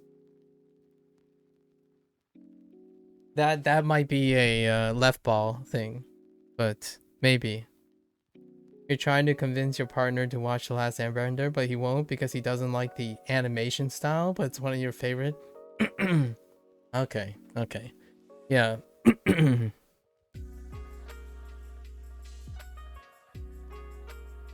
I like Del Toro. So, Guillermo del Toro's work, like anything that a lot of things that he has touched upon, I really enjoy del Toro's work. Like Pan's Labyrinth. Ever since Pan's Labyrinth. Let's not start on Pacific Rim, right? Pacific Rim 1, right? Talking about an intersection of Japanese culture and Western culture. You know, like East meets West, Pacific Rim. The first one. The first Pacific Rim. The one that was directed and created by... you wish Pacific Rim has a second movie? It does. I think it actually has 3 movies. But not a second film directed and created by Del Toro. Though, to be fair, I watched The Last Airbender, the cartoon in Japanese, and the humor doesn't really cross the language barrier too successfully, in my opinion. It doesn't. I absolutely agree. It doesn't. And I think it's the reverse problem. The pacing and the animations still require the stringency, right? It's much like the reverse, where when you have the eccentricities of English and the pacing of English cadence versus Japanese, the reverse doesn't... It's very difficult. It requires... like, something so beloved requires a lot of, like, fine nuance control, right? And a lot of times, the reverse is true, too. And this is one of those few cases where... Many cases, but not in this regards. Where... Yeah. And to me, the animation style is... incredible. I like the animation style because of its Chinese influence, not the Japanese influences, because it's actually far closer to Chinese culture, not Japanese culture. So I could kind of see the dissonance and less popularity among Japanese people. Oh, speaking of things that don't cross the language cultural barrier, is stand-up comedy. Yikes. Yeah, let's not talk about my attempt to understand Osaka humor. Like Osakan humor? Oh my gosh. But I do like it, just it's not the same. He does not understand American stand-up at all, which makes sense given how much it relies on cultural norms. Yeah. Or subverting them. Yeah. The reverse is so funny too. I like it, but not in the same way that you would like American humor. Like American stand-up is, woof, that's gonna be rough. You tried to show him Bo Burnham? Oh, okay. And it told me to turn it off because he thought Bo Burnham was a selfish butthead. Yeah, it didn't. Yeah, I wouldn't think so either. I think... Wait. Let me think of stand-up comedy. There's this one guy. I think if there's any, like, straight man humor, that might land. There's this one, I keep forgetting his name, but he says things with incredible, like... He might be British, too. I think British humor might land a little bit better than American stand-up, but... anything that's straight-laced, you know, something closer to the funny man, you know, the straight man and the funny man routine, but without the funny man, if you know what I mean. Like, if they drop the funny man, if you find someone who's like really straight, as in the straight and narrow, they make observations and they're funny with observations, but the problem is that that person also needs to have cultural norms that are relatable to that person.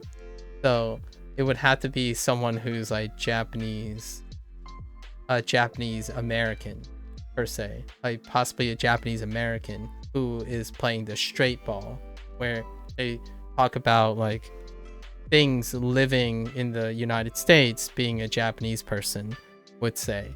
Things like you know, you have a problem when you get sushi in a landlocked state. or something. I don't know. I'm not a comedian. I'm very, very terrible at comedy.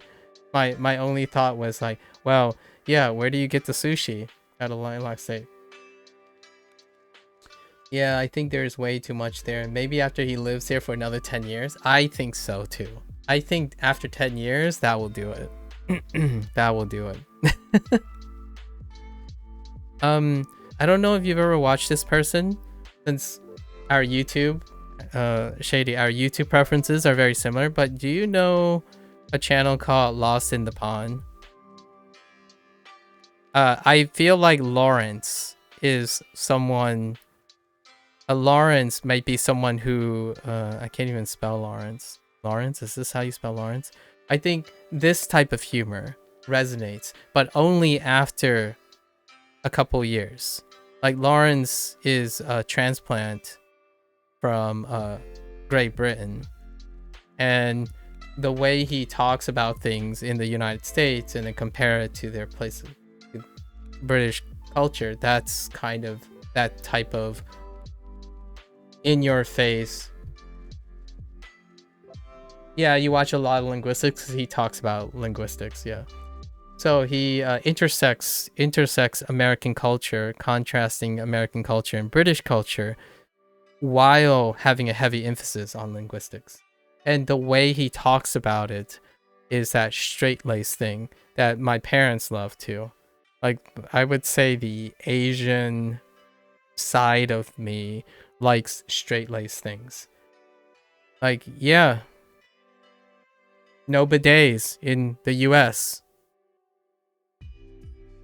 Proceed to laugh, you know, like that kind of thing. Like, well, my butt is always you know, like my butt is always 80%ish clean or something, and like make a bidet joke where like, oh, well, we have to buy toilet paper. Proceeds to laugh. Or something like that. I don't know how to really element it, but yeah. So we had to buy a bidet when we got our own place. Yeah, Japan changed it. Yeah, that makes sense. So I feel that's something, along with puns, but the puns have to be Japanese understood for your partner, probably. Like my parents, like, there's something about Asians, in my opinion, with puns and the layering of puns and like dad jokes, but they have to be relatable dad jokes, and they have to be like very stilted in delivery. Like, oh yeah, man, people say life is cheaper these days, but here I'm thinking $6 eggs. Proceeds to laugh, right? That kind of thing. Like, their observations, they're very very salient observations that you live in today, right? Like, man, back in the day I was trying to find a book, and now I'm trying to figure out which book that I need to read. Or like want to read, that kind of thing. Maybe like a take on the internet or something. It's like these days all I'm thinking about is, am I gonna have to subscribe to drive my car one day? That's funny because it's like truth, but at the same time scary, but it's also nuance. Like, one day I'm gonna walk out and I'm gonna say, have I paid my subscription to get into my car? That's kind of, in my opinion, that's the kind of thing that resonates with incredibly pragmatic cultures. You're talking about like life and observations that you see and fear and think about all the time, as opposed to like making commentary on people's emotions or how ridiculous and being hyperbolic with like how complaining and tenuous human emotions are. I feel it's rarely ever that in Asian directed conversation. Like situational irony is fantastic. because it's literally the situation, right? You got yourself into a really weird predicament. That's funny. Not figuratively what happens if you thought there was a misunderstanding of certain things because you have emotional compromise things. That's usually not very resonating. And oftentimes American stand-up involves emotional compromise things. Like, oh, you know, a husband overreacting only to lead to a bunch of misunderstanding later down the road, as opposed to, oh, something happened and now the two are maybe inexperienced in encountering and solving that. That's like the reverse direction, where something has happened and then incompetence ensues, right? Instead of the person being incompetent and then creating and precipitating a series of weird occurrences. It's kind of like a characters versus world kind of thing. It also breathes into a lot of the contrast between like American cartoons and anime for a sake. Like some of the mainstays of American cartoons are like Family Guy or Simpsons. What propagates all the situations in those humorous situations? It's the characters. The characters drive all the things. They're character centric.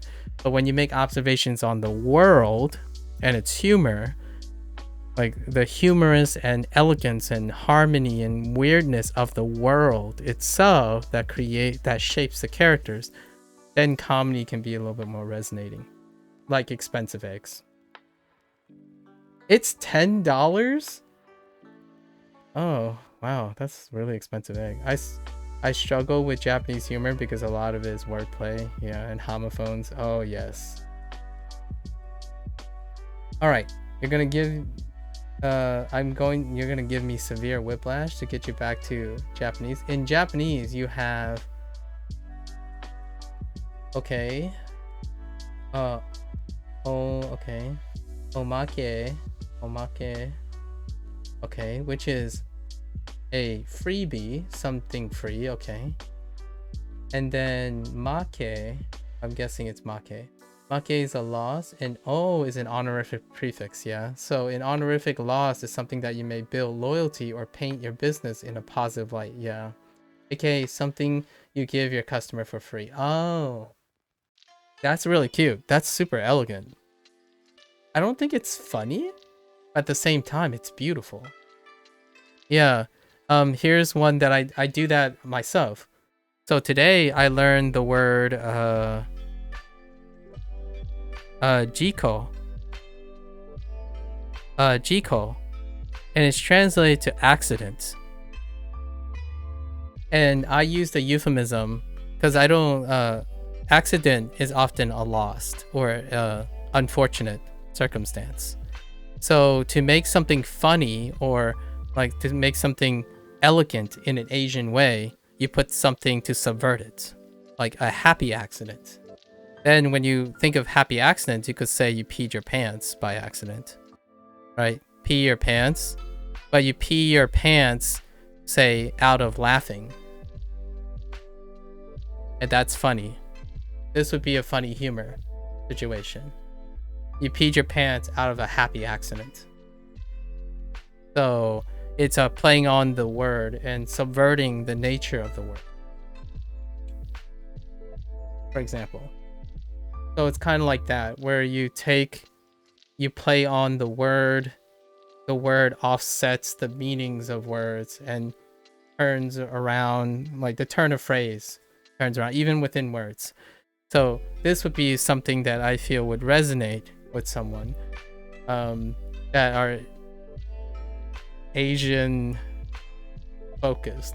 So this would be cute. I would think this is endearing and funny if told as a story, where like they set up for an accident, but then it turns out to be a happy accident, which is a euphemism for something like peeing your pants, which kids do, and you might end up talking about a kid, like your kid, who had a happy accident, right? instead of describing like, oh, getting peed in the face or changing a diaper, how it makes you feel, that kind of stand-up is more American, where like you talk about, oh, how you don't want to change the diaper and like, oh, it smells terrible, and then talk about like the marital roles in determining that kind of thing, right? This is more about the language of accidents. You ain't cool unless you pee your pants. Real talk. Real talk. I'm pretty sure as a kid I probably peed my pants at least once. I don't remember it, but it's probably happened. Yeah, sorry, Billy Madison, yeah. And I feel, I don't know how often Japanese people quote for comedy. Do they quote for comedy very often? I wouldn't know because I don't know Japanese quotes. Like, it'd be... Not that you're aware of? Yeah. Quoting is really fun. I think that's the closest thing you can get to the pun nature. I do have to admit, though, if I had to guess, if your husband is Japanese, right, and has some command of the English language, right, to an extent, I think if there is a comedian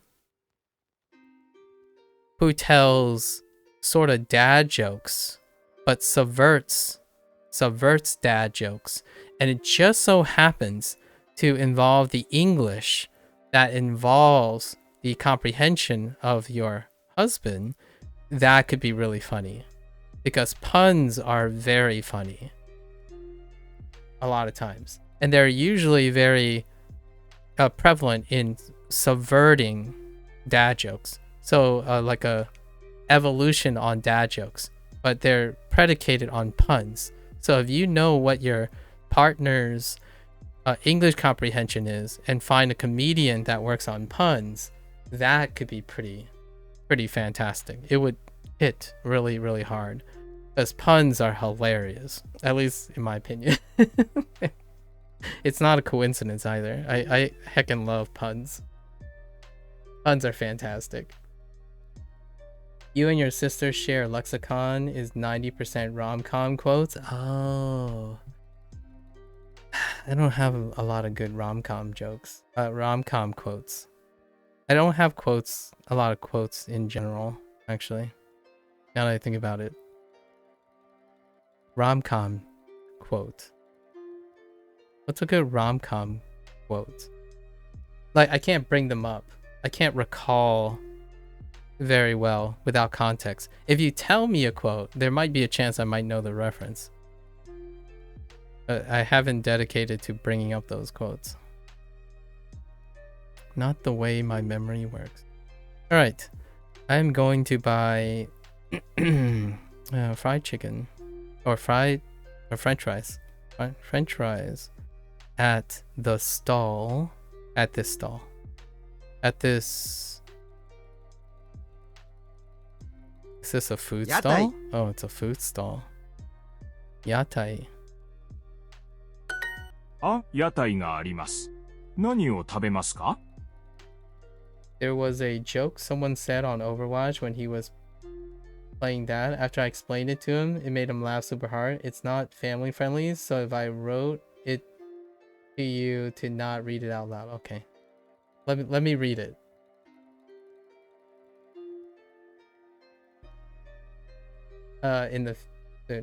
My sister and I quote movies like She's the Man, Fired Up, Legally Blonde, Bring It On, and Grandma's Boy all the time. Ooh, okay. Now we're getting into things we don't share. She's the Fire. She's the Man, not sure. Fired Up, not sure. Legally Blonde, yes. Bring It On, yes. Grandma's Boy, not sure. I'm espresso depresso guy. So mine's more like things like Joker recently, The Whale, like extremely espresso depresso things. I watch like deep cuts into human condition. I'm always about the human condition most of the time. And if I had to take a quote from them, it's probably from these things.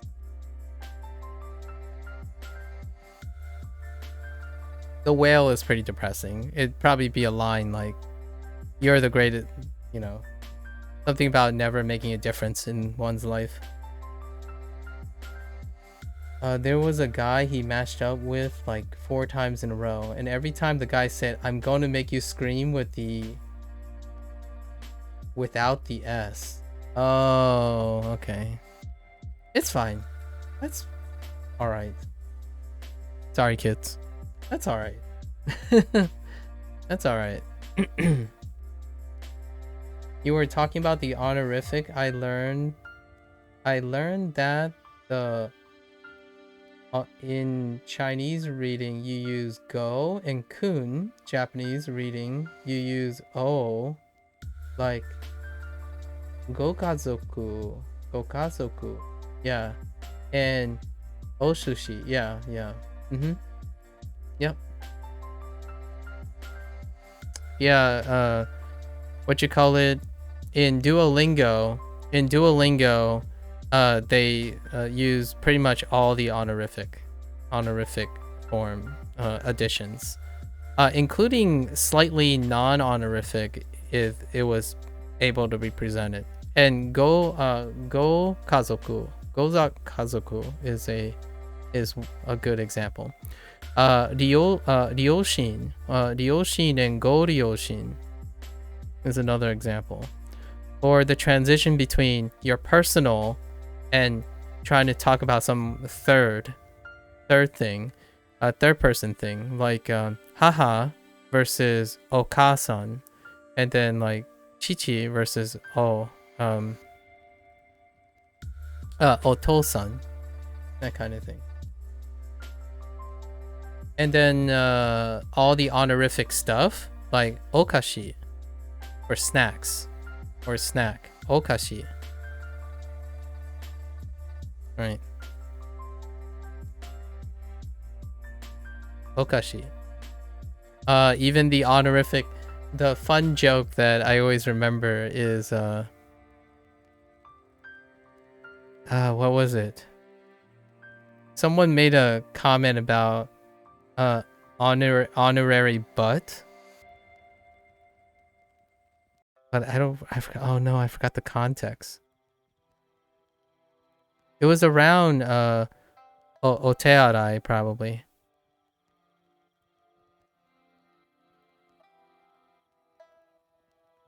Oh, oshiri? Is that honorary butt? Yeah, honorary butt. Yeah, that was the comment. Oshiri. Yeah, oshiri. That's it. And I haven't learned this yet in Duolingo, but oshiri, the honorary butt.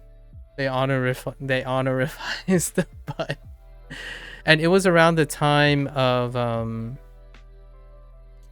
otearai, the honorary restroom, otearai, when I still had trouble constantly juggling ahs and ohs. So there were things that had the honorary ohs, but there were a lot of things that start with ah, like atama ga ii, or like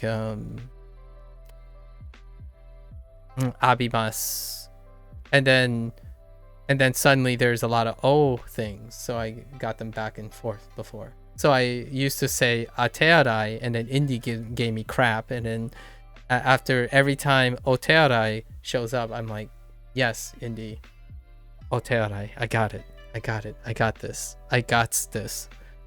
It's still fairly common though, like, because a lot of ahs and o predicates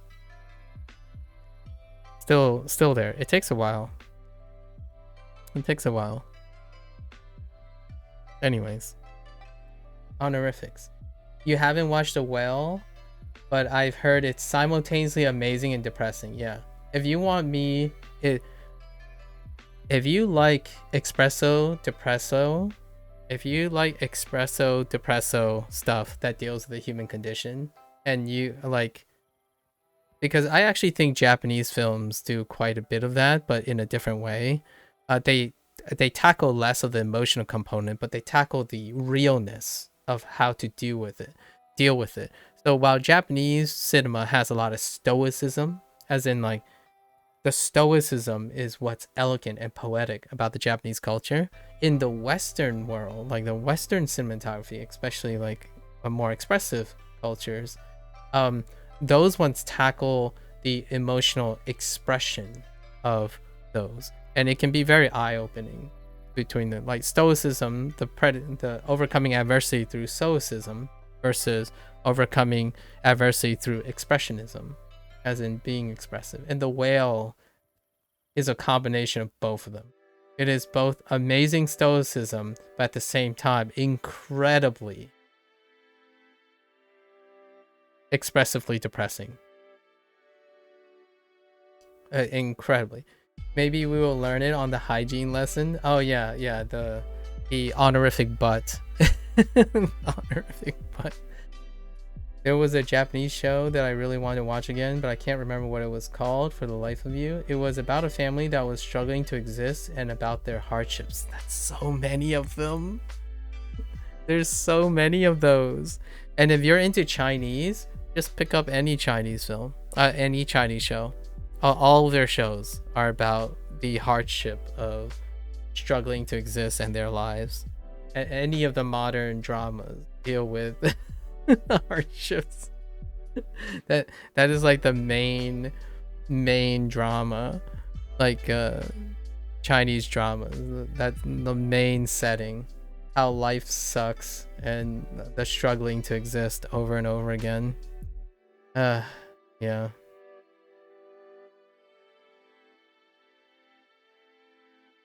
You got really into Asian boys love, especially Taiwan and Japanese, because of how emotional they are. I see. You're a glutton for emotional punishment, I suppose. Have you seen... I would love to see what you think of this movie. Hold up.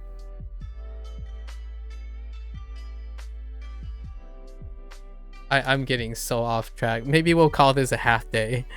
Hold up. Oh yeah. It's a movie called Love is Strange. Love is Strange. I like Western modern love. These are dramas, so hold on to your hats. They're not rom-coms, unfortunately. They can be like rom-com adjacent, but I like modern love, contemporary love movies a lot from the Western like Writers Guild stuff. Love is Strange is one of them. It stars Alfred Molina.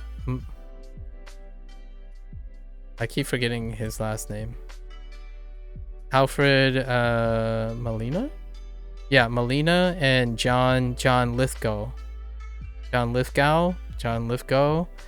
I don't really know how to... Yeah. Molina and Lithgow. I don't know if you've seen that before. I think that's it's a really beautiful... Yeah. I figured because we might have similar preferences for like performing arts as well. I think it's a beautiful one when you mentioned things about like Asian boys love, that type of subject matter. Love is Strange is a really big one. I recently watched Holdovers. The Holdovers. Low key, I'm a Paul Giamatti, Paul Giamatti whenever he's doing indie films. But The Holdovers recently, that was fantastic. It deals with a different type of love, compassion between adversity, like an unexpected, Giamatti, unexpected companionship, like you know, the non-suspecting companionship forged out of serendipity, as in when multiple people are having hardships, somehow when they're together they were able to bolster each other, and that's fantastic too. I love unexpected companionship, or not unexpected, what is the word I'm looking for? Yeah, I guess it's unexpected companionship. Companionship in the weird, unexpected places, right? It's a fantastic movie. The ending leaves a little bit. These movies tend to be open-ended endings, so you kind of have to deal with it. So it doesn't necessarily provide closure in the same way that rom-coms do. I think rom-coms, one element that distinguishes the type of movie that I'm talking about with rom-coms is that it's open-ended. There's rarely ever a lack of closure. I mean, there's rarely ever significant closure. The idea is life goes on, right? It tends to go on. What is hardship? Hardship is the idea of things that bad things, or things that hurt someone, things that drag someone down, right? Bad things is hardship. So if you ever have like a bout of hardship, maybe like a death, grief is an example of hardship, right? Grief, depression is an example of hardship. So we use at least I'm using hardship in the sense of this is the general category. Yeah. XD. Have you seen The Bear? I've only watched the first season, but that show was very gripping for you. I need to finish season 2. I haven't gotten to The Bear yet. Ooh, I'm gonna add that to the list. I totally forgot about The Bear. I've only recently been catching up with a lot of shows. Lots of shows.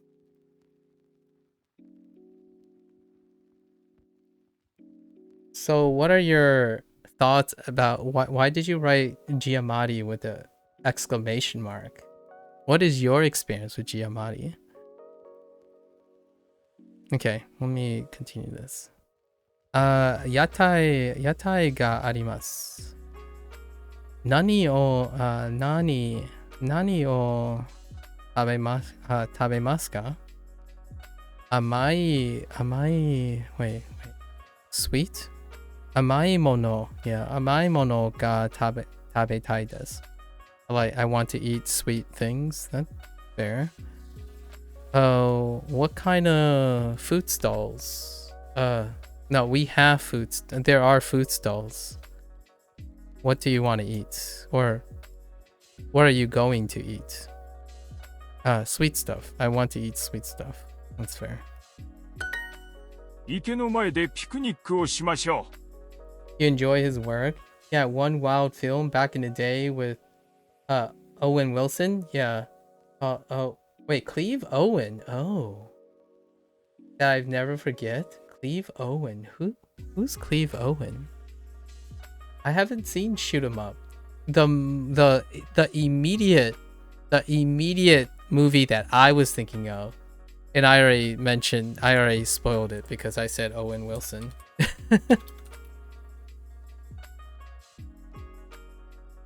Wait, hold up. Maybe no, I'm not thinking. No, that's not what I'm thinking of. Am I? Oh no, I'm thinking of someone else. A different movie. Not Owen Wilson. It's what's his name? The guy that played opposite of him in Wedding Crashers. Was that the same guy? Maybe it wasn't. Hold up. Who was in here? Oh no, no, that's not it. I was thinking of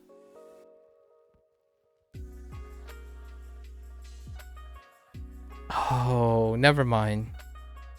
Different movie. But I was thinking of Sideways. The specific movie I'm thinking of is Sideways. Not shoot 'em up. Oh wait, maybe I have seen shoot 'em up. Hold up.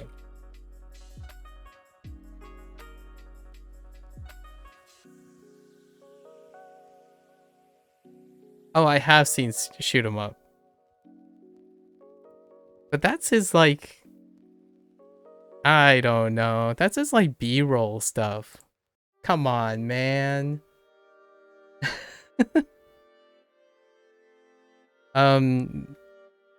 What'd you call it? Giamatti, I like watching his stuff because he's always playing the average Joe, the person that life sucks but he makes do.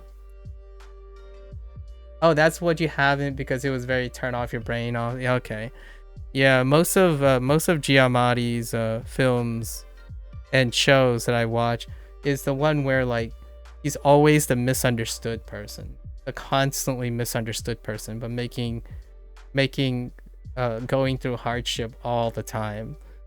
So a great family one would be Win-Win. I typically go to Win-Win. Sideways is more for those who have a midlife crisis. If you have a midlife crisis right now and you're middle-aged, perhaps Sideways might resonate with you. Win-Win is a father figure. If you're a father figure.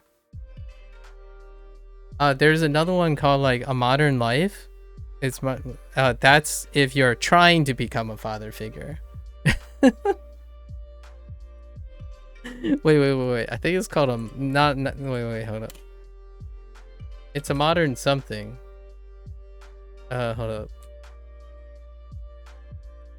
I am a fan of, oh, it's called Private Life, my bad. It's called Private Life. Private Life. If you're a prospective parent, that's a take on trying to become. And then if you're really into American history, like if you really love American history, there's a mini series called John Adams, or just Adams. I think it's literally just called Adams. And Paul Giamatti plays the role of John Adams, one of the founding fathers, the second president. That one was great. I think that's his. If I had to say which role is exemplary of his career, is Adams, the miniseries Adams. I don't remember if Adams have an S or not. Sorry. I think it's John Adams with an S. Yeah.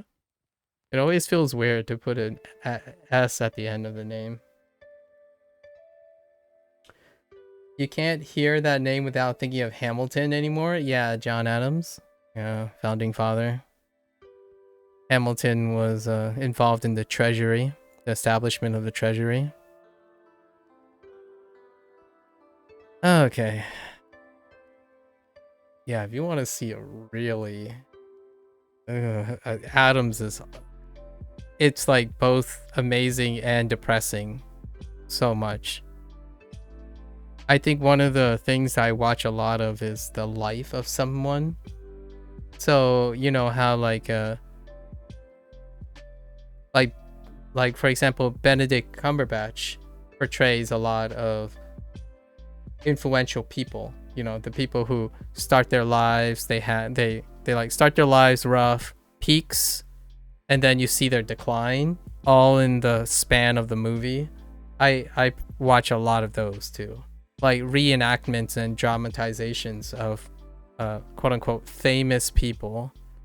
And what I mean by quote unquote famous people is because they're famous post-mortem, or like posthumous, or however you say that, where these people, yeah, Imitation Game. Yeah, Imitation Game would be a great example of Cumberbatch's thing. The more recent movie that I saw was The Electric Life of what is it? The Catdrawler.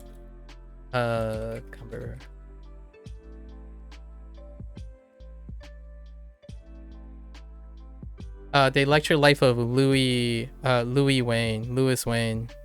Wayne. I don't know how to pronounce his name. He's a British artist. Sorry, British author. You see the early days, the peak days, and then the decline, and the endings are brutal. They are incredibly brutal because most of those influential people end up passing away with regret and stuff, because remarkable people don't necessarily have wonderful lives or time for themselves often. You watched Imitation Game with your parents and cried super hard, and I hadn't come out at that time. Oh, so I told them it was because of how influential Alan Turing was in my profession, which he was. Yeah, you're in computer sciences. But the tears were more so for the other reason. Yeah. It's really tough. Like, man. I watch them all the time, but I get wrecked all the time too. It's kind of the whole thing about keeping yourself grounded, keeping yourself humbled. Even the most famous and influential people in the world, you celebrate all their high rises, but you also forget all the things that they exchanged for being that extraordinary. Extraordinary comes with exchange. I don't want to call it a sacrifice. I think a sacrifice would imply that they didn't find joy or purpose in, like, they felt like it was something they gave up. I don't think those individuals aren't compelled to think of what they gave up, but more what they were pursuing, and it wasn't enough. You think that you found Japanese drama I was talking about before. It's called All About My Siblings, as the title was translated. I can't find anywhere to watch it outside of Japan anymore though. Oh. How much of Japanese programming reaches outside of Japan? I have always been curious about that. Because much like what I think about Chinese programming, I reckon only a very small amount of Chinese programming actually reach outside of the country. What is the exact meaning of wrecked or wrecked? I see it at video games when my team wins and say get wrecked to the other team. Oh no. Oh no, XD. XD, if I didn't talk to you over a couple days, I would have thought you'd be joking. But yeah, getting wrecked. Oh my gosh, wrecked. I picked this up too. It's getting wrecked. When you wreck, you have an accident. It's kind of like an accident, but it's like getting messed up. Getting messed up. Or getting broken. Honestly, I'm gonna say broken beyond repair a lot of times, but maybe not beyond repair. But like a car wreck, it's usually a car wreck is where that came from, in my opinion. That's how I think of it when you get into a wreck. But I would throw in my own idiom here, an American idiom. It's foobarred. How's that, Shady? How's that for English? Getting foobarred. Yeah. I got destroyed. It took me a while to recover. Like, you have to, when you wreck something, you have to put it back together. Put yourself back together. Or put it back together. Like, in pieces. You are broken in pieces, and then you have to put yourself back together. Foobar. Yeah. Good old foobar. I'm waiting for the day that this phrase comes back. Speaking of boomer phrases, yeah, foobar. Foobar is definitely a boomer phrase. That I'm gonna give it like 10 years. I'm gonna say in the next decade, this word might actually come back. In trend back. Foobarred. which is basically messed up beyond repair. Messed up beyond repair. Quite a bit does not, thanks to like Viki and Netflix. Netflix. I see. Ubar is such a good phrase. My job involves working with the military, so I hear that phrase all the time still. I see. Yeah, effed up beyond all recognition. Yeah, and I replaced recognition. Yeah, I replaced recognition with repair as a way to like make it closer to a literal sense. Because I believe things that can be repaired, they don't have to resemble what they used to recognize. So this is going way deeper into this, but when you repair something, sometimes you're not trying to repair it back to what it was recognized as, in my opinion, a lot of times. This is a deep cut, but I feel like repairing means to make it into something stronger. It can become stronger than it once was, and in a undesirable sense, it can become weaker than it was. But I like to gravitate on the idea that repairing something doesn't necessarily lead back to what it originally was recognized, kind of thing. A new one that I heard lately was WAG, which stands for wild. Oh, a wild guess. I see. A wild that guess. Okay. Interesting. All right. We need to get more lessons in. Oh, Vicky has mainland China stuff. Oh yeah. Netflix has some. Netflix definitely has some. I noticed it.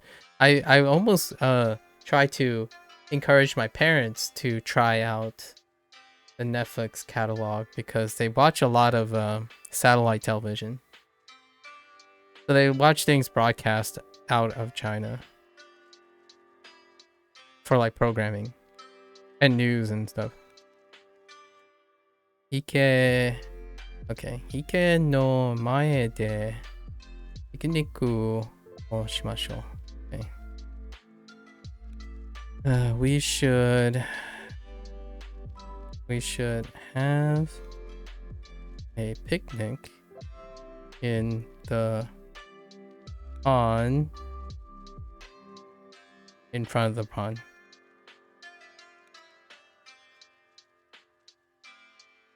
Oh, you know, they probably included this phrase because now they're showing the flexibility of interpreting suru with the like this phrasing, because they recently did the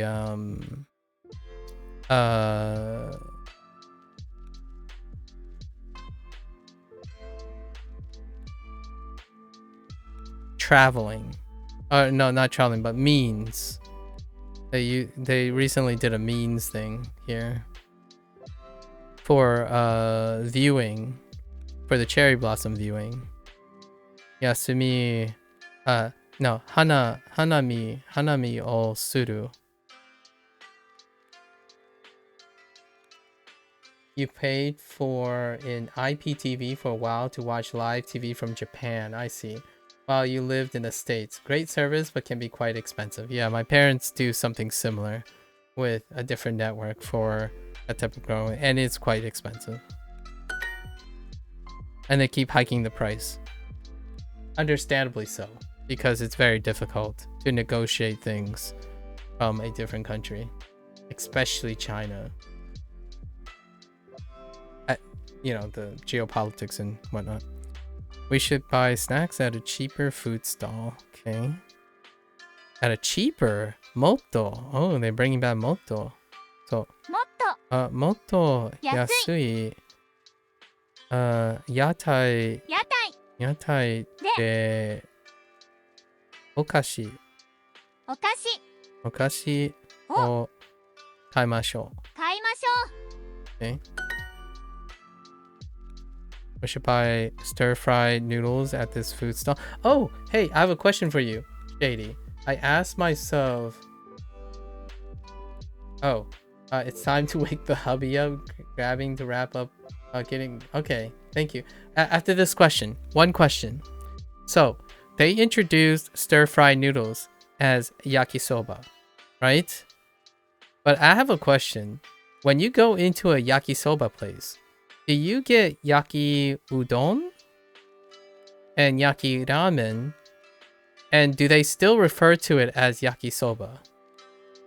Because Duolingo defines this as stir-fried noodles, but it's stir-fried soba. So do they actually say yaki udon and yaki ramen when they use that? Because we're talking about like pasta now, in a sense. It would still be yakisoba? Oh, okay. Yaki udon does exist, but it's a separate thing. Oh, okay. So they are using yakisoba as generically referring to noodles, like the form factor of noodles. So when they when you go to a yakisoba place, the noodles really, the yakisoba is referring generically to noodles, and you could expect different noodles referring to as yakisoba, as opposed to like yaki, right? Yaki and soba, which soba is a type of noodle. You see what I'm getting at here? It's like calling penne is like not exactly the same, but it's like calling penne linguine. If you know what I mean. Like, they're different enough that there are separate Japanese names for soba, udon, and ramen, right? Like, they're separate names, but they're all noodles per se. Traditionally, yakisoba would be made from soba, yeah, but nowadays they're made of wheat, flour, Chinese style noodles. Okay, so it's a traditional thing. Okay, like what you call it? It's a inherited word that has changed. Okay, fair enough. I have been curious about that because on labels and stuff for yakisoba, it's not specifically a soba noodles anymore, right? Like you're not buying yakisoba to specifically expect soba. So, and I do love soba, but at the same time, I was really curious. In Japan, do they do the same now, where when they say yakisoba, it's the idea of yakisoba, like stir-fried noodles, as opposed to the idea of stir-fried soba? Interesting. The more you know. The more you know. Like, for example, sushi, right? Last thing, like sushi, it also includes things that are not raw fish, if you know what I mean. Like tamago, like what do you call sushi, you know, sushi with tamago.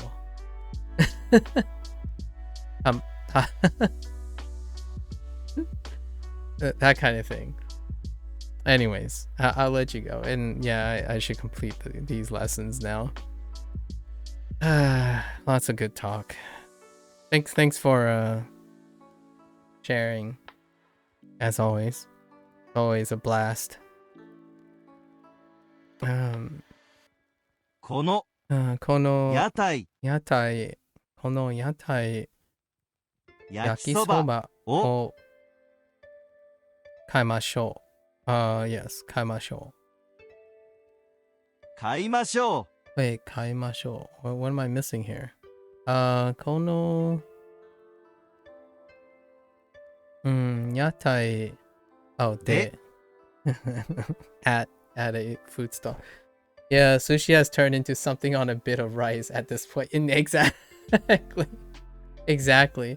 Like, not to be confused with, maki sushi, which is what sushi often becomes here in, America, the sushi roll, And for example, like, which is separate from sashimi, which is on rice as well, slice, and even more so, damburi, as opposed to like a beef bowl, right? Gyudon and stuff. Damburi has taken on a life of its own too. Anything on rice. Donburi. I keep saying donburi. Donburi is all over the place, and it doesn't help that bibimbap, right? There's bibimbap. Yeah, it's the start of donburi. But then we have bibimbap. So now it's basically it's rice bowls.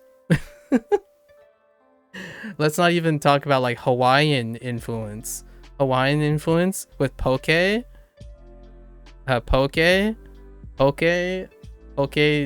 donburi, poke rice bowls. Oh my gosh! All right. We're gonna stop.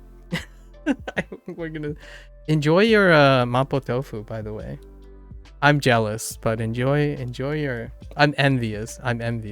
I think the word is envious. I envy your mapo tofu. Perhaps I'll go make some of my own in the future.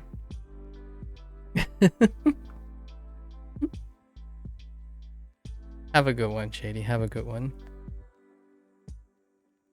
All right. Focus.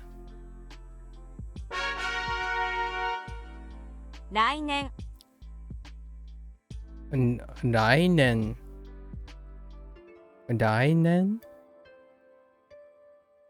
Interesting.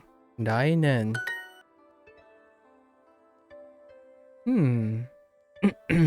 来年 Next something? 来 Maybe? 年 Next something? Duck! Aw, that duck is actually pretty jank, actually.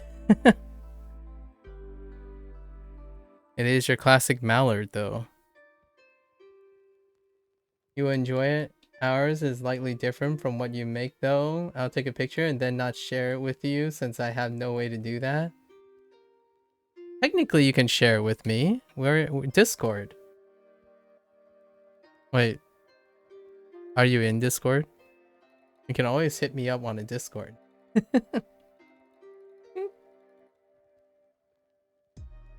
Anytime in Discord. I hope there's Szechuan peppercorn in it. Oh, okay. Yeah.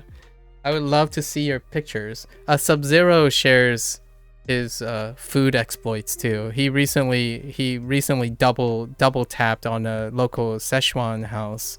And I'm like envious. Kamo. Yeah, kamo. Oh yeah, that's right. The katakana for animals. Yeah, animals. So ducks weren't indigenous to Japan. Interesting. Kamo. Unless this is one of those few ones that are, but not in Japanese. Kamo. Now I'm kind of curious about the status of ducks in Japan. I feel like ducks aren't indigenous to Japan. You triple tapped Sub-Zero? Oh my gosh, you freaking triple tap. I do have a Discord. XD. It's in my channel description on the YouTube channel description. Usually my Discord is where we exchange. It's not like a thriving thing. It's a place to chat when I'm not here often, and I tend to be next to my computer a lot of times, so we tend to chat random things. So you're more than welcome, XD. There's a link in the YouTube description. I can't believe you triple tapped. You're such a jerk, Sub-Zero. Where's my share? Tekken Sub-Zero. Kamo. Kamo. Okay. Kamo ga imasu. Kamo ga imasu. Oh. There are ducks. Honestly, I could see myself saying this just out of comedy. If like I hosted someone, right, and they visit my house and they ask me like, so what is there in the place you live? Well, well, there's a movie theater. There are a lot of there's shopping malls we can go. Maybe we can eat at some of the restaurants. Oh, and there are ducks. Oh, there are ducks. I can totally see myself saying that. But yep, there are swans too. Swans. There are geese as well. Try to avoid the geese because they might actually chase you. Geese are kind of mean. They're quite mean.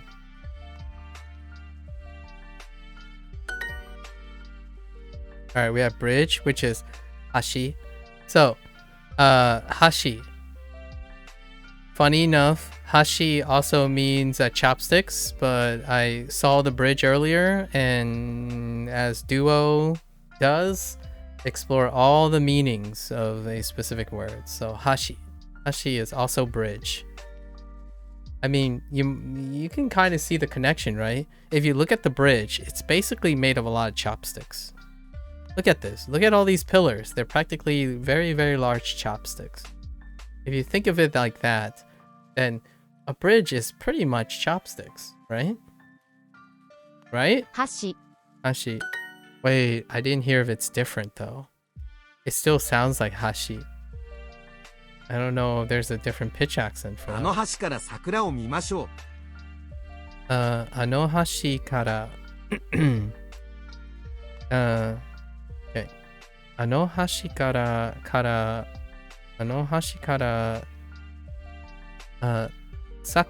桜を見ましょう。Sure. We should see the cherry blossom. They're toggling this too. Should see the cherry blossoms from the bridge over there. From that bridge over there. Yes. あの橋から桜を見ましょう。You know, we should see the cherry blossoms from that bridge over there. そろそろ家に帰ります。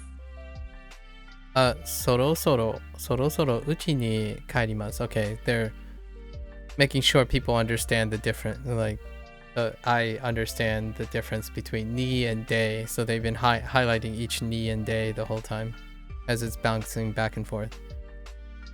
I'm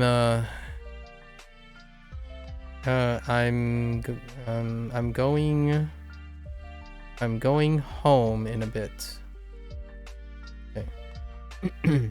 アレックスさんはもう家に帰りますか？アレックスさん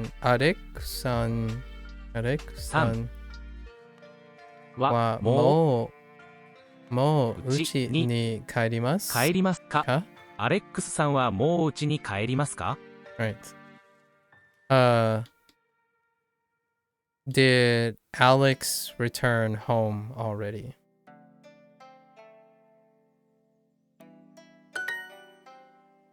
Oh, it's vocative. I don't like that. Vocative. Are you going home, Alex? Fair enough. Yeah.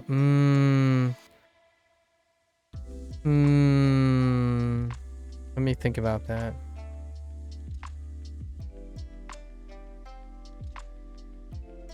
Yeah, honestly, I wouldn't know without context. Yeah, I wouldn't know without context, without more context. I'm sure if there were one or two more context things, then that's fine. あの小さい橋から桜を見ませんか？あの小さいは力Wait. 小さい小さい橋か橋から橋から Ooh, that looks weird together. 小さい橋から Yeah, 橋 Oh, 橋 looks weird. 橋から What is the kanji for 橋? Okay, well, there's no mistaking that. Okay, that's fine. When we get the kanji, maybe less crazy. 小さい橋から桜を見ませんか? Would you like to see cherry blossoms from that bridge? From that small bridge? It's a small bridge. Ah! Okay.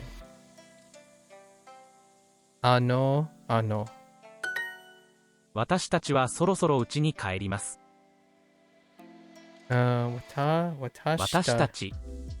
たちはうちに帰りました。私たちはそろそろ家に帰ります。そろそろ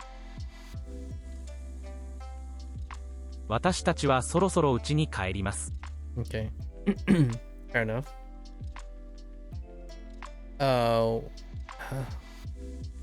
We returned home. Us, we all. Not so not just we, like we imposed. I don't know. It's the same. We all.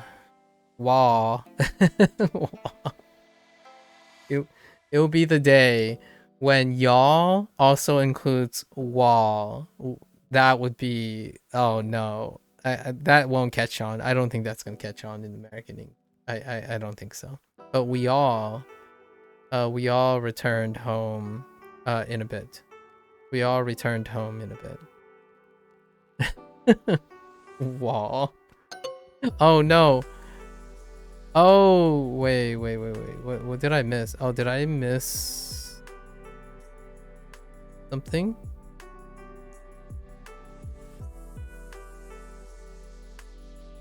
Oh, wrong tense. My bad. 来年も桜を見たいです。 Wrong tense. Wait. 来年? Wait. 来年。来年. Okay. Like 去年. 来年 next year. Yeah. 来年 and 去年. Confusing much? But 来年も桜を見たいです。I want to see the cherry blossoms next year. 2. Yeah. みんなはタクシーで帰りますか？みんなはタクシーで帰りますか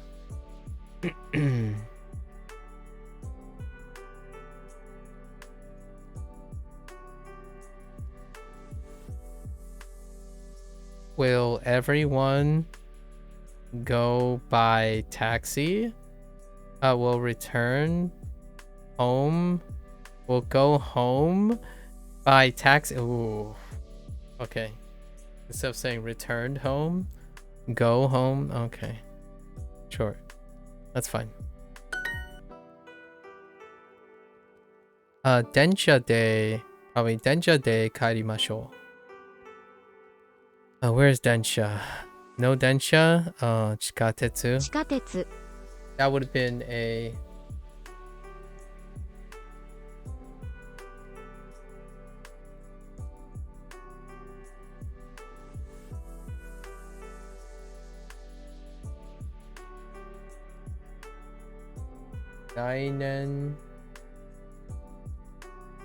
Yeah, I know.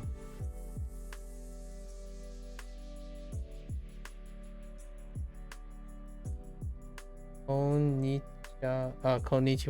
Hello there, Kino. Yeah, I know. I know all the ice stuff. Yeah. Those are all introduced in Duolingo. Nar. So far. Yes.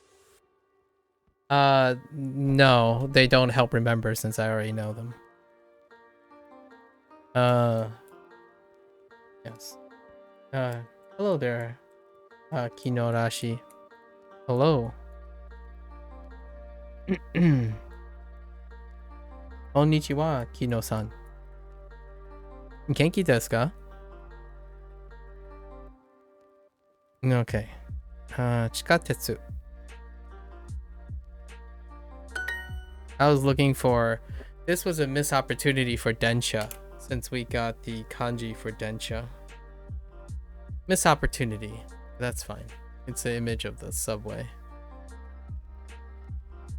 楽しい花見でしたね。楽しい花見でしたね。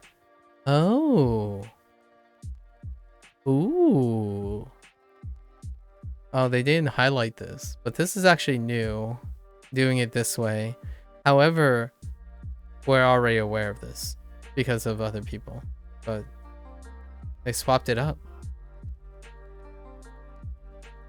So, 楽しい花見でしたね。Let's see. はい。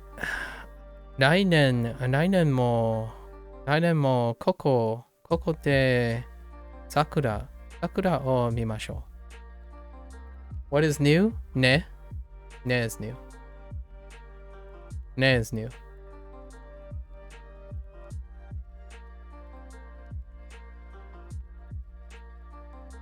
A lot more conversational.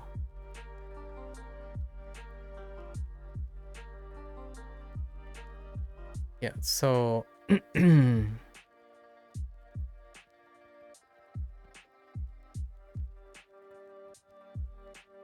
more like, isn't it?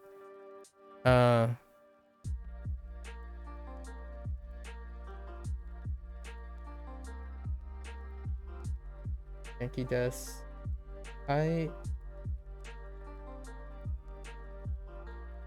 I see 1.5k no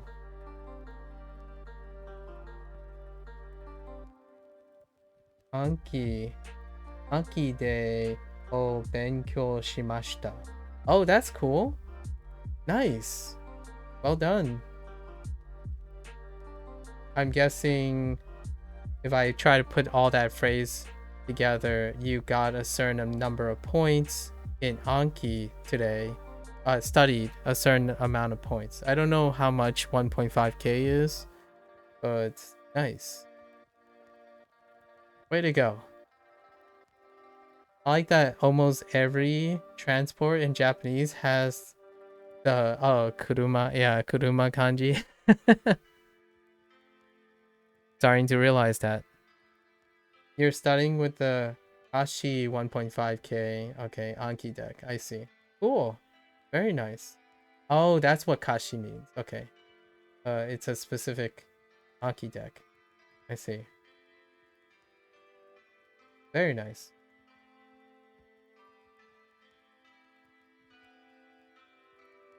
You said you have studied just recently.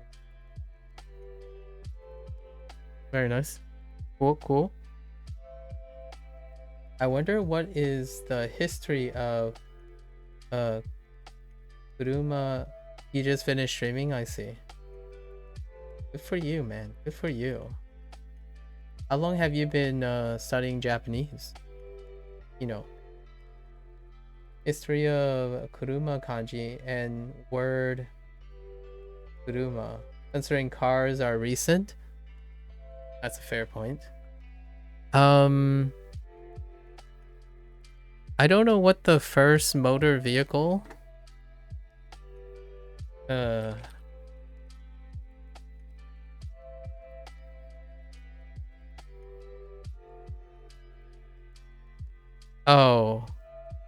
Oh, that's interesting.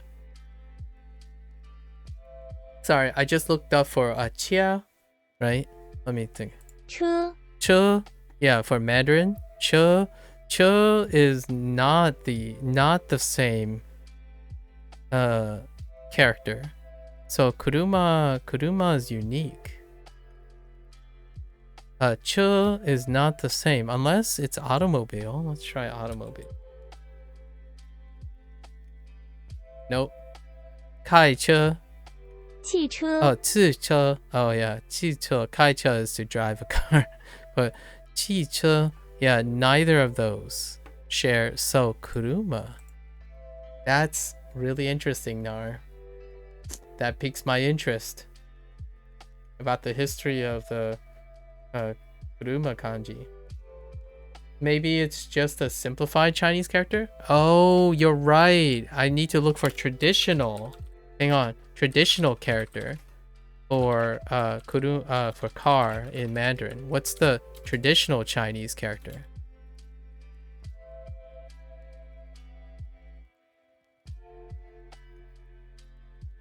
Oh, it is. It is. You're right. Granola, you nailed it. You nailed it. The traditional Chinese character is kuruma. Kuruma, you got it. You nailed it. Because I was looking at the simplified character. A car is from carriage, no?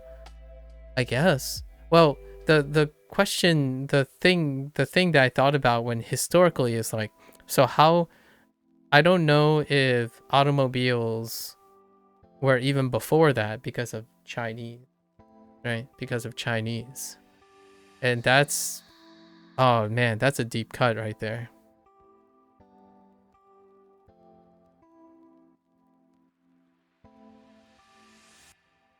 But in the long run, though, it's still Western. The first quote unquote like vehicle powered by gas engine was Western. So I'm curious when that kind of floated into it's got to be like within the last the 1880s, I would say. Maybe like the 1900s. Maybe a little bit later. It used to mean carriage from some quick search. I see. Makes sense. Well, the first cars were called the horseless carriage. Yeah, and it's still referring to the 1880s. Yep. Although the automobiles that che and kuruma is referring to is the ones that are gonna have to need a name change. Or like a meaning change, I suppose. Oh, interesting. Actually, I don't know. It's Kugatsu. Kugatsu de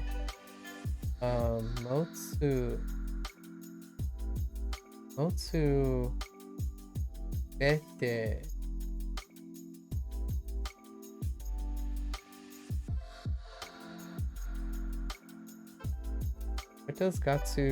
What does that Gatsu kanji mean afterward? Oh, you're saying from, it's about 19 months to, I see, 19 months.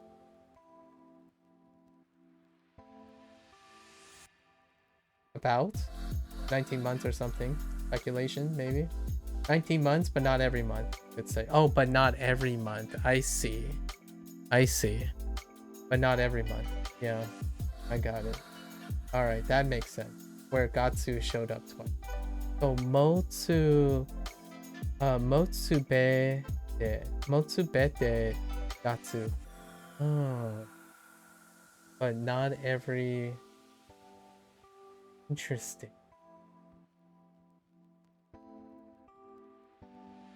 The word Kuruma itself has some speculated origins from other words relating to the motion of the wheels. Interesting. Demo Demo. Oh, is it demo? Oh, you're saying demo. Oh, okay, okay. It's not a range. You're not giving a range. Okay, demo. Yeah, that makes sense. Demo. As in although or but. I see. That makes sense after you clarified that. Makes sense. Okay. Yeah. Sounds. I think that involves a lot of things. It doesn't involve things I don't understand. I should have seen that. Yeah. 19 months. That's a lot. But not every month. I got it. I have no idea. I don't have that grammar point. I wouldn't have been able to tell you or read that anyways. Yeah. Your guess is as good as mine. Kagetsu? Yeah, I see the I see the kagetsu, but I don't know. Like I wouldn't know at the moment. 綺麗な桜でしたね。綺麗な桜でしたね。でしたね。Is that the same response? It is the same response. Let's read this. はい。はい。来年。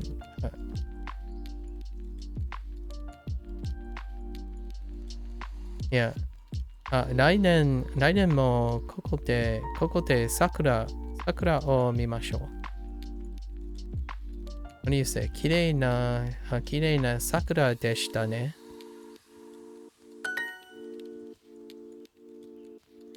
私たちはそろそろ家に帰ります。What did I do? Oh. I was complacent.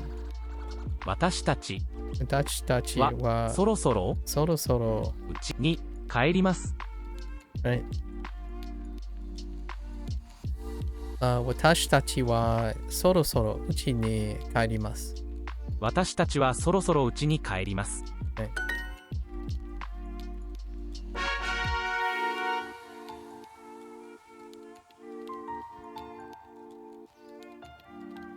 Yeah, I mean that's fine. Again, still beyond my comprehension.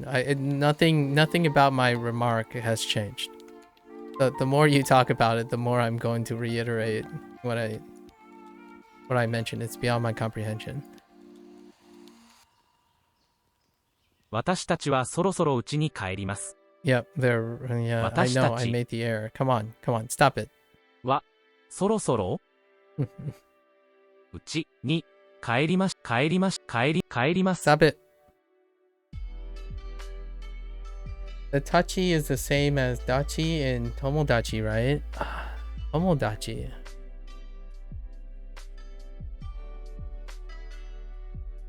Oh, yeah. That's a good point. I didn't make that connection. Huh. That's a fair point. Tomodachi? Maybe phonic change for the tachi. I probably agree with you, XD. あの屋台でチョコバナナを買いましょう。Uru equals spin. Uma equals horse. Kuruma equals car.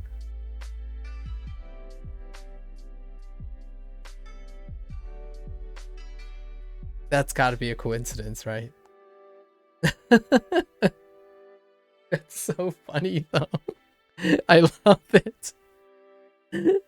I actually love it. Wait. Hold up. I thought...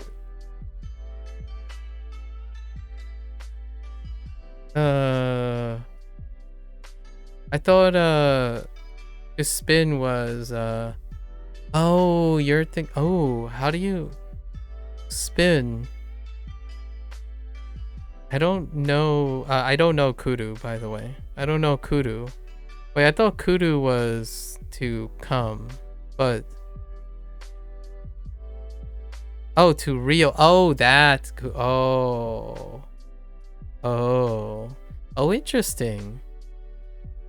Kudu. I don't know kudu, by the way, to spin. I think that's funny, though.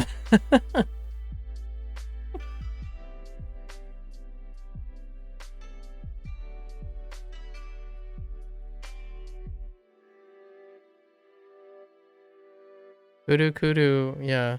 The one that I know about is not the same.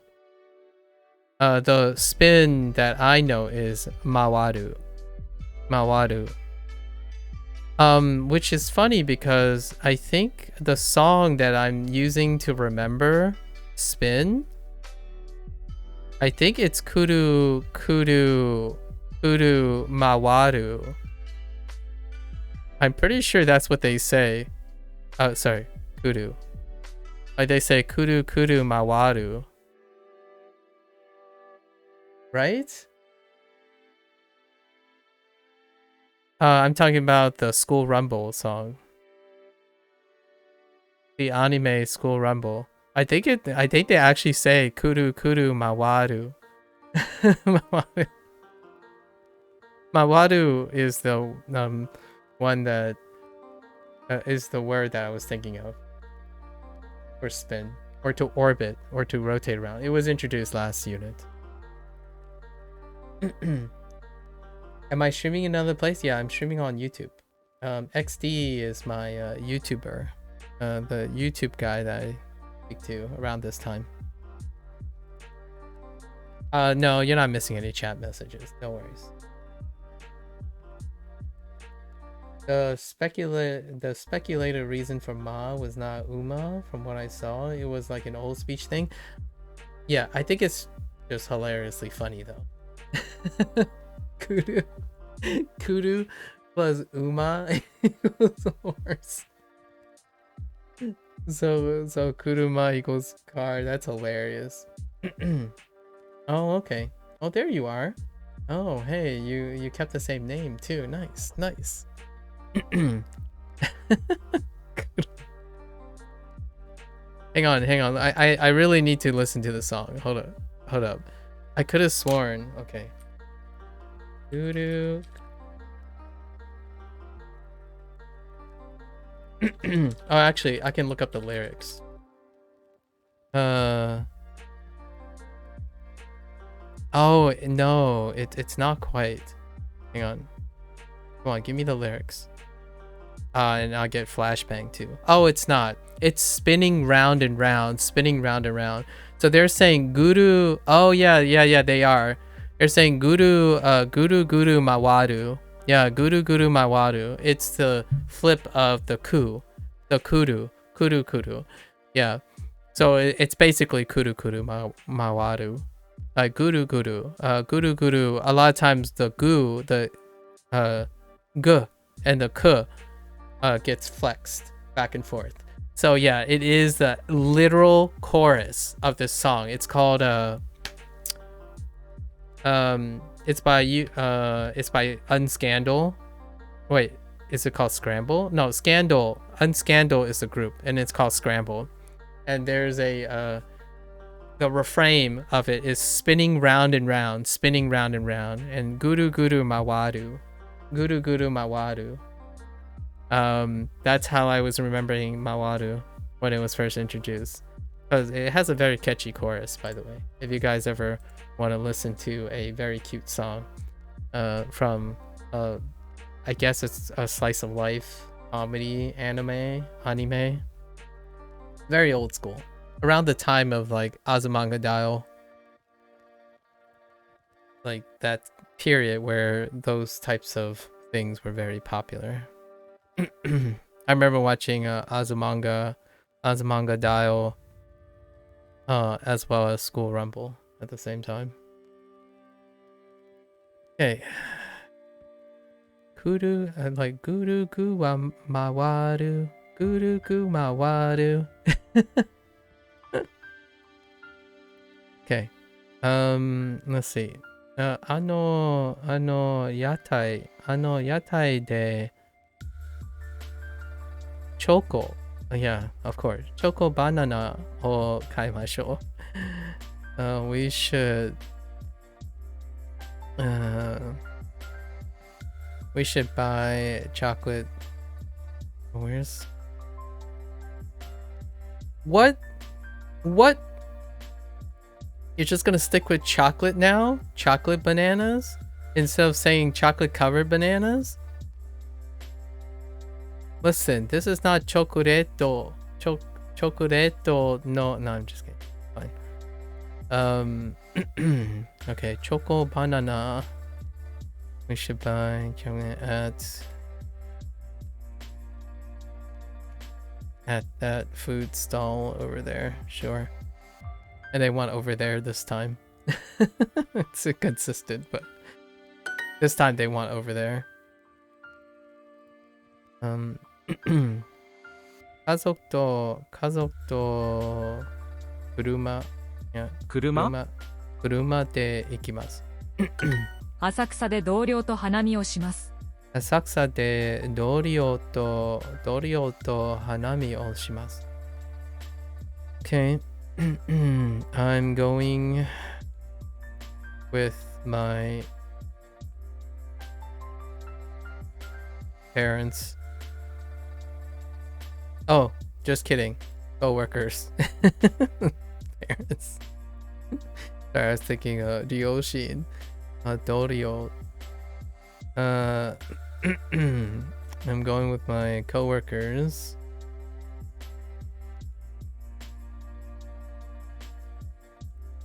I'm going... Oh, yeah, right. They're phrasing. I'm going cherry blossom viewing with my co-workers in Asakusa.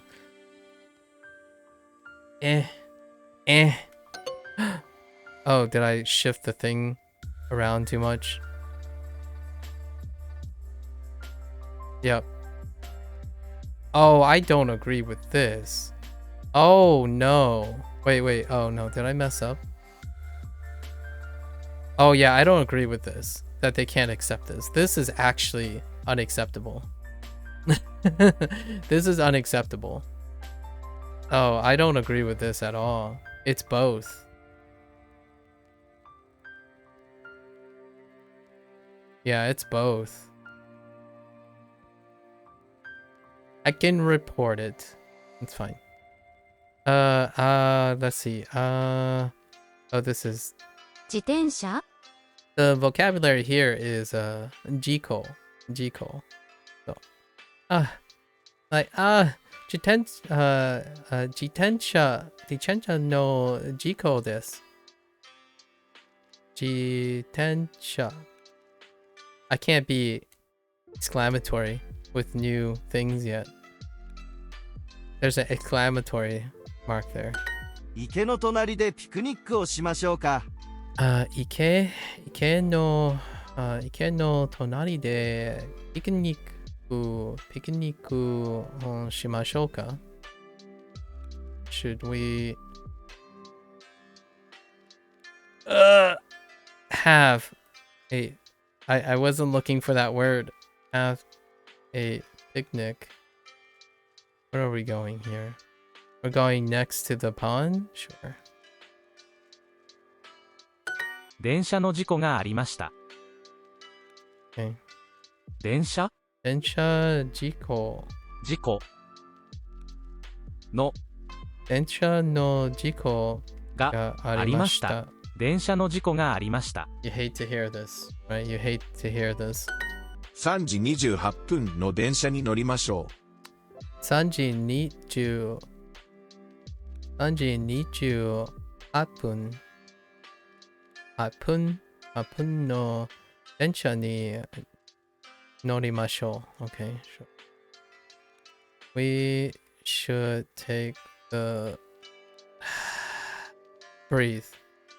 328 train. Precisely the 328 train. Only in Japan though. Only in Japan. 京都で花見をしませんか?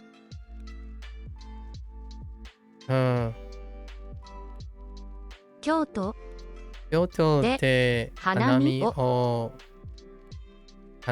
をしませんか? しませんか? 京都で花見をしませんか? Okay. Would you like would you like to go cherry blossom viewing in Kyoto? 公園までどうやって行きましょうか？公園まで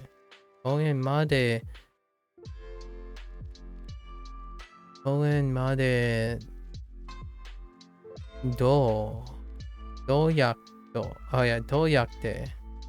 うやって行きましょうか？ How indeed. バスはどうですか？ How about a bus? 公園の近くに Alright, our new predicate 止まります。I thought that was flower viewing and not cherry blossom viewing. I mean, it is flower viewing for sure. Like, what I mean is the kanji would be flower and viewing. But I think they're making a literal interpretive thing for this case. So what I would say is it's both. It's both flower viewing and cherry blossom viewing. Yeah, it's probably both. So one is nuance use and one is non-nuance use. Yeah. It's kind of like well, what's a good one? Oh, I thought I had an English version of it. I think English does this too.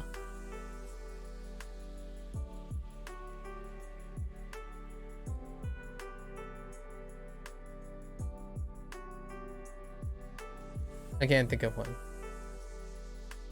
Ocha? What does ocha mean?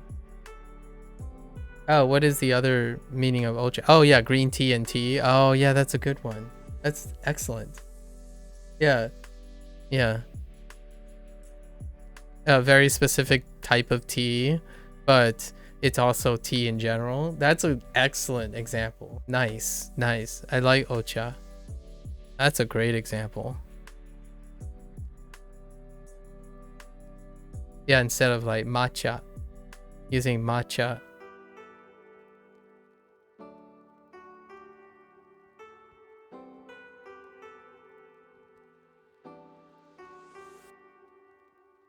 Huh. I wonder if there's sakurami. Wait, hold up. Let's just put this in. Sakurami. Does it miso mixed with minced grape? Oh, okay, that's not. I was making something funny. I was seeing if you can put in like sakurami. Kind of like matcha. I was like, what if they have another word for it? No dice. It came up with minced pork. It sounded like a dish.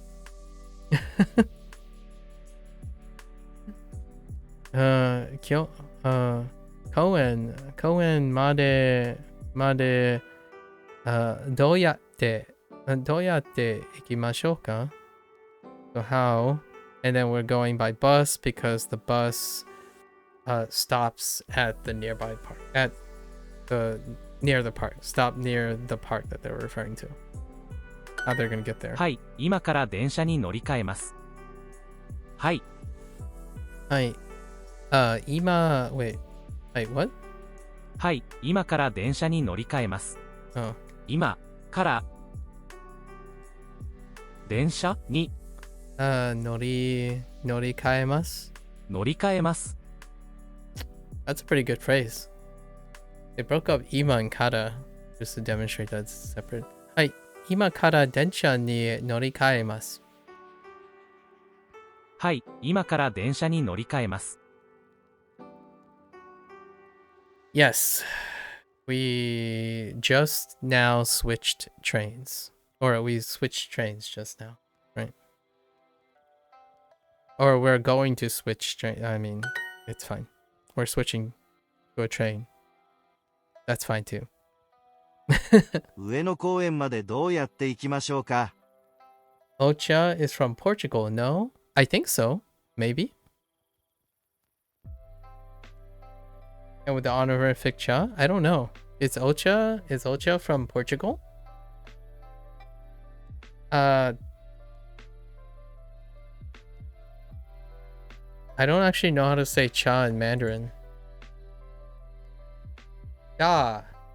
Da is Fujianese. The T in Mandarin. Oh, it's cha. Probably not. Then it's probably Chinese. No, oh no, wait. Maybe not.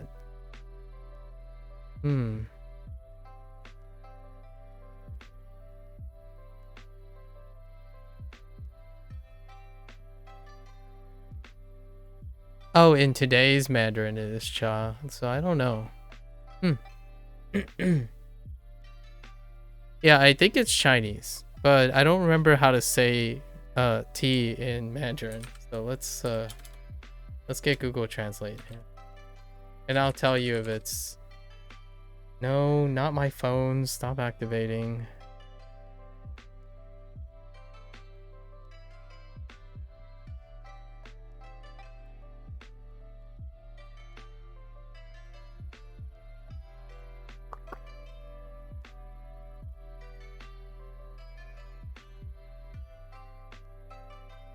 Oh, I see the simplified in the...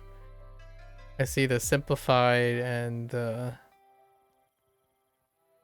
Cha. Oh, cha. Oh, I didn't realize it's just cha. There you go. That's what I heard at least. Like 2 different words in Chinese spread through many languages, like many language borrow cha and many other T's. Yeah, I would say.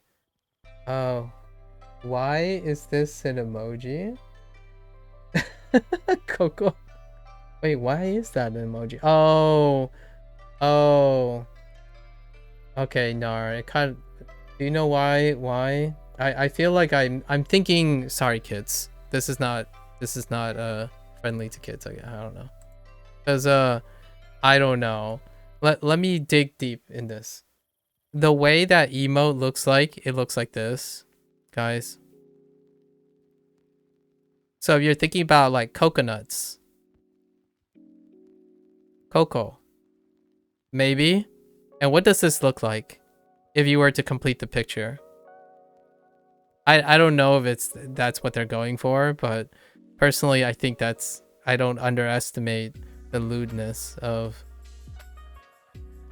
At least that's my thought initially. If I had to dig deep for why it's an emote. Like why cocoa is an emote. So ume is not actually an apricot or a plum.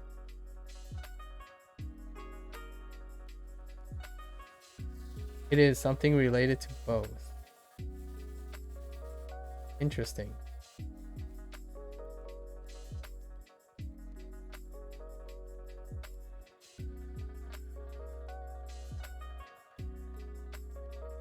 The Unicode emoji though is just meant to be here.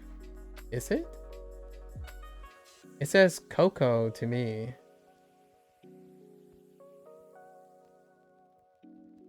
Unless I don't know then. I have no idea. Yeah, I have no idea. Wait, am I being a pep? What's with the ume comment? Oh, Japanese apricot. Japanese, okay, Chinese plum. Oh, I see what you mean.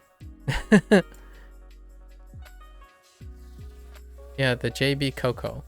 But I'm just brainstorming. It's okay. Yeah, cha. Man. I should have known that. Yeah, cha. I'm surprised I didn't say ocha instead of ocha in the beginning. I'm surprised I didn't say ocha. Sometimes I do. Like ramen. I talk about ramen. Ramen a lot because I have a habit of saying ramen a lot of times, and that deals with like the whole ocha thing quite a bit. Okay, ueno koen made doyatte ikimashou ka? Kono bus wa dou desu ka? How about this bus? And then yeah, same deal. The bus stops at the park or near the park. 浅草で同僚と花見をします。 Was this the thing? No. Yes. I'm going cherry blossom viewing in Asakusa with my coworkers.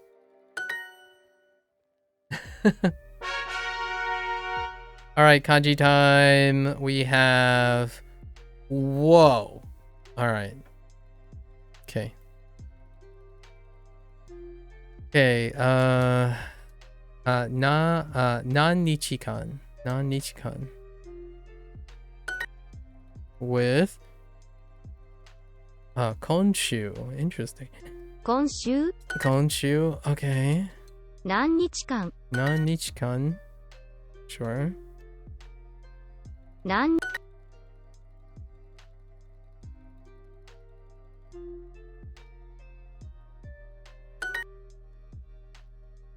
Naishu. 今週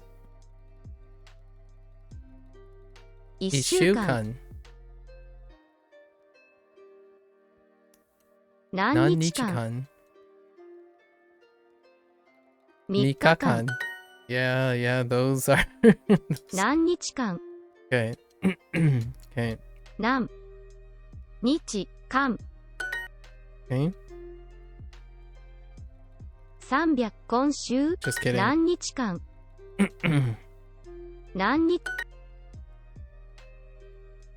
Oh, I see.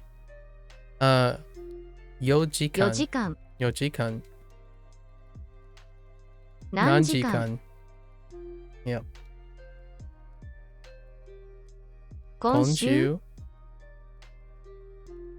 Man, I have to be... I'm a little bit slow on this, huh?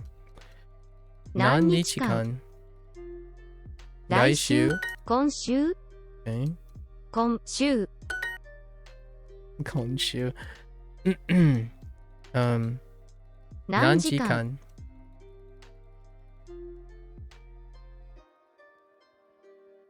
何日間3日間今週来週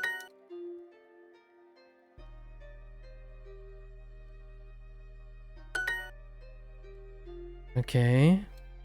何日間1週間今週来週何時間何日間 Okay.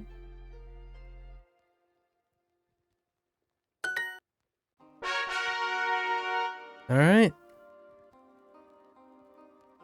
Okay, we have Gohan with Honshu. Oh, no. What? 今週 Okay. Go.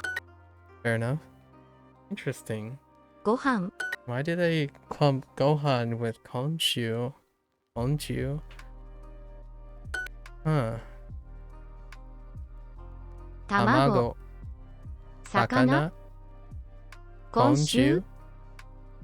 ご飯 Gohan. 来週ご飯ご飯 Yeah, sure. 今週ご飯 Okay.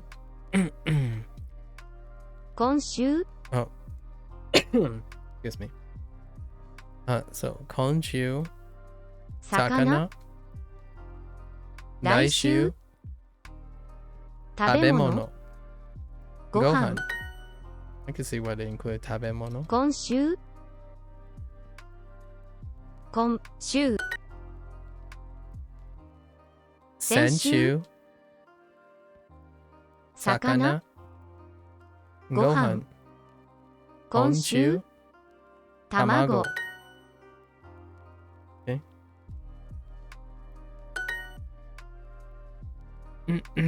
ご飯え卵ご飯今週食べ物来週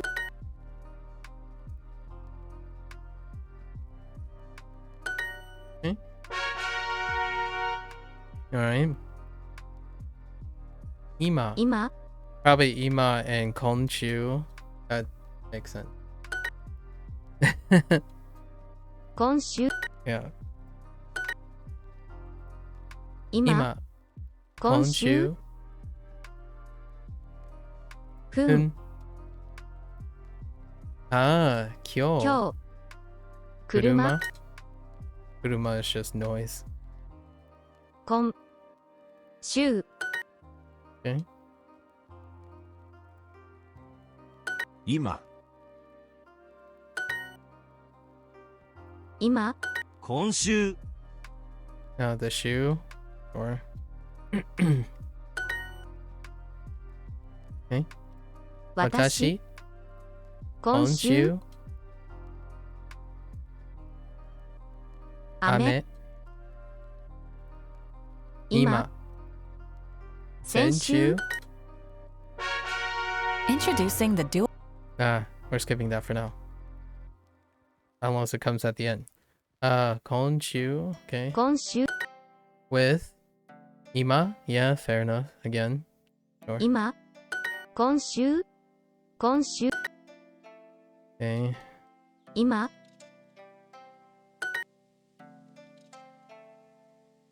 今週今週今 Mm-hmm. Mm-hmm. 先月。今夜 Yeah, 今夜 is a good one too. 今週今先週今 Mm-hmm. 今口 Sorry. 左今週今今週今週今今夜今夜。来週今週。先週今 Okay. 今 Mm-hmm.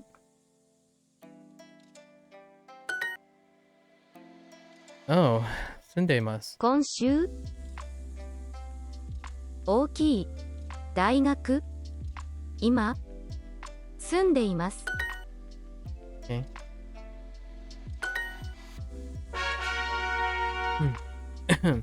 Filling in. Filling them in. Okay, 今今日。日今週 right? 今週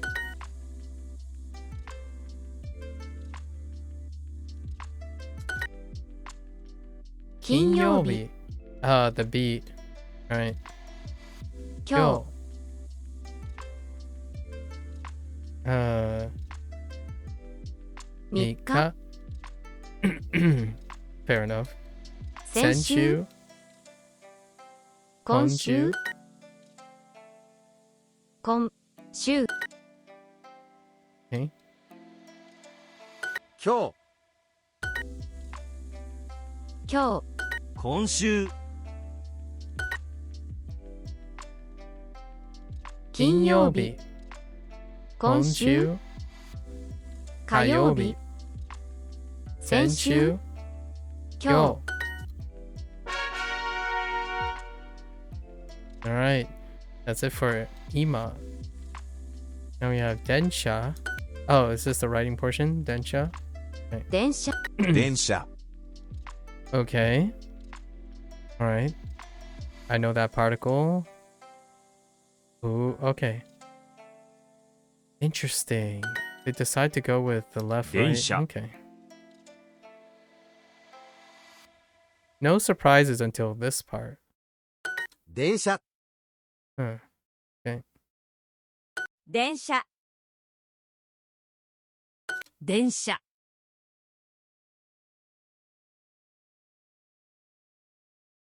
電車 Probably because of the tail. Whoops. 電車 My tunes.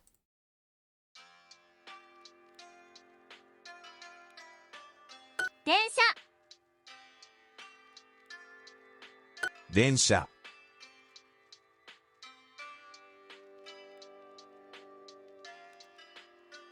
電車 Oh boy.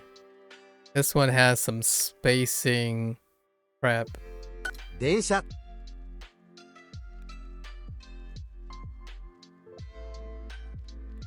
電車電車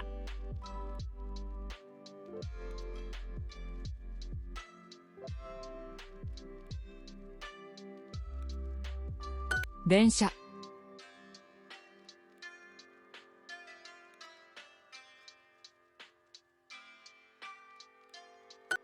Yeah. Some spacing. Okay.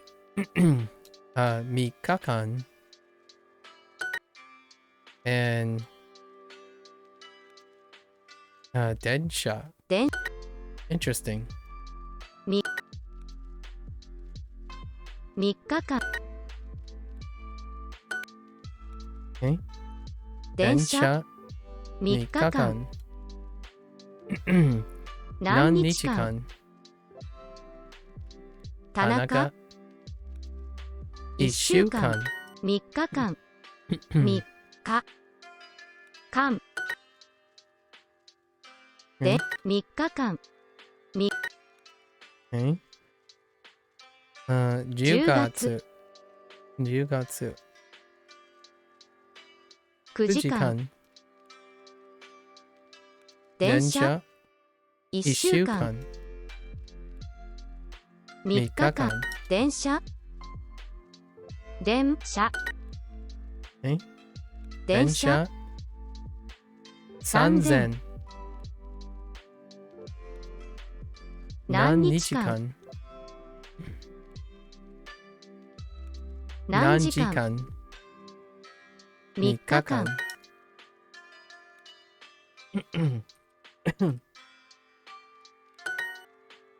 え3日間3日間電車何時間1週間4時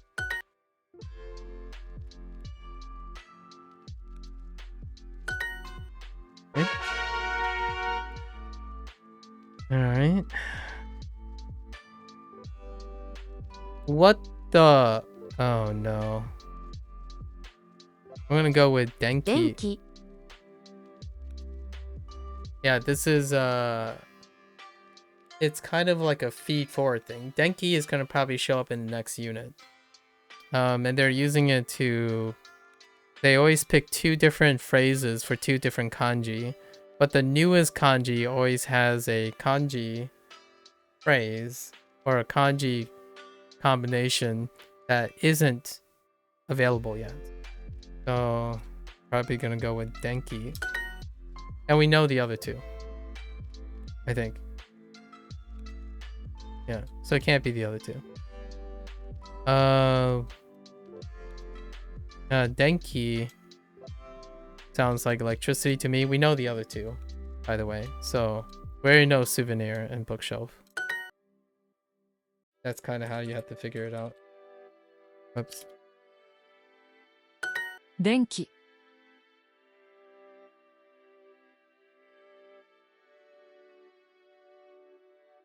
電気 Can't draw horizontal lines to save me. No, oops. 電気 That was a stroke order thing. 電気電気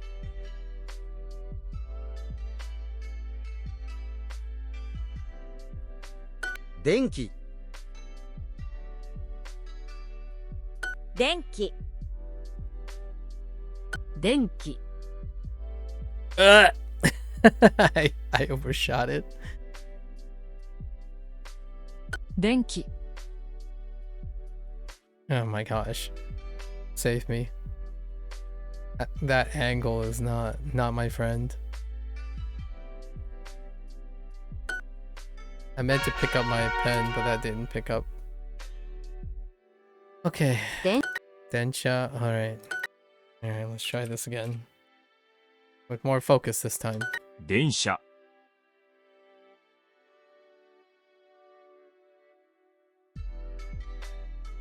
電車、 Is it just me, or is this crooked? 電車、 Is it leaning? Oh yeah, it is 電 leaning. 車、 電車、 I didn't even notice that.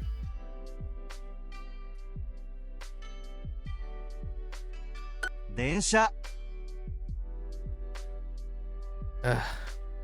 I keep trying to do a different Densha. tail. I need to stop doing that. 電車、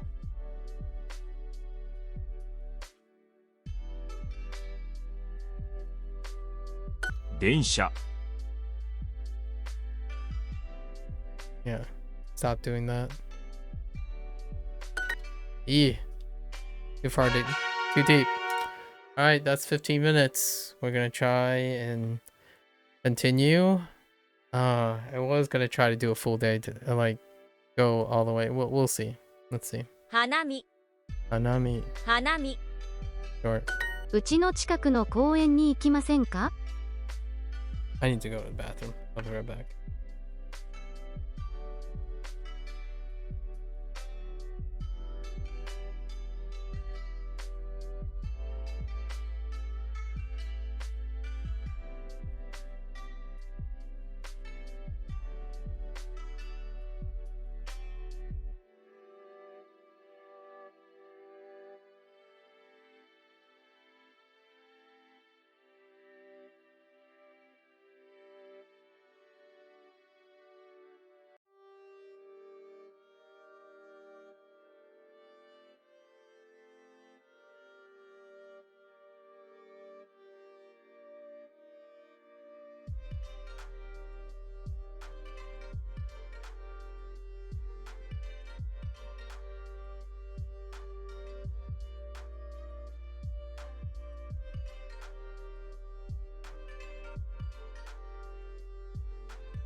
Ooh.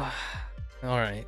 Now that I am another 200 mils, 200 mils lighter, let's see if we can get this. Okay. All right. うちの近くの公園に行きませんか？うちの近くの公園に行きませんか？近くの公園に行きませんか？ Really? Yeah. No chains? うちの近く。うちの近くの公園に行きませんか？うちの近くの公園に行きませんか？ Yeah, would you Would you like to go? Would you like to go to the park near the house, my house? Near home? Okay, sure. Near home. Fair enough. 今週 今週横浜の公園に行きます。 Okay. 浅公園の横浜公園に行きます。横浜の公園に行きます。 Yokohama no koen ni ikimasu. We are going to I'm gonna say we are going to a park in Yokohama. I know how that sounds, but it's a park, it's a nondescript park in Yokohama. Not necessarily automatically assumed is Yokohama's park. Do I feel like I am making the amount of progress I expected? Well, I don't know what I was expecting. That's probably the first question that I could answer. I don't usually do things with expectation. I know how that sounds, but I don't usually do things with expectations. However, my expectations are that I'm going to meet new people.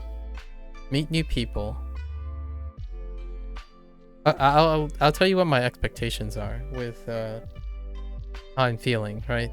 I'm gonna meet new people. I get to talk about learning. I get a chance to talk about learning.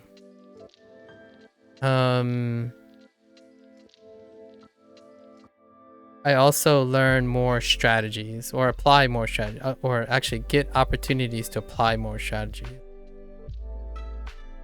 Maybe learn a new technique. Maybe learn a new method that I haven't done in a while. Or let's just say relearn something. And I think, honestly, it's exceeded my expectations. So I've met far more people than I was expecting. So far more. Because I've been doing this for over 5 years. So that kind of exceeded my expectations. In the immediate talk about learning, I got to talk about this a lot. And not necessarily I get to talk about it as opposed to discuss about it. I didn't get to discuss about learning. Actually, this exceeded my expectations. I did get to discuss far more than I thought with other people about learning itself, the technique learning. And then I got to apply this, of course. This was as expected. And then relearning. Relearning is spaced repetition. And I got to test out my rote memory again. Test out my rote memory strategies, which exceeded my expectations. I still could sort of say humbly, I still got it, kind of thing. I still got it. As in, my rote memory is pretty okay, even though I was expecting it to be lower because I'm older now. I'm quite older, and I don't know how well my rote memory strategies are coming along. I don't usually rely on rote memory. Now, in terms of expectations... Hello there, Vang. It's been a while. So in terms of expectations, I've become familiar with what is expected. So by like linguists, or maybe not linguists, but maybe general internet things. So to give you an idea, maybe some people said to get to where I am, I'm not going to go over a lot of statistics because we need to complete these lessons, but to get where I am, a lot of people place like somewhere around 600 to 700 hours. And I'm actually around 600 to 700 hours. So according to like a lot of the nebulous like collection of stuff, it's like kind of on track. So if that helps out a little bit. So what this means is, what is this track? Well, like a combination of formal education. It's usually the metrics that are coming from formal education. Parameters like vocabulary, grammar, less so output efficiency. Output is not categorized in any way meaningfully, like how to produce pronunciation. That stuff, it's harder, it's pretty nebulous. And it's even worse when it comes to feeling of competency, like self-competency. That's really hard to gauge. But largely, I would say, if it's according to the people's expectations, like linguists and stuff, I think largely on track. So my feelings are, yeah, sounds about right.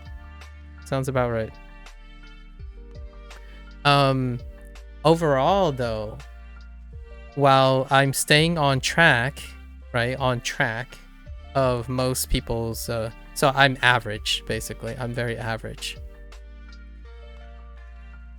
What I see is that I am happy. I'm happy because I exceeded expectations. As in, I didn't have to sacrifice my intent to meet whatever standardized things that people want. So I was able to at least still meet the average, I would say, vocabulary, grammar, output, etc., while focusing entirely on something else that's not involved in how people measure language, right? My ultimate goal was to learn a skill, learn quote-unquote skill, and be able to demonstrate, at least in my opinion, try to demonstrate, have an opportunity to demonstrate the life skill of learning. And on top of learning is problem solving and critical thinking. Those are my life skills. So I've been playing video games for quite some time now to demonstrate how problem solving, critical thinking feeds into any form of learning. So for me, my expectations were, if I'm using Duolingo, it'll present me with a lot of opportunities to talk about how to like analyze things and then to optimize, change things dynamically, usually involving like the psychology, motivations, logic, things that deal with like learning, like evaluating a tool, for example, evaluating what a tool can do for you.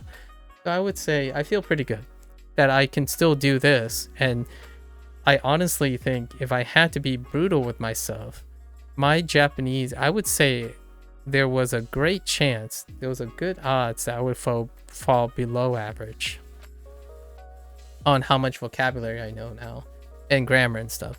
So for example,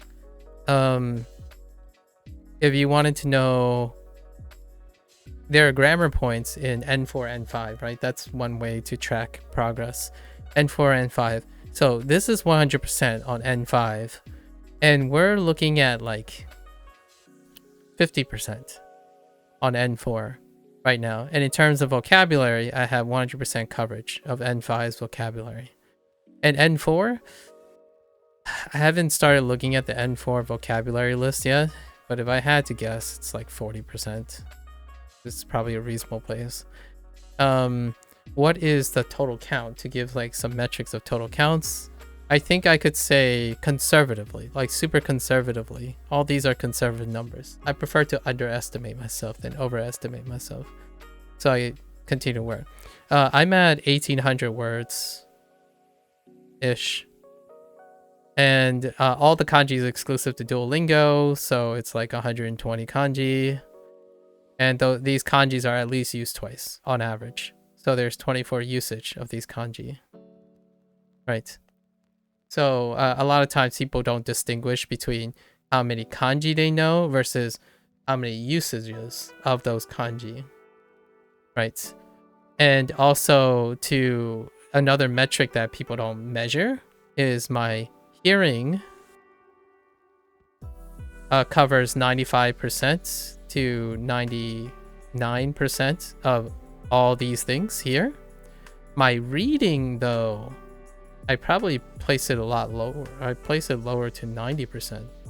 Because sometimes when I read something, I might not be able to recognize it. And when I hear it, I'm more likely to recognize it. So hearing comes a lot faster and more consistent than reading. And then output. We have to talk about output. I can actually write all these kanji. And all the words that I know, I can write them because they just use hiragana. So I have the capacity to write. And I can pronounce them intelligibly is probably the word I would say. I can pronounce the words intelligibly, but not pitch accent. Or because I have no point of reference at the moment. I have not decided on a pitch accent. But generally, most of the things I can pronounce. All these words and these kanji, I can read and hear them and pronounce them intelligibly. As in, the pitch accent might be lofty here and there, but I know how to approach them already. So that's where the progress when it comes to the numbers and stuff. Most of the time, though, my expectations, I tend to do the best I can regardless of the expectations. Actually, I mostly engage in most things without expectations. This is a difference, just to make sure we're clarify. Expectations, while I don't have expectations, while I don't operate on expectations, it's not the same as having my predilections. So there are predilections, as in my life experience will cause me to think of certain things, and my feelings towards them are typically pretty muted. Like, for example, if I screw up on something multiple times, I will have like a feeling where like, oh yeah, I shouldn't be screwing this up for the 20th time.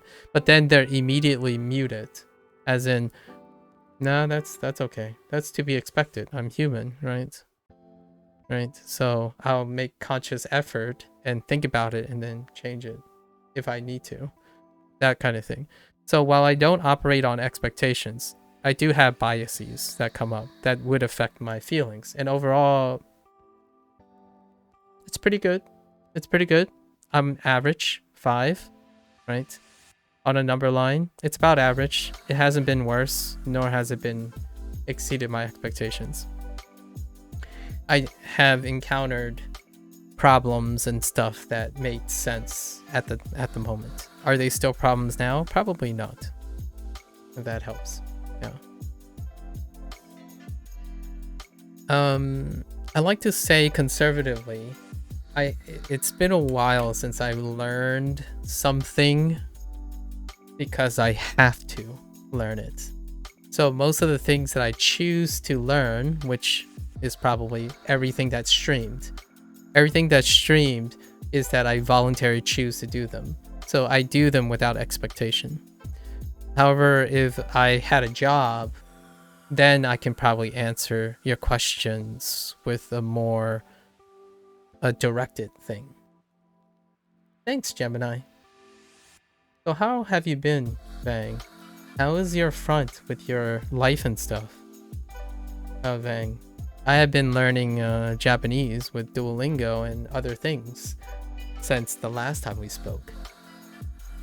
How are you, Vang? And you too, Gemini. The last time we spoke. Yeah, so when it comes to expectations, it's kind of I'm kind of being like nebulous here. I don't ever stream anything with an expectation because I chose to do them. But if you ever ask me about my, like, if I had a job, it's been a while, or if I help someone, like if I'm helping someone, I have expectations because I need expectations in order to make sure that I don't stray from the goal. However, when I'm streaming, everything I do strays from everywhere because I don't have a goal in mind. It seems like it's unfocused, largely because it is. It is largely unfocused.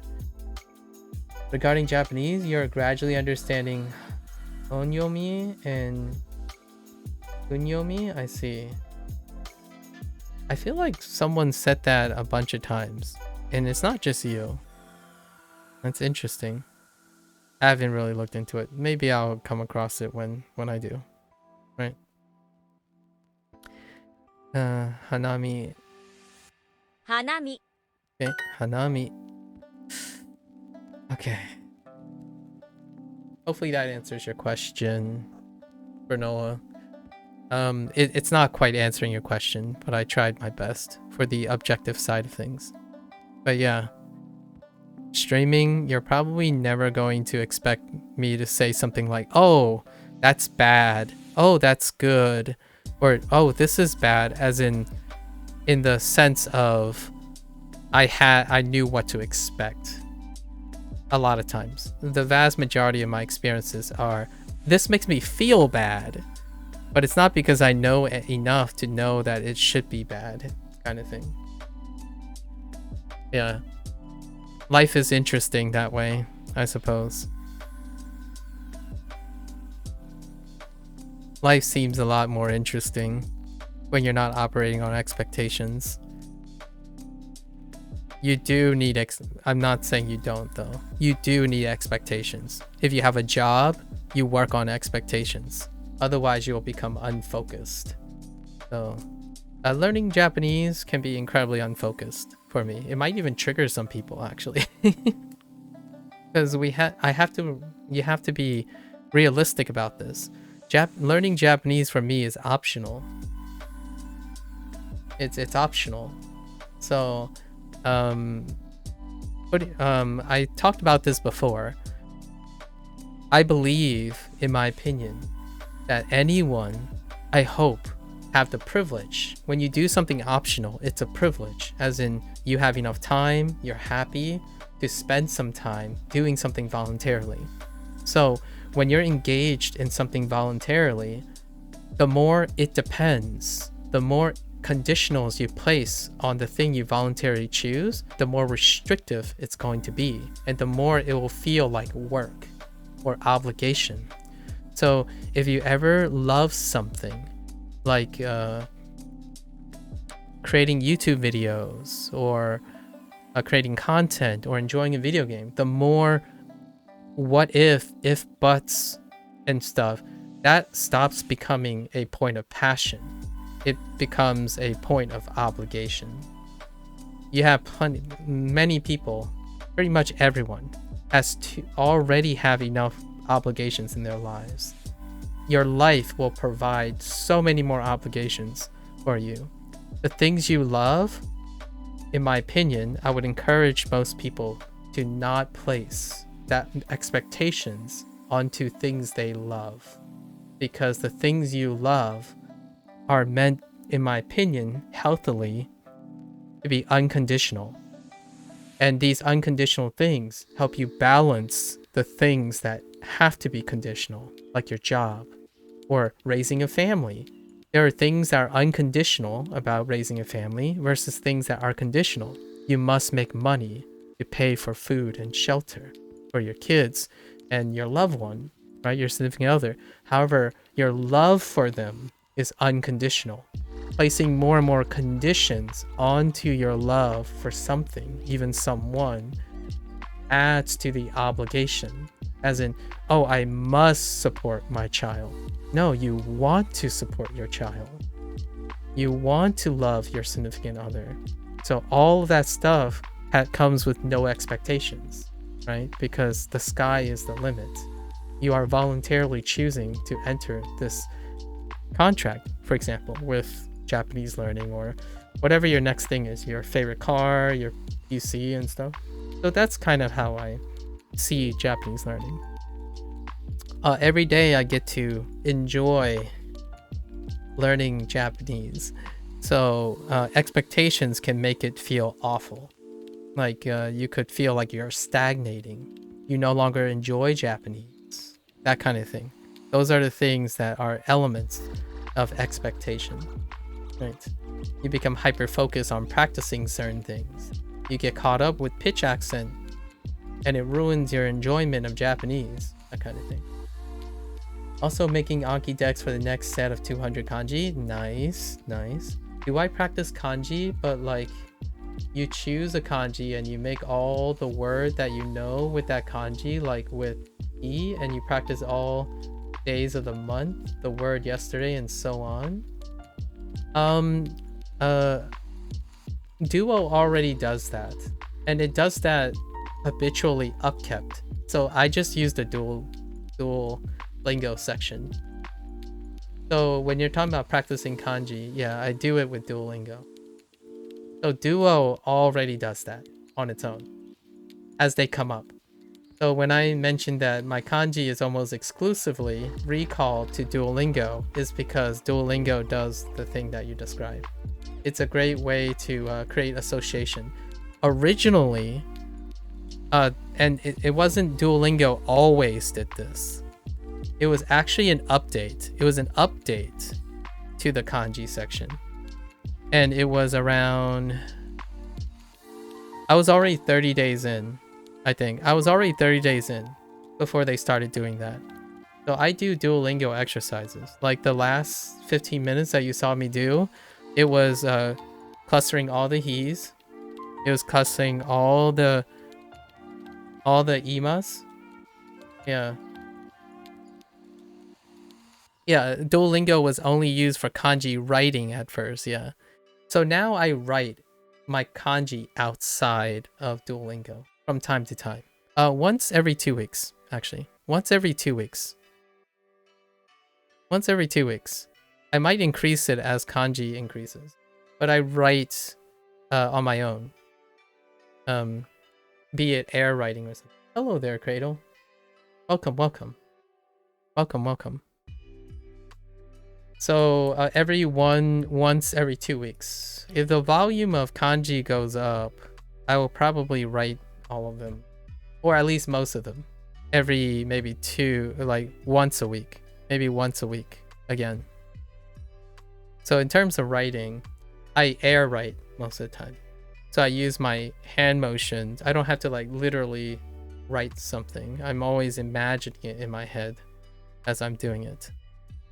I don't necessarily have to literally write things, but mechanically at least once every 2 weeks to get my hand used to the motion, because it can get really rusty. Like your hand can get unsteady and, you know, not used to things. So and occasionally you get writing practice from the Duolingo's kanji section. And the reason why I say I only learn kanji exclusive to Duolingo is because all the other kanji that other people use, there's a lot of extra kanji going around in my head.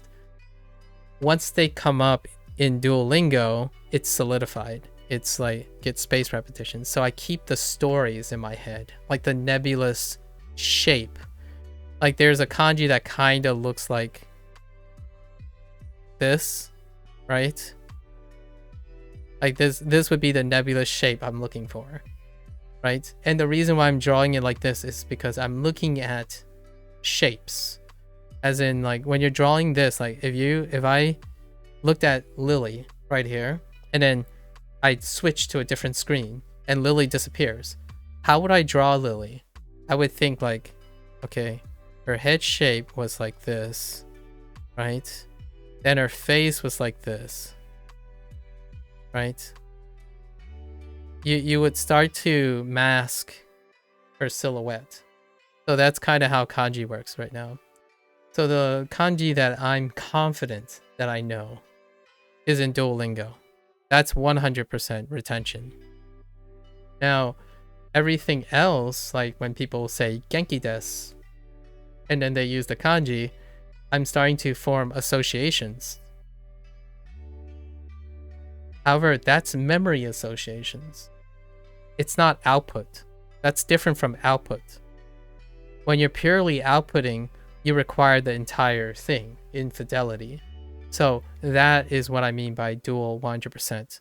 All the kanji that I can output is in Duolingo. The rest of it is more like I can talk about it. Like, oh yeah, it's kind of like this. And the reason why I say genki desu is because it's related to my memory of genki. So genki, so that's kind of how I would go about when it comes to kanji. And then when it comes up, then it just irons in. It's the same thing with grammar. So a lot of people ask me about grammar. How am I doing grammar? As I continue to collect new patterns. Oh, this is how this works, right? For example, let's say day shows up. And then they highlight day. So what's before it? Well, it's a noun. Okay. What's the predicate? Well, it's something.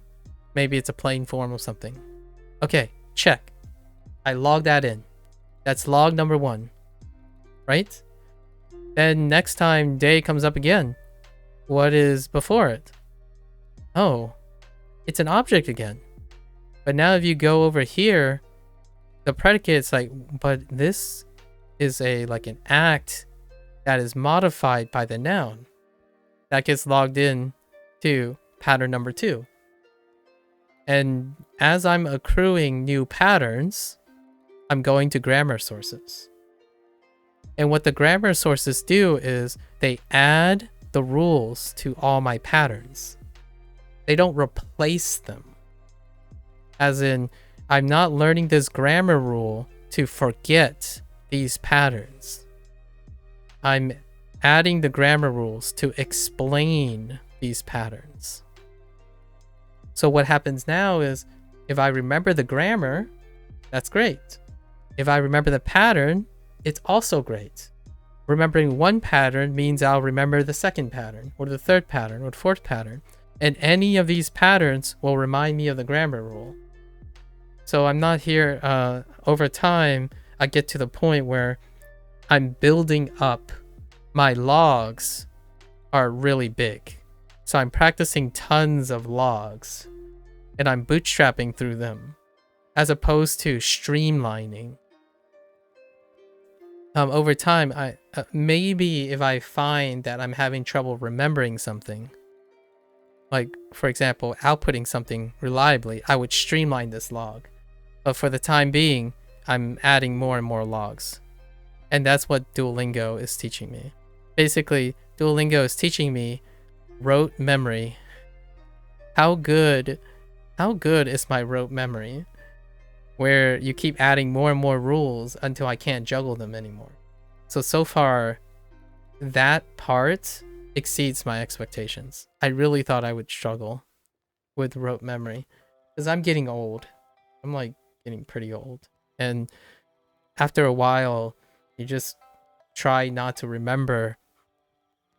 If you can remember, you know, you have 10 separate things, but if you can group them into 3, 3, and 4 because of grammar, that increases your efficiency because that's 3 things. Now you have to remember 3 things instead of 10. So far, not so much. I don't really need to do that. So grammar has been an extra thing added on top, which is kind of nice. I think that exceeded my expectations so far. Yeah. It's so nice discovering new things constantly. I'm always asking, but technically, or can you guys tell me something more about this? That's when I know that I'm telling myself I'm not capped yet. I'm not like going too far. I'm not being oversaturated by information yet. So I don't streamline until I do. Until I get that feeling. 今週 Yeah. That exceeds my expectations. So I have much more room for kanji. Much more. In fact, I actually think kanji is probably the least involved thing itself. Like, remembering the kanji and associating it with a static meaning is probably this is the meditative part. All the rote memory stuff is very meditative. Like flashcards, if I were using kanji, Anki, going through flashcards, that is the mechanical part. That's the one that I do without investing too much effort. It's the lowest form of effort. To me personally, I use the least amount of effort using rote memory.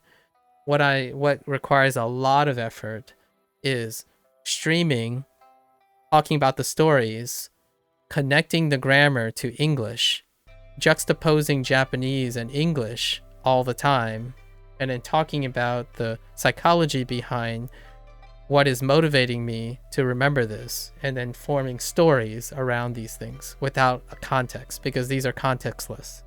For the most part, these are contextless. So formless sentence structure. That's what's creating the effort. Not, oh, this kanji means X, Y, and Z, and it sounds like this. So usually I'm not focused on that. Conjugation, though, is kind of neat.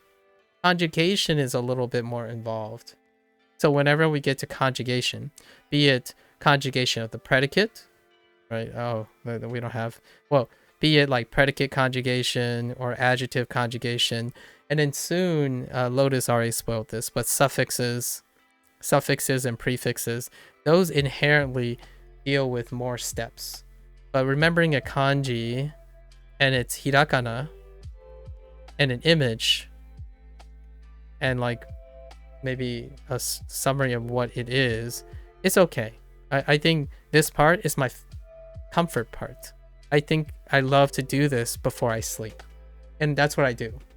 I actually do extra vocabulary and maybe some kanji and stuff as flashcards, but not in Anki, just YouTube videos that have them.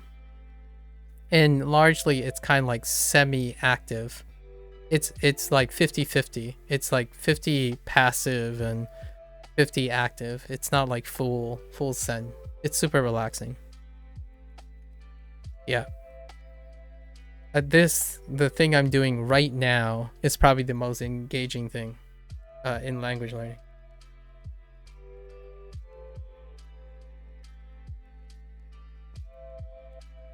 I invest way more effort into working on my articulation and explaining of how my memory and practices work. Because that part, in my opinion, is far more important than the semantics of a Japanese language. Like the semantics, you'll acquire that, in my opinion. If the foundations of your learning and how you motivate and take advantage of your skills so far in problem solving, critical thinking, if you can solve a problem, if you can critically think and evaluate, the skill itself is irrelevant. In my opinion, it's a very hot take, but if you can solve problems, learning can be your problem and you can solve it. So being able to do that, in my opinion, is the core essence of the thing I'm trying to demonstrate. And I'm investing almost all my efforts into trying to explain that, or maybe like show examples of how I would go around like solving my boredom. And not that I typically show boredom. Solve like my schedule problems or my voice giving out. Because right now my voice is pretty much giving out. So I'm probably not going to say output too much. And things like that. I think that's something everyone can relate with. So, or a lot of people can relate with. Solve my voice giving out. resting, as in ending the stream early and then going rest, right? I've talked about that before, where I would stop, like, guys, my voice is giving out, so I'll complete this lesson and I'll go rest, because if I continue to push, it will only set me back in terms of my health. So nothing, in my opinion, there are very few things in the world, maybe a significant loved one, that's worth sacrificing your own health for. Okay, that is non-obligatory. If you are choosing to do something, that thing you choose, it is never, in my opinion, almost never worth sacrificing your own health. The only exception, in my opinion, one of the few exceptions, is a loved one, right? Your child, your significant other, your family member, your friend. Those are the things that are worth your health. But if you're learning language and you're getting more depressed, you're getting more insecure, and you're choosing to do this, love yourself first. Because if you can't do that, the skill is gonna fall by the wayside. It's gonna eat you. It's gonna start, eating at your health. And when you learn unhealthy, it's a vicious cycle. Then you'll learn to do everything else. You'll learn that, language learning sucks because your first experience with language learning, or your second or third language learning experience, sucked. So it will always suck. And that's kind of how it feels over time. So definitely, in my opinion, that's kind of the thing I'm talking about. So when people talk about what language they're learning, I'm more interested in how language learning makes them feel, because that is relatable, regardless of what language you're interested in, regardless of what semantics you know, how much you know, your proficiency. What connects a lot of people are some of the universal things. And universal things is the struggles with learning, the struggles with problem solving, which involves the problems you encounter with learning, and the things you have to think about critically about yourself. So ask someone a lot of times, what do you think is making Japanese boring to you now? What changed? Those are the things you have to think about. And everyone thinks about those things. In my opinion, 99.9% of people will eventually say, yeah, my progress isn't that great. But what is your progress? How do you measure your progress? So when someone asks me, how do I feel about my progress? I can explain it in the most cogent way I'm able to, because that is how I stay happy and in line with what I'm doing. And I hope that other people are able to do that in their own way. And that's kind of the whole goal here. It doesn't have to be Japanese, but I actually really like it. Learning Japanese is a bonus, in my opinion. And it's not because Japanese is not worth learning.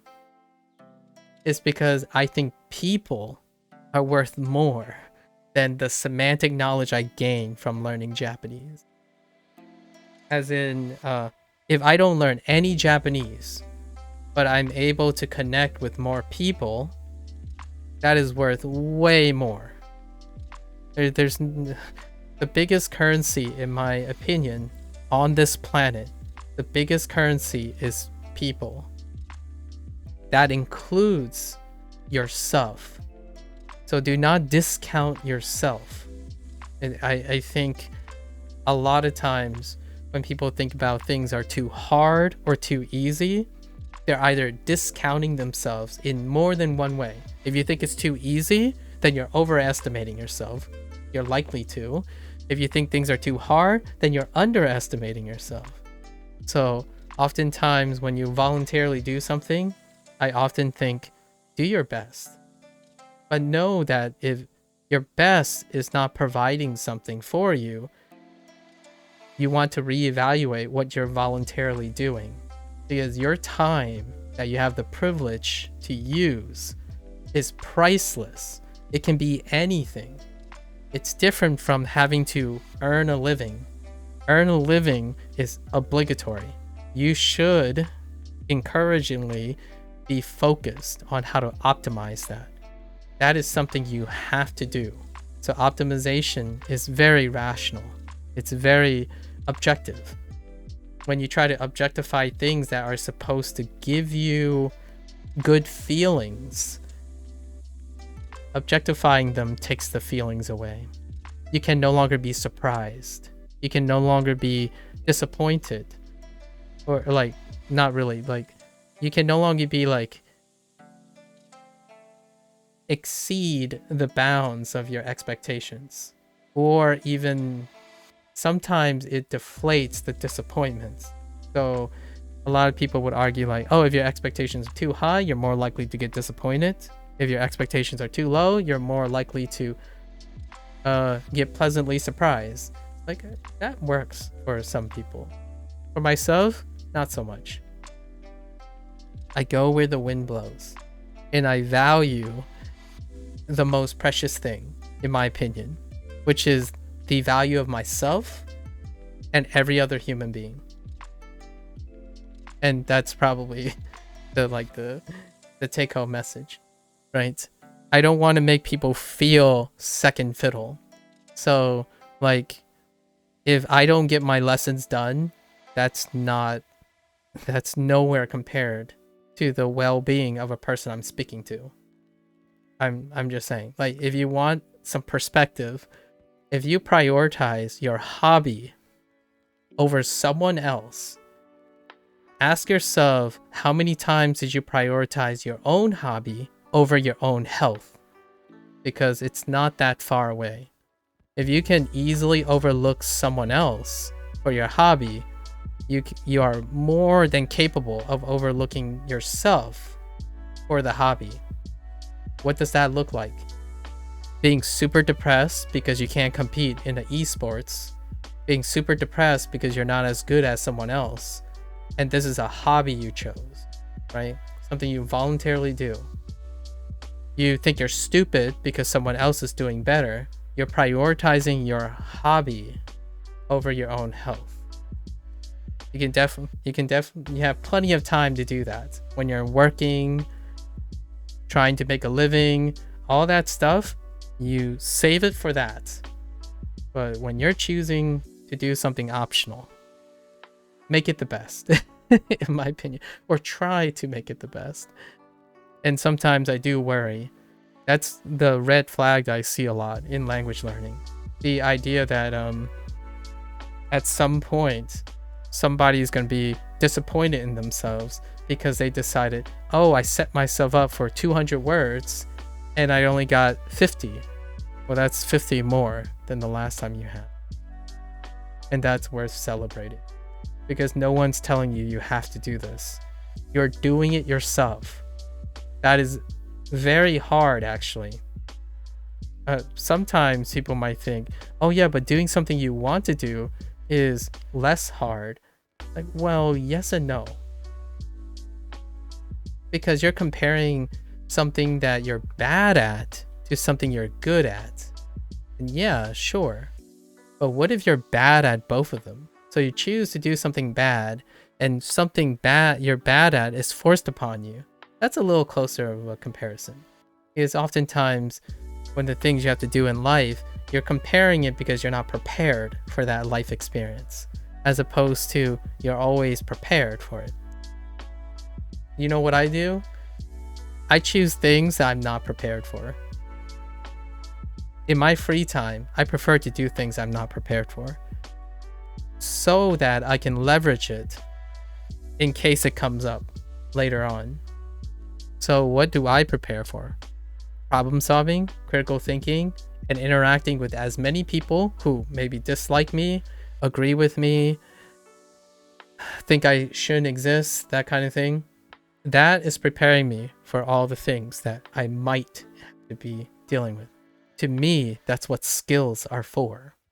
Skills are for the betterment of your person. So when you ask yourself, why are you learning Japanese? Does it make you feel good? That's a great reason to learn Japanese optionally, right? So when people say, oh, I would love to understand Japanese while watching anime, that's fantastic. If you're telling me you're learning Japanese so that people think you're an expert or, you know, for credibility, then that's a different story. That's not the type of motivation that would be sustainable, because you're dependent on something outside your control, right? And yeah, like when I talked about the N4, N5 and N4, I have no control over that, right? So I place less focus on this stuff, these metrics, because I don't have control over these. If it's your job, if it was my job to pass N4, N5, and then get a job and stuff, that's a different story. That stuff is probably going to make me feel bad because I have to do it. There are things that I have to do. I wouldn't let them get in the way of things that I love, which language learning seems to be one of them. Although I'm going to say most of the time you're not going to hear me say bad things about most things. I wouldn't have chosen to do them in the first place.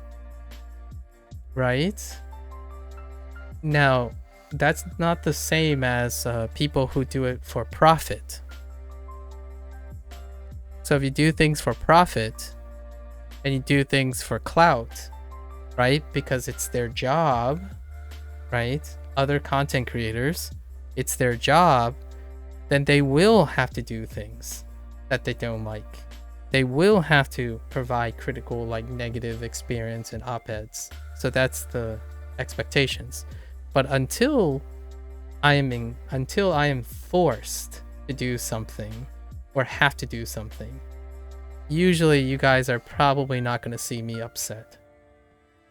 Like really upset, like actually like sad or something. I might be upset in the sense of for comedy. Can confirm, I have no reason to take JLPT in the first place. Yeah, you can take it for fun. Like what I mean is, I'm not saying to ignore those things, but it's to connect with people. Yeah, studying more Nihongo just feels better. And when someone tells me that, I know they're in the right place, in my opinion.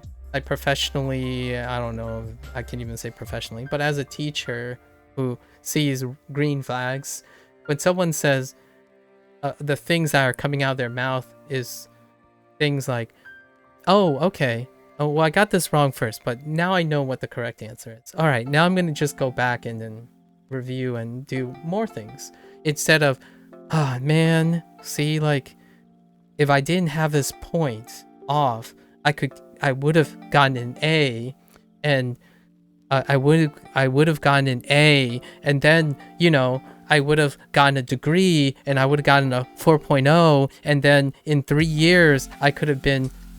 Those are the scariest thought spirals that I would discourage people from getting. That type of thought spiral is insane, and it carries you to adulthood. It'll keep on growing. The thing about like, oh, if I didn't make this mistake on this test, then these 5 points would then have a butterfly effect on my visa in another 3 years, which then it would delay my eventual visit to Japan, which then I can start a new life in Japan, and that stuff, that is expectations. That is the scariness of expectations. And that's expectations unhinged. As in, when you choose a hobby, something that you are doing for love or passion, the thing about passion is when you start putting expectations on it, it is unhinged as all heck, all get out. Now, when you're thinking about jobs provide conditions, and those conditions ground you so it doesn't spiral out of control. The things you love, you're going to expect way more. It has to be perfect. It has to be ideal. Everything has to work out. The moment a kink is placed on it, the tower falls apart, right? Like for example, love. A person you love will not be ideal. They will be something that is beautiful and unconditional, not an idealism that comes with some sort of unhinged expectation. It comes with, noise, unexpected things, right? Literally unexpected things. So humans, right? Humans, jobs, outcome, paycheck, budget, time allocation, scheduling, that's fair enough, right? Eating, you could even say eating could be a thing that is like have expectations. If you eat so much, you'll be full. Fair enough. Although even I would treat eating as somewhat of a passion, right? So that's probably one of my mantras you're probably going to hear for the rest of Japanese learning, for the rest of language learning. I'm going to say this over and over again, probably. MAKU gatekeeping the JLPT now too. I might do a JLPT exam for fun, for sure.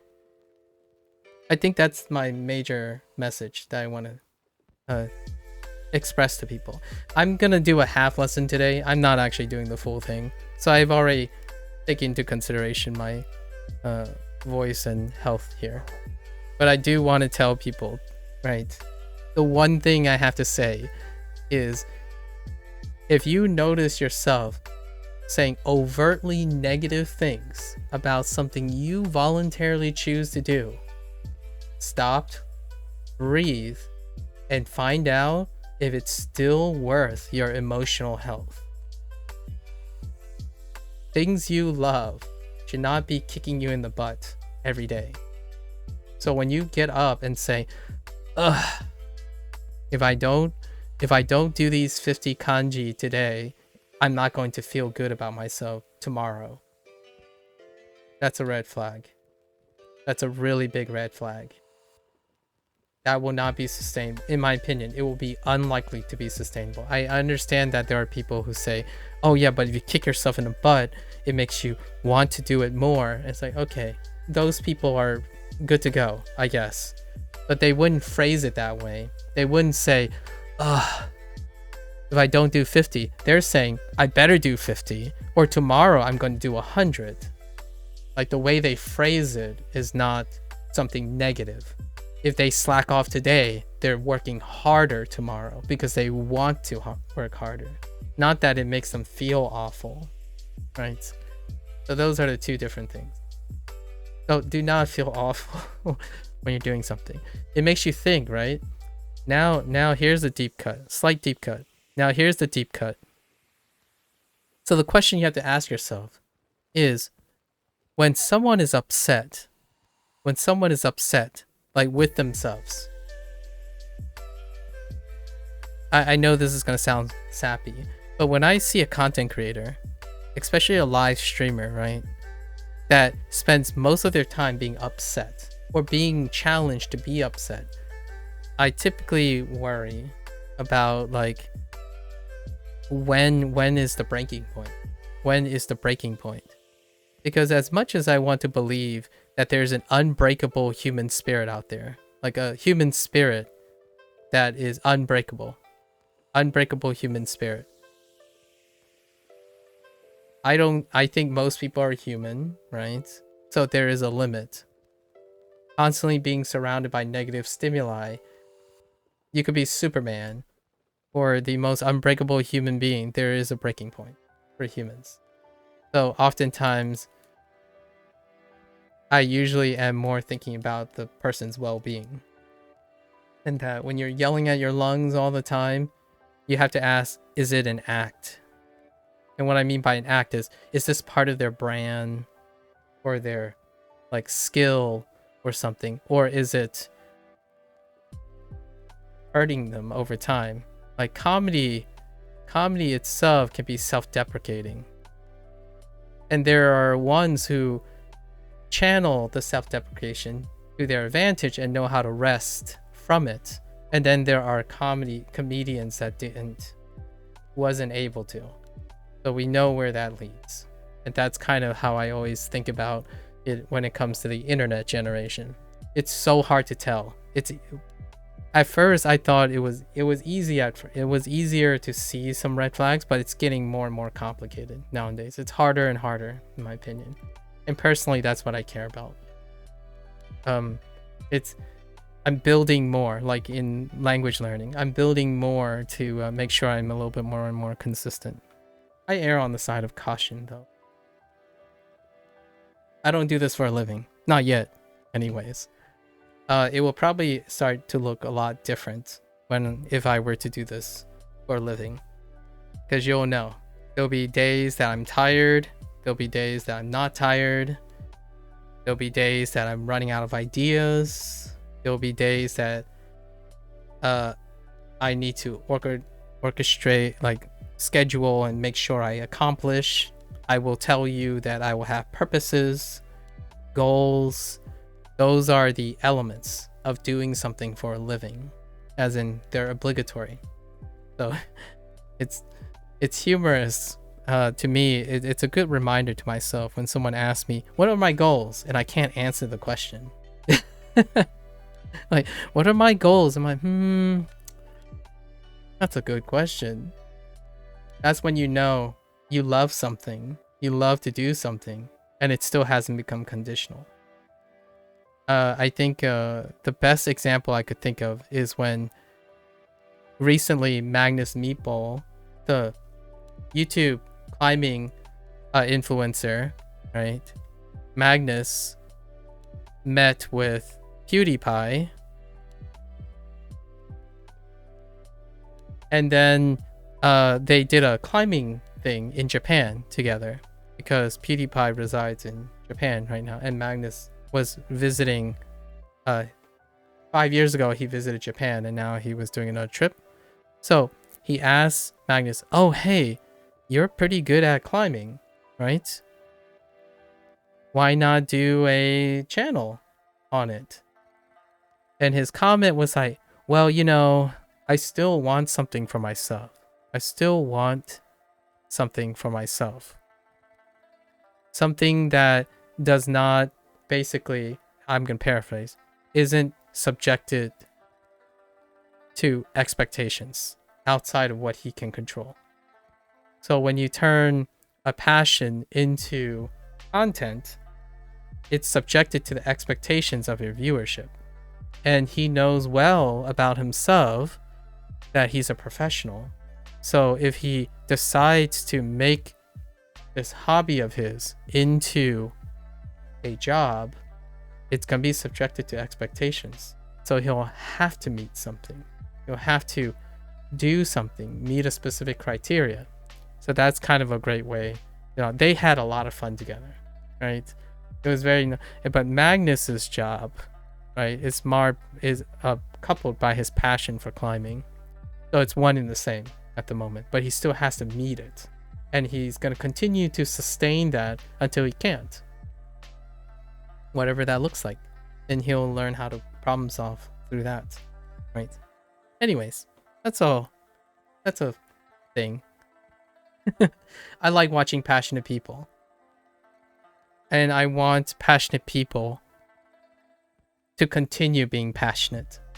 It's so disheartening when I see someone like 4 years down the line, like, guys, I gotta step away. I didn't tell you this side of my life, but while I'm really happy in front of the camera and all that stuff, my health has gone down south, or something like that. I've heard that so many times, right? And I've already been there.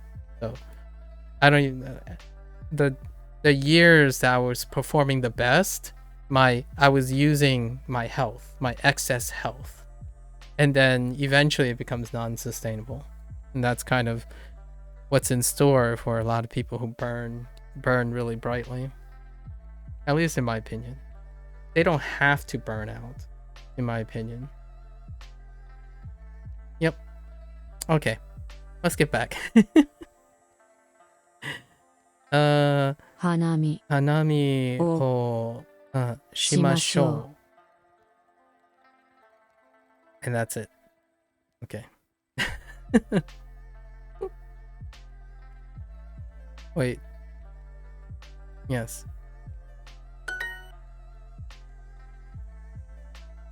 Konshu. Konshu. 今週 Konshu.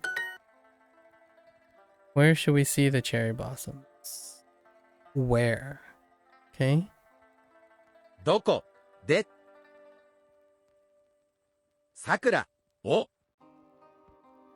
見ましょうか I'm gonna save my voice a little for now. 花見今週4時3万2月今週友達と上野公園で花見をします。上野公園までどうやって行きますか？近くにバス停はありますか？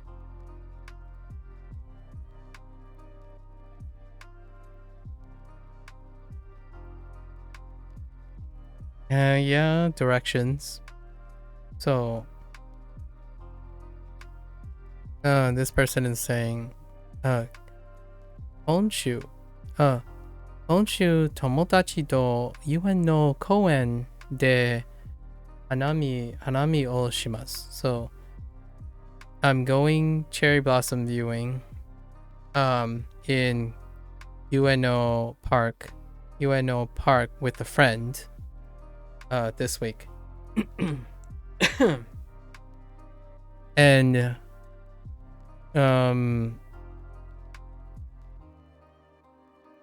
I guess are you UNO Koen, right? UNO Koen made do yatte ikimasu ka? How do we get there? Basically, like, how do we go to UNO Park? And then they're saying is there a bus that take you nearby, right? Chikaku ni bus de is there a bus stop near the park? UNO Koen Park up there.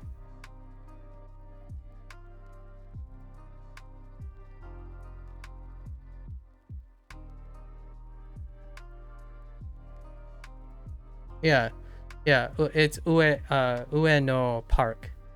Yeah, the park. It's the that's the city park. Yeah, the city park. Yeah, Ueno is a city. Yeah, and the name, I think it's Ueno Park, or like the name of the location is the park. Yeah. Oh, 1 second.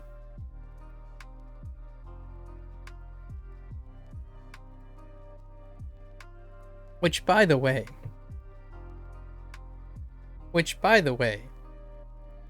Lotus had the weirdest flex. By the way, Lotus had a weirdest flex.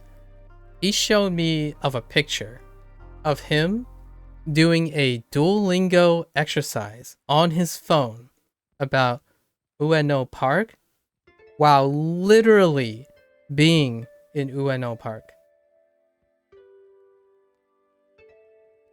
Talking about a weird flex, but yeah.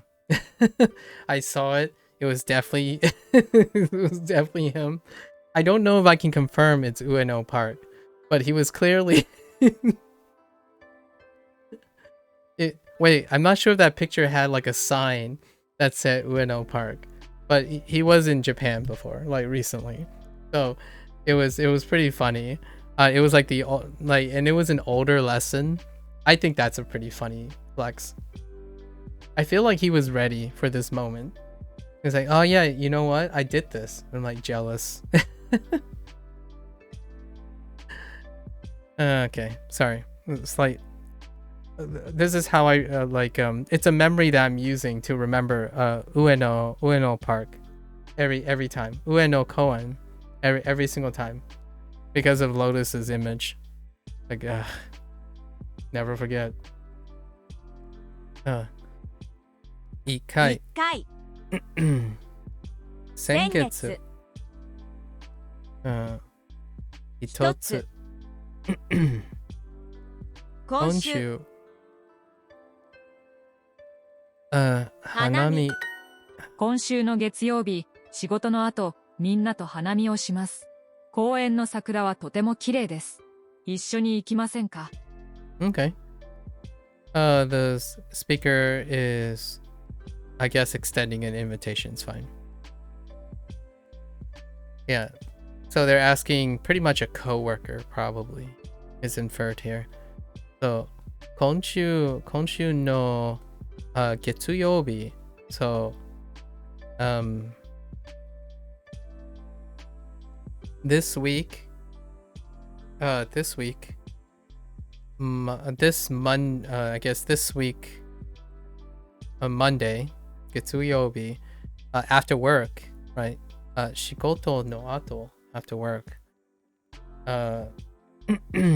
みんなと花見をします. We're going cherry blossom viewing with everyone. So, 公園の桜はとても綺麗です. The cherry blossoms are very beautiful. The park's cherry blossom is very beautiful, whichever park that is. 一緒に行きませんか? Would you like to come with me or together? Would you like to go? Not come, but would you like to go with me together? It's implied with me, but together is fine. They usually just say together, but specifically it's often meaning with me, the person that's speaking, right? So they're extending an invitation.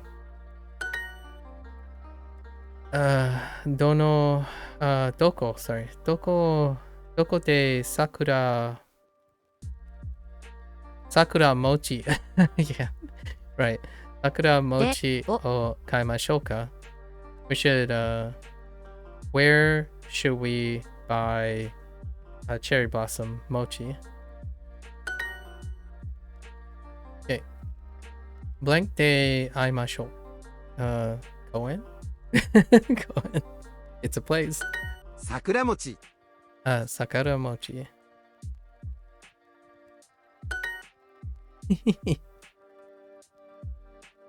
We should buy cherry blossom mochi too. Okay, sure. 桜餅も買いましょうか? しましょう。 no, just kidding. It's not a question. 買いましょう. And I don't know why I clicked on this. しましょうか。Oh, hey, Bloom. Saku. They brought back Bloom. It is the same unit too. The last unit, that Cherry Blossom. Cherry Blossom is forever linked with Saku. Sakura and Saku is linked together thanks to Duolingo. 今週桜は咲きます。咲きます。Okay.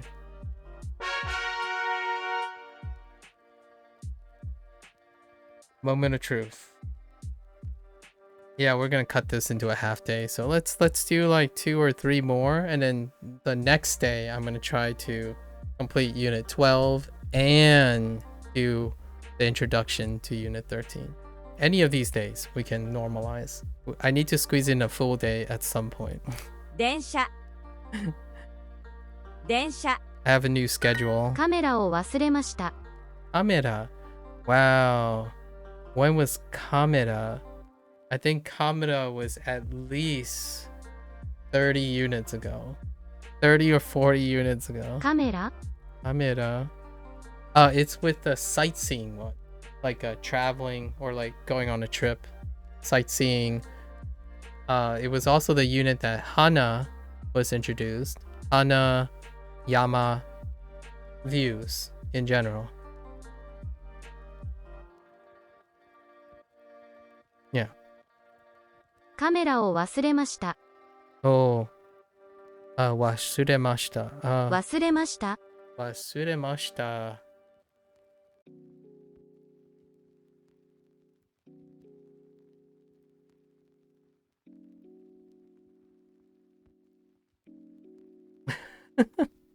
Oh no. It's oh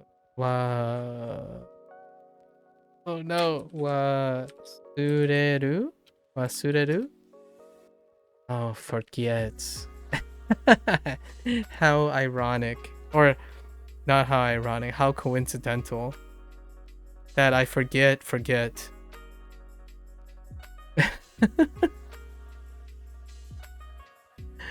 Wasuremashita. I forgot the camera. How? カメラを忘れました。8分 Or I forget a camera is fine. 8分。 8分電車で行きましょう。忘れる。Yeah. Yeah.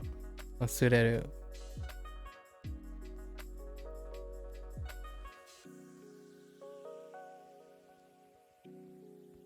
Okay. Okay. You guys said the same thing. Yeah. 電車で行きましょう。 Yeah, I don't know if you guys know, but I set the plain form and then I repeated it in its conjugated form with the prompt. Same wavelength. So if you guys were listening, I say the plain form to myself most of the time now to remind myself what the plain form is. So I'm reverse conjugating in anticipation for the plain form. However, when I say the actual answer, it's in the conjugated form. So if you're wondering why I keep going back and forth, it's because I'm doing it intentionally. So most people will think that I'm making an error a lot of times, but it's not an error, it's deliberate. And oftentimes I can make an error though. Like earlier I was supposed to say dekeru instead of deku, because there's no, the deku is a noun, not a verb that I was looking for, a predicate that I was looking for. So just a heads up. It's very tempting. I know it happens a lot when people conjugate for me, but usually I'm going back and forth because that's better, in my opinion. It's better than doing one thing, which is the right thing. Always doing the right thing. It's very efficient, but we're not here for efficiency.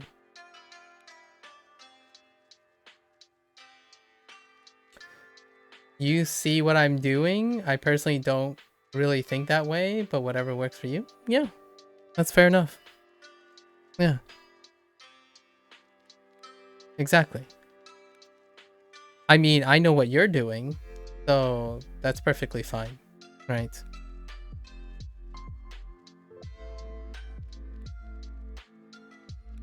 And I'm not here to convince you. My way is better. 電車で行きましょう。電車で行きましょう。行きましょう。電車で行きましょ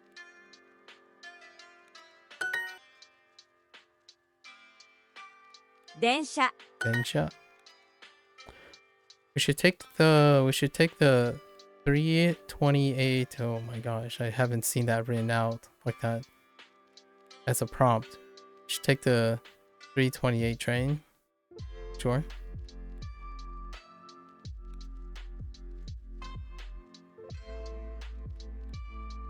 Mochi, 3時。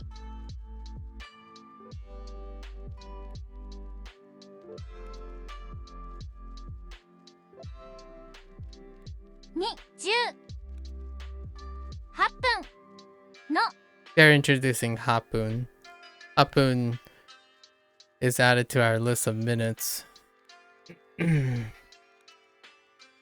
車に乗りましょう。乗りましょう。 Yeah, we're good.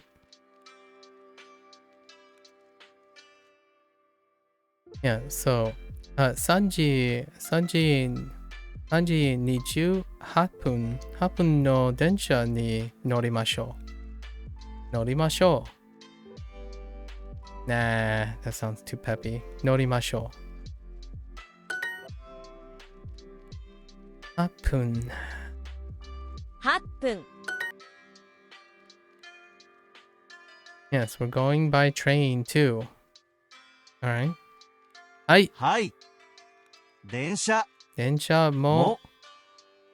も Just kidding. で Wait.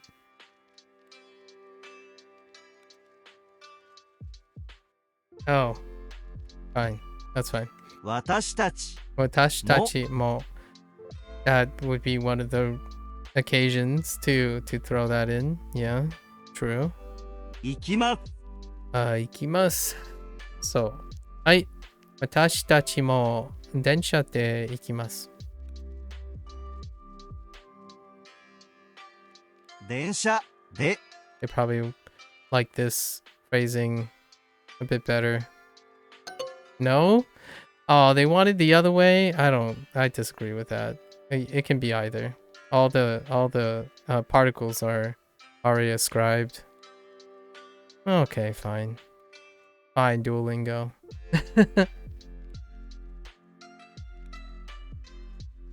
One day I'll remember if Pun counter is read as Pun or Pun, yeah. That's what Gemini is referring to. That depends. That's the whole point of Gemini's comment, because it depends on what it comes before. That's like, yeah, that's the point. 食べます食べます。8分電車。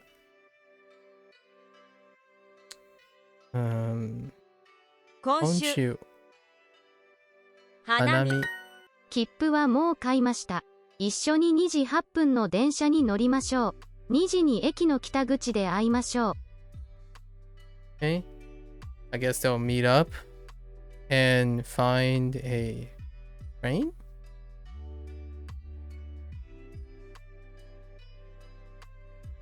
Yeah, Kipu? Well, actually... Oh no, they already bought one. They already bought a ticket. Kipu wa mo kaimashita. 一緒に2時8分の電車に乗りましょう。2時に駅の北口。Oh, okay. 北口で会いましょう。So they're just meeting up and taking a train. They already bought the ticket.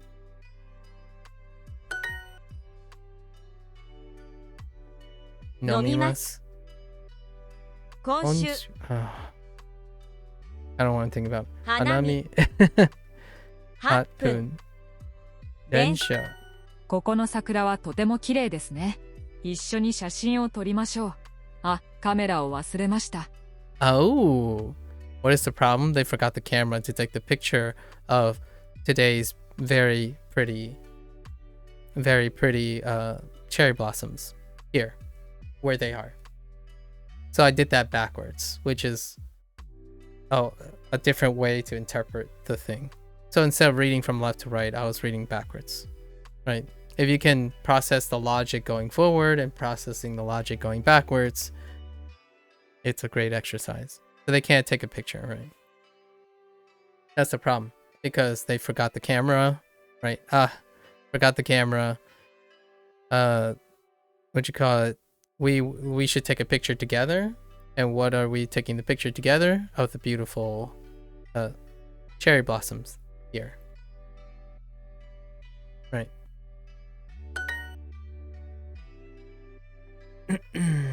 So taxi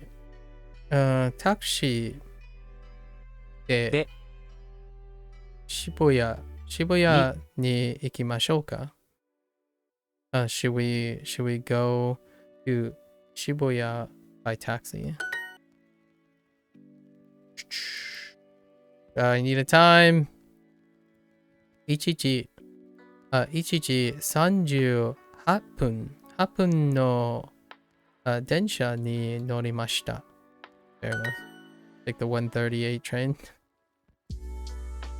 電車、電車で東京に行きましょう。Enjoy your lunch, Gemini. Yeah, thanks, Gemini. Good luck, good luck. Good luck with everything. Until next time. またね。We should go to Tokyo by train. すみません。カップとフォークを忘れました。すみません。カップとフォークを忘れました。Okay. Sorry, I forgot cups and forks. お菓子を忘れました。お菓子を渡りました。渡れました。oh, jeez. 忘れました。忘れました。I gotta make sure not to accidentally say cross.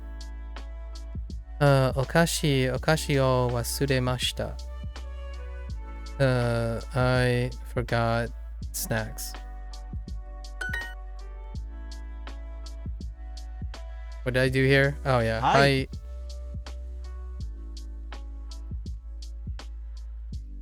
Huh. 私たちも That's fine. 電車で行きます。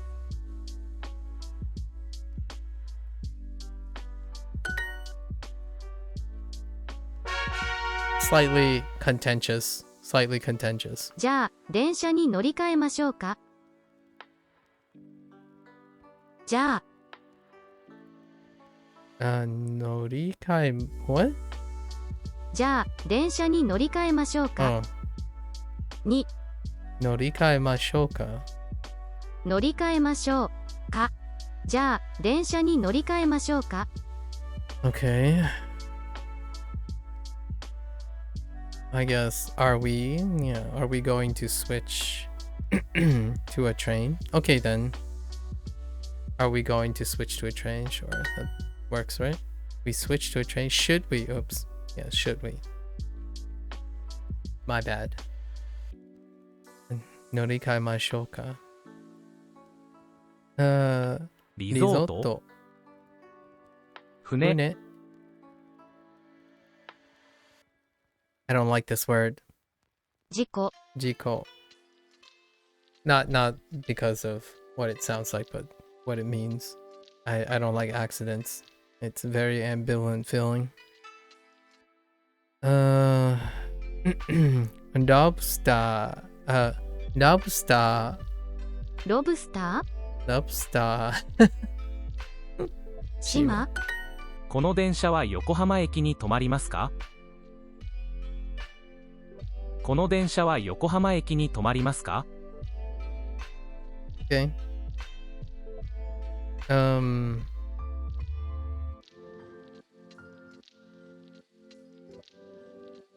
電車？この電車は横浜駅に止まりますか？止まりますか？この電車は横浜駅に止まりますか？この電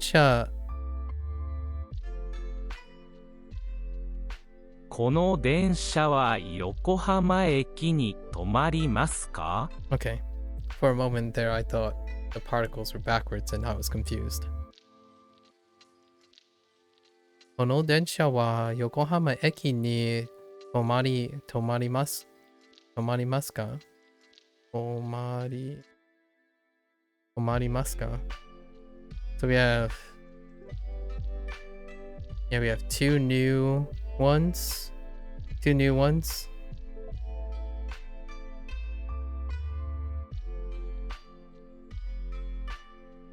Yeah, two new ones.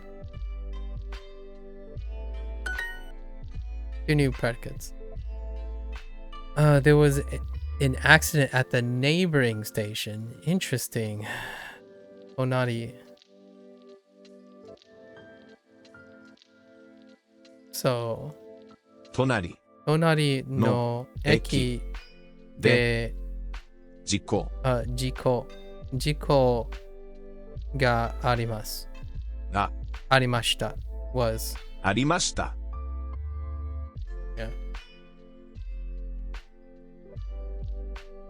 Or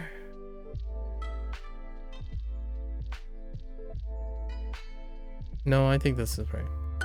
Yeah. As opposed to eki no honari. That'd be next to the station. 駅で事故がありました。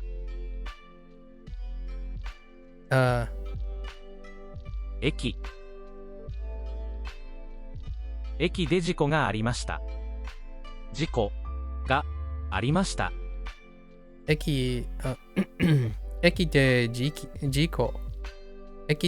故がありました。 There was an accident at the station, sure. じゃあ、じゃあ should we switch to a train, right? じゃあ電車に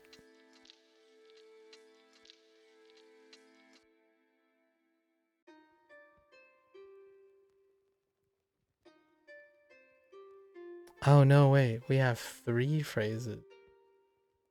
3 predicate meanings. 乗り換えましょうか。乗り換えましょうか。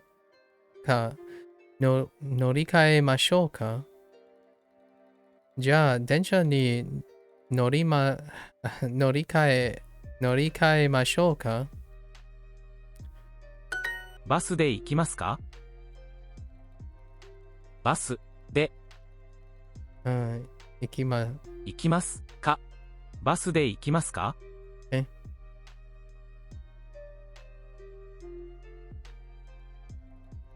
We are going by train? Or are we going by train?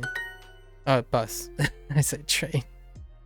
You just switch to train. 電車に乗り換えましょうか。乗り換えましょう。乗り換えましょう。 Every time I hear should, I think of a form of a question. 電車の事故がありました。バス停は遠いです。タクシーで行きましょう。 Okay.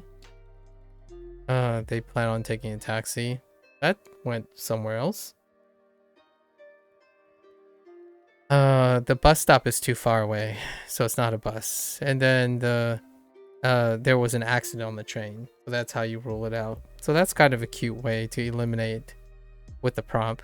So 電車の事故がありました. There was an accident. There was a train accident. And then バス停は遠いです. The bus stop is far, right? So タクシーで行きましょう. We should take a taxi. Or we should go by a taxi. By taxi. 事故がありました. That works. すみません。どのバスが公園の近くに止まりますか？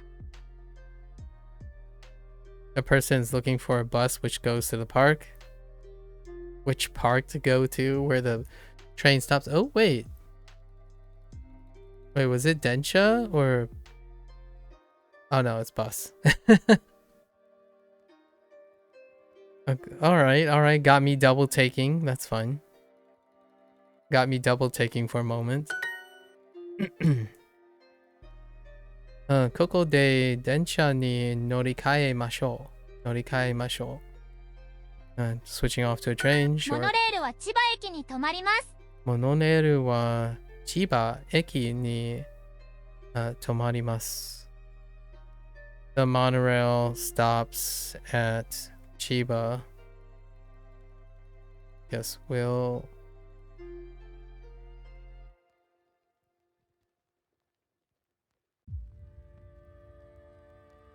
at Chiba Station.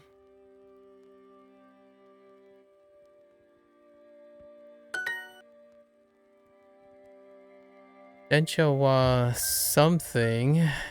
Oh no, are we doing accidents? We're not doing accidents, right?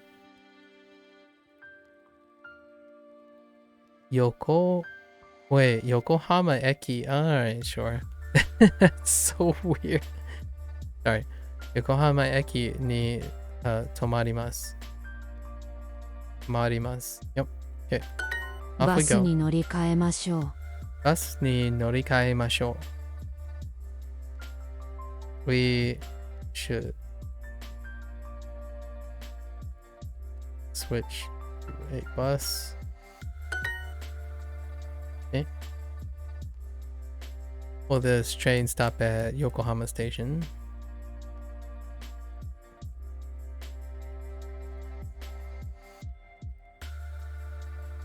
この電車は横浜駅に止まりますか？止まりますか？この電車は横浜駅に止まりますか？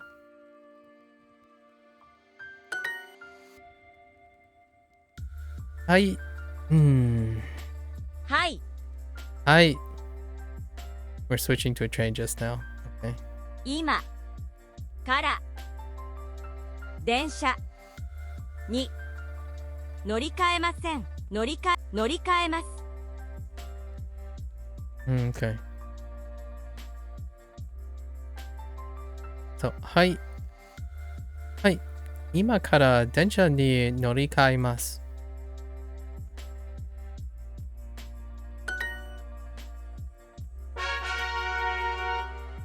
Alright, let's squeeze in one or two more. We're gonna squeeze in the two, at least the two.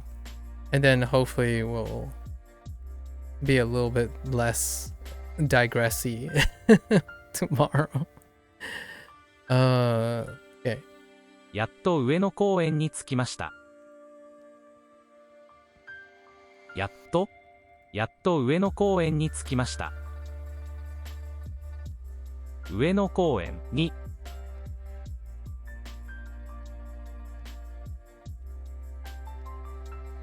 やっと上野公園に着きました。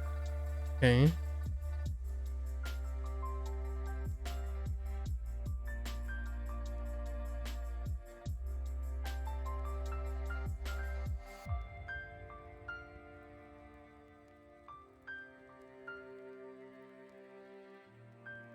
Oh, that's right. Finally. We finally arrived. Finally, we arrived at UNO Park. UNO Park. Should we see cherry blossoms near the pond? Ike 池の近く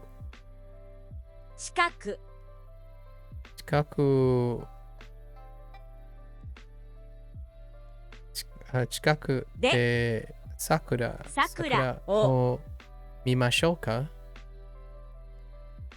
見ましょうか？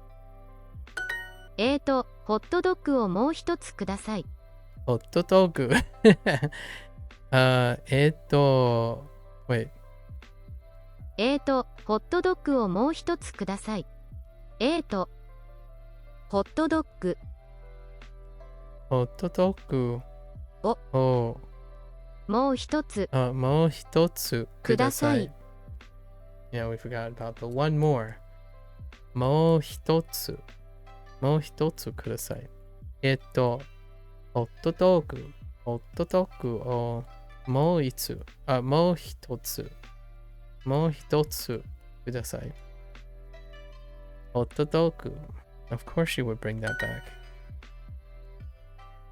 One more of that snack? Oh, that's interesting. そのお菓子をもう一つください。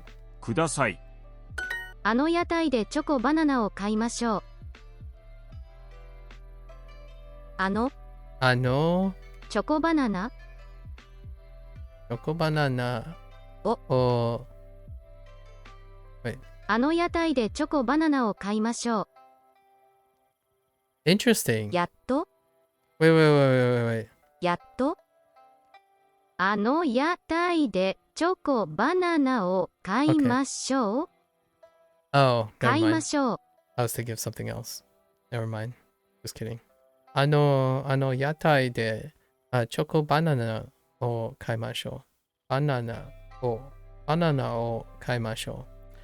あの屋台でチョコバナナを買いましょう。Gotta refrain from saying banana nana. Just keep on trailing on the nanas. To buy snacks at a cheaper food stall. 安い屋台でお菓子買いましょう。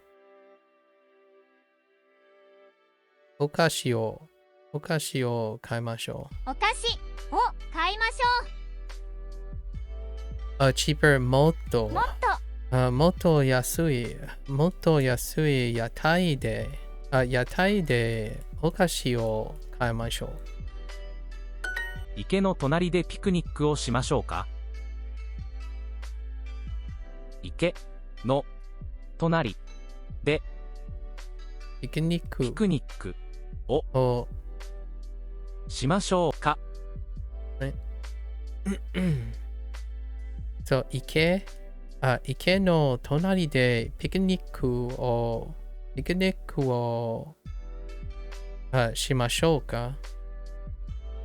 池の隣でピクニックをしましょうか。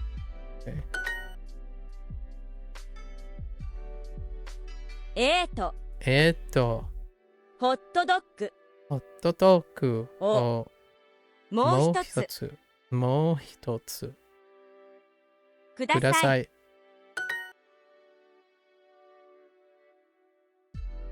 公園で焼きそば食べましょう。That works.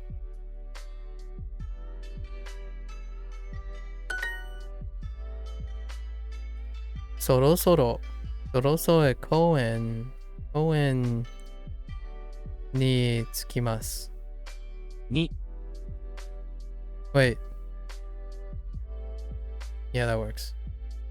公園で焼きそばを食べましょ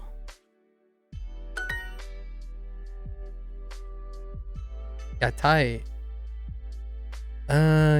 でフラ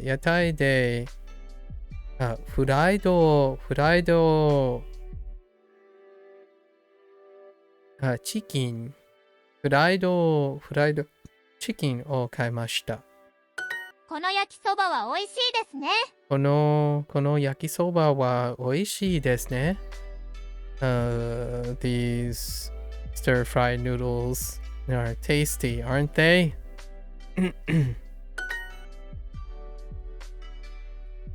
その有名な屋台でカレーを買いました。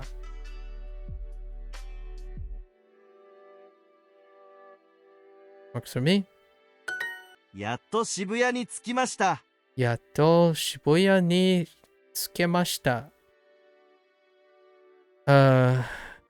We finally arrived in Shibuya. やっと公園に着きました。We finally arrived at the park, sure. We should have a picnic in front of the pond. 池の前でピクニックをしましょう。ピクニックをしましょう。Next to the pond. It's great to get in the position words. Practice into position words. 池池の氷隣Sorry 隣でピクニックををしましょうか。Okay. One more lesson. Okay. 来年来年来年もこの公園で桜を見ましょう。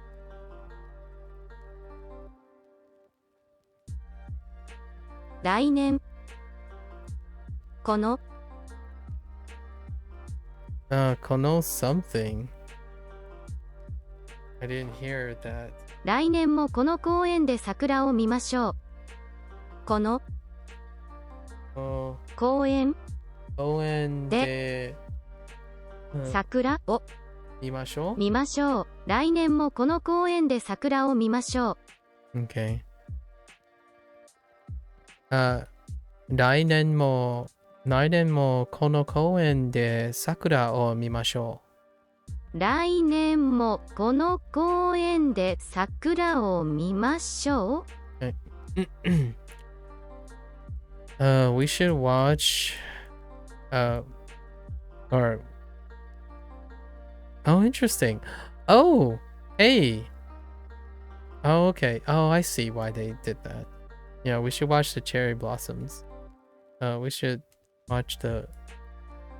see the cherry blossoms at this park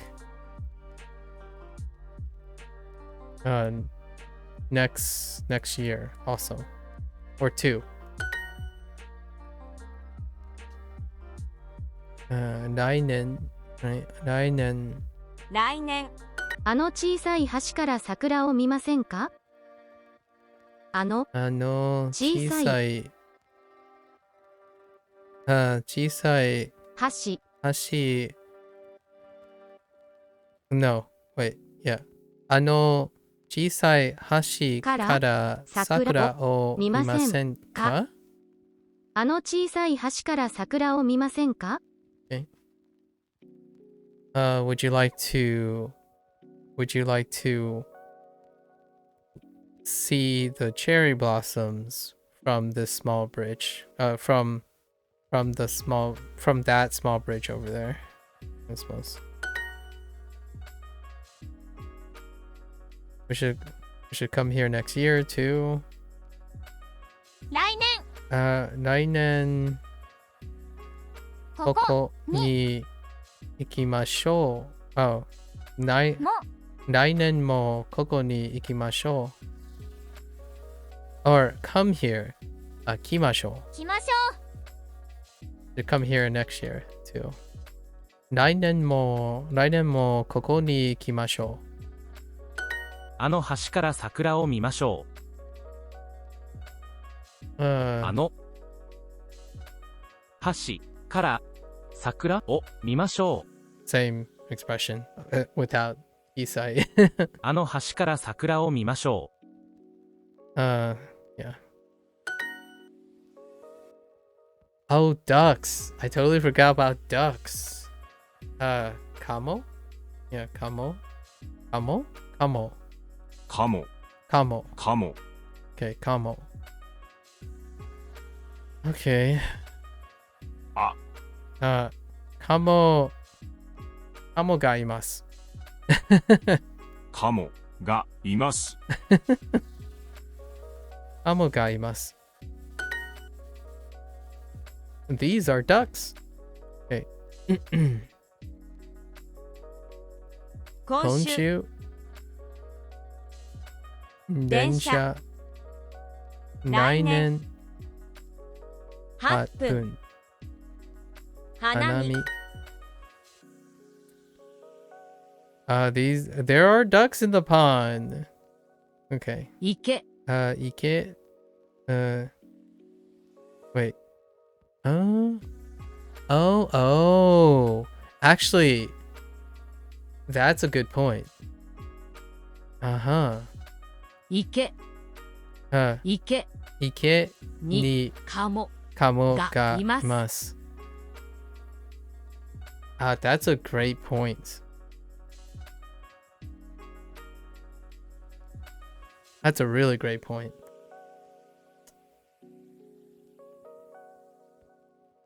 This is a great grammar point.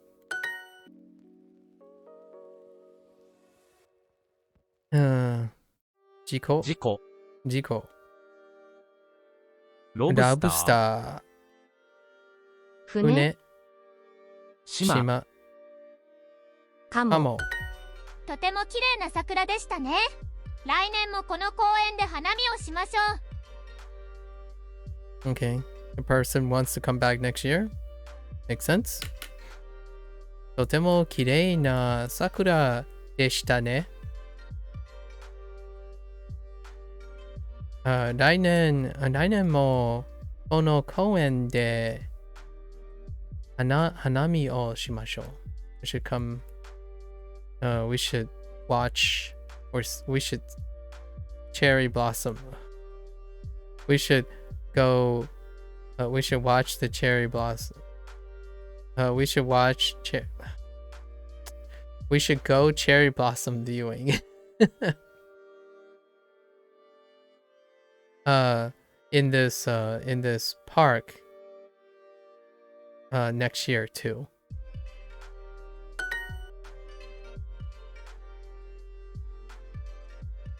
Location. Tokyo works. Tokyo ni norimashou. Sure. Oh no, kairimashou, not norimashou. Kairimashou. We should return to Tokyo. Wait. Yeah, that was kairimashou. Ja, wait a minute.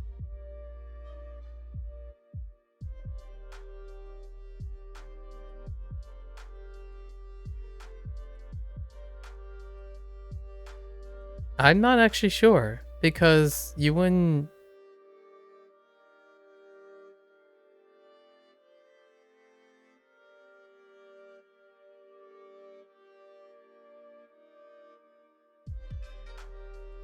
Yeah, that was cut. I don't know how I feel about that last phrase. Did it actually say Tokyo ni kairimashou?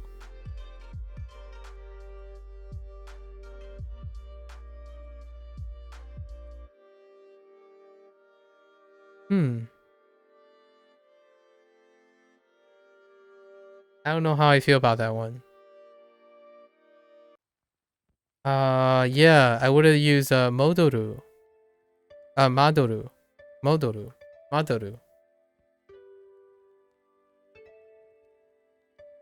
Modoru, right? No. Yeah, I would have used modoru.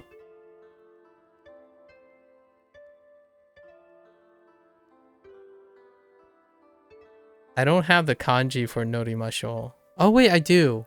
No, never mind. I do. But that doesn't make sense either. If it was norimashou. No, there's no way. Oh, that's so weird. I hope that comes up again.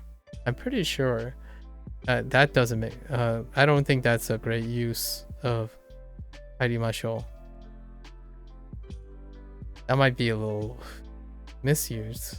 I think I probably use modoru instead. Anyways.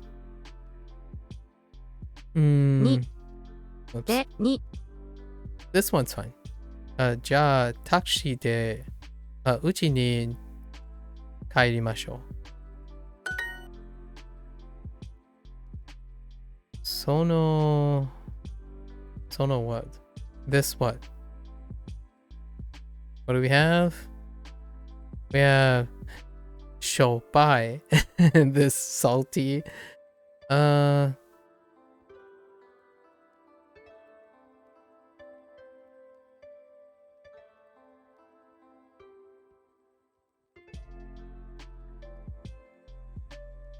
Whoa.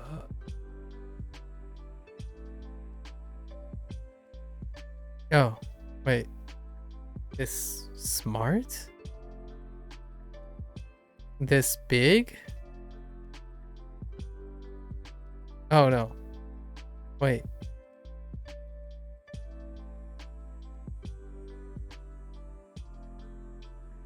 This blank. Oh, it's big. My bad. I need. Wait. This salty. Oh, this, this salty bridge. This smart bridge. Oh, yeah. I forgot. Hashi is not kanji at the moment. I think Kairu has more of a sense of going home, but Moduru is just returning somewhere in general. Yeah, that's why it's a little suspicious. But if Tokyo is like home, then that's fine. Right? If they're referring to Tokyo as home. But yeah, it's a subtlety. But honestly, if they were going from Tokyo and then now they're returning to Tokyo, Moduru in general would have been a little bit more, but there's no context, so it's fine either way. But I would have used Moduru instead. I was expecting Moduru. And then I took it back because I didn't know if I was reading the predicate properly. Not that it matters too much, since I already know the difference between Kairu and Moduru. It was just a personal observation. Sono aoki hashi kara sakura o mimashou. Big bridge, fair enough. I was gonna say big chopsticks. じゃあ電車でうちに帰りましょうか。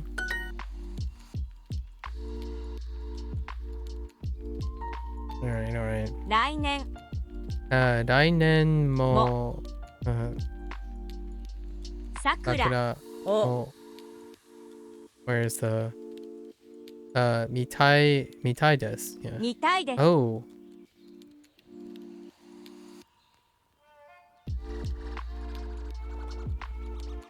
Interesting.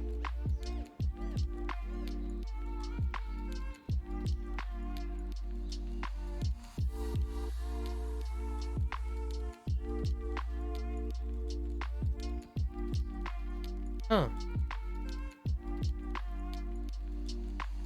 Okay.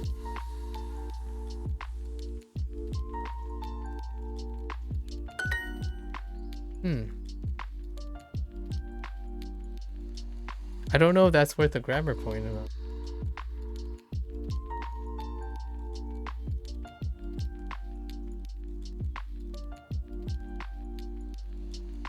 The o mitai desu.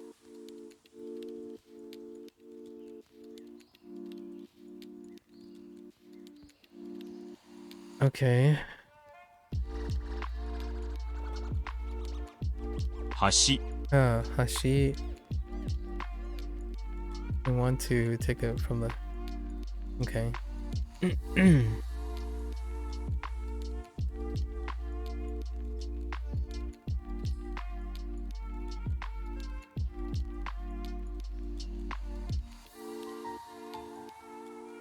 Hashi no sakura. Sakura.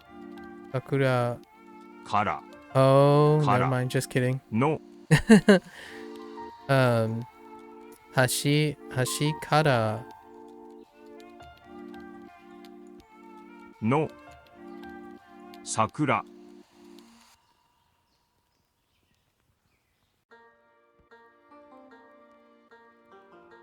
No. 写真が撮りwant to 撮りたいです。撮りたいです。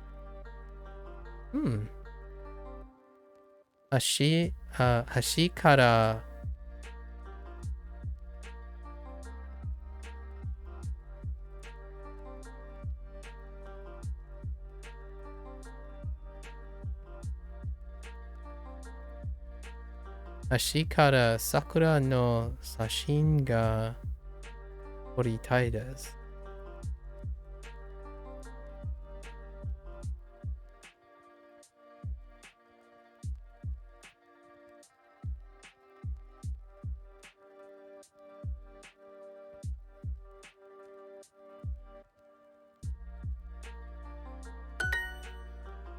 That's a really interesting structure. All right. Well, we digressed quite a lot. We basically have half the things we plan out to do, but you know, that's what happens when you're having a lot of fun discussing about random things. What do we talk about today? So let's wrap up on what we talked about today. Well, I kind of nerded it out with Shady again, my like somewhat weird bonding moment. Like Shady and I have a lot of commonalities, so we kind of nerded out to a lot of culture stuff.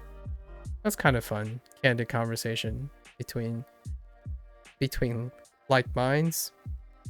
Maybe I'll rope that off into some show and tell, some fun show and tell. What else we talked about? We kind of talked about kanji practice. Kanji practice kind of flowed into talking about habits, right? Voluntary habits. I think that's fine. Oh, and then someone asked about my progress, how I feel about my progress. Maybe I will rope that off too. Yeah, I'll make two separate things. It'll take me a little bit of time to find where that is. But yeah, wrapped up with day 94. It's not long now. We'll find out what happens on day 100. If day 100 we get like a freebie, right? 3 days. I'll spend the 3 days reviewing all the things up to this point. Realistically, we're going to complete. We're still on track, actually. Surprisingly so. We might get to section 3, unit 16, which is 8 units, 8 of the old units. So we still split the same amount of time somehow. Huh. All right. I didn't plan this stuff out, obviously. All right. What? I've been leaving a little message, like food for thought at the end. I think it's still worth inculcating all the time. The message that I probably want to leave for most people is, the things you love. I would love to hear and encourage someone when they write down, like if I ask them, you know, my imaginary, to all the parasocial people out there, I would love to ask you if you can take out a piece of paper and write down the things you love, right? And then for each thing you love, or it might be a short list, I would like to hope it's a short list. How many conditions does that love require? You know, earnestly, as a thought experiment, right? And then ask yourself, is there any way to dispense with any of the conditions, right? Or to circumnavigate the conditions, or make it even less and less unconditional, right? Ultimately, it would be interesting to hear, what is your threshold to distinguishing between something you love unconditionally? Like, it still can have conditions. We're not talking about like zeros and ones, on a spectrum, right? On a spectrum, whether how much is considered love and how much is considered I have to do, like things that I need to do versus things that I love to do, right? And I'm kind of curious if they discover anything new about doing this thought experiment, because often at the end of every month, or maybe it's usually every month, and then maybe every 3 months there's something more substantial, and then after the end of every year I tend to do this evaluation exercise with myself to try to be honest with myself, to think about the things I love versus the things I have to do. And no, I'm not saying there's no way the things you love to do can't be one and the same of the things you have to do. that's usually the dream, right? The ideal dream is to love the things you have to do. But rarely is that the case, right? It wouldn't be called the dream otherwise. So I like to think that in general, there will be segregation between the two.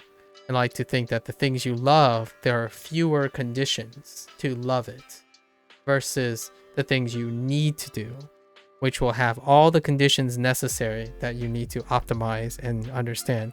So while a lot of people in this world focuses on all the things you need to do, heavily objective, goal-oriented expectations and whatnot, I would love to think that the things you love, the things you list, you would probably hopefully have a harder time saying, well, it really doesn't matter. As long as I'm doing it, I love it, right? Because while we keep saying things depends on certain things and this depends on certain things, I like to imagine that everyone has the privilege, that's assuming they have the privilege, the free time, and hopefully the help if they need help.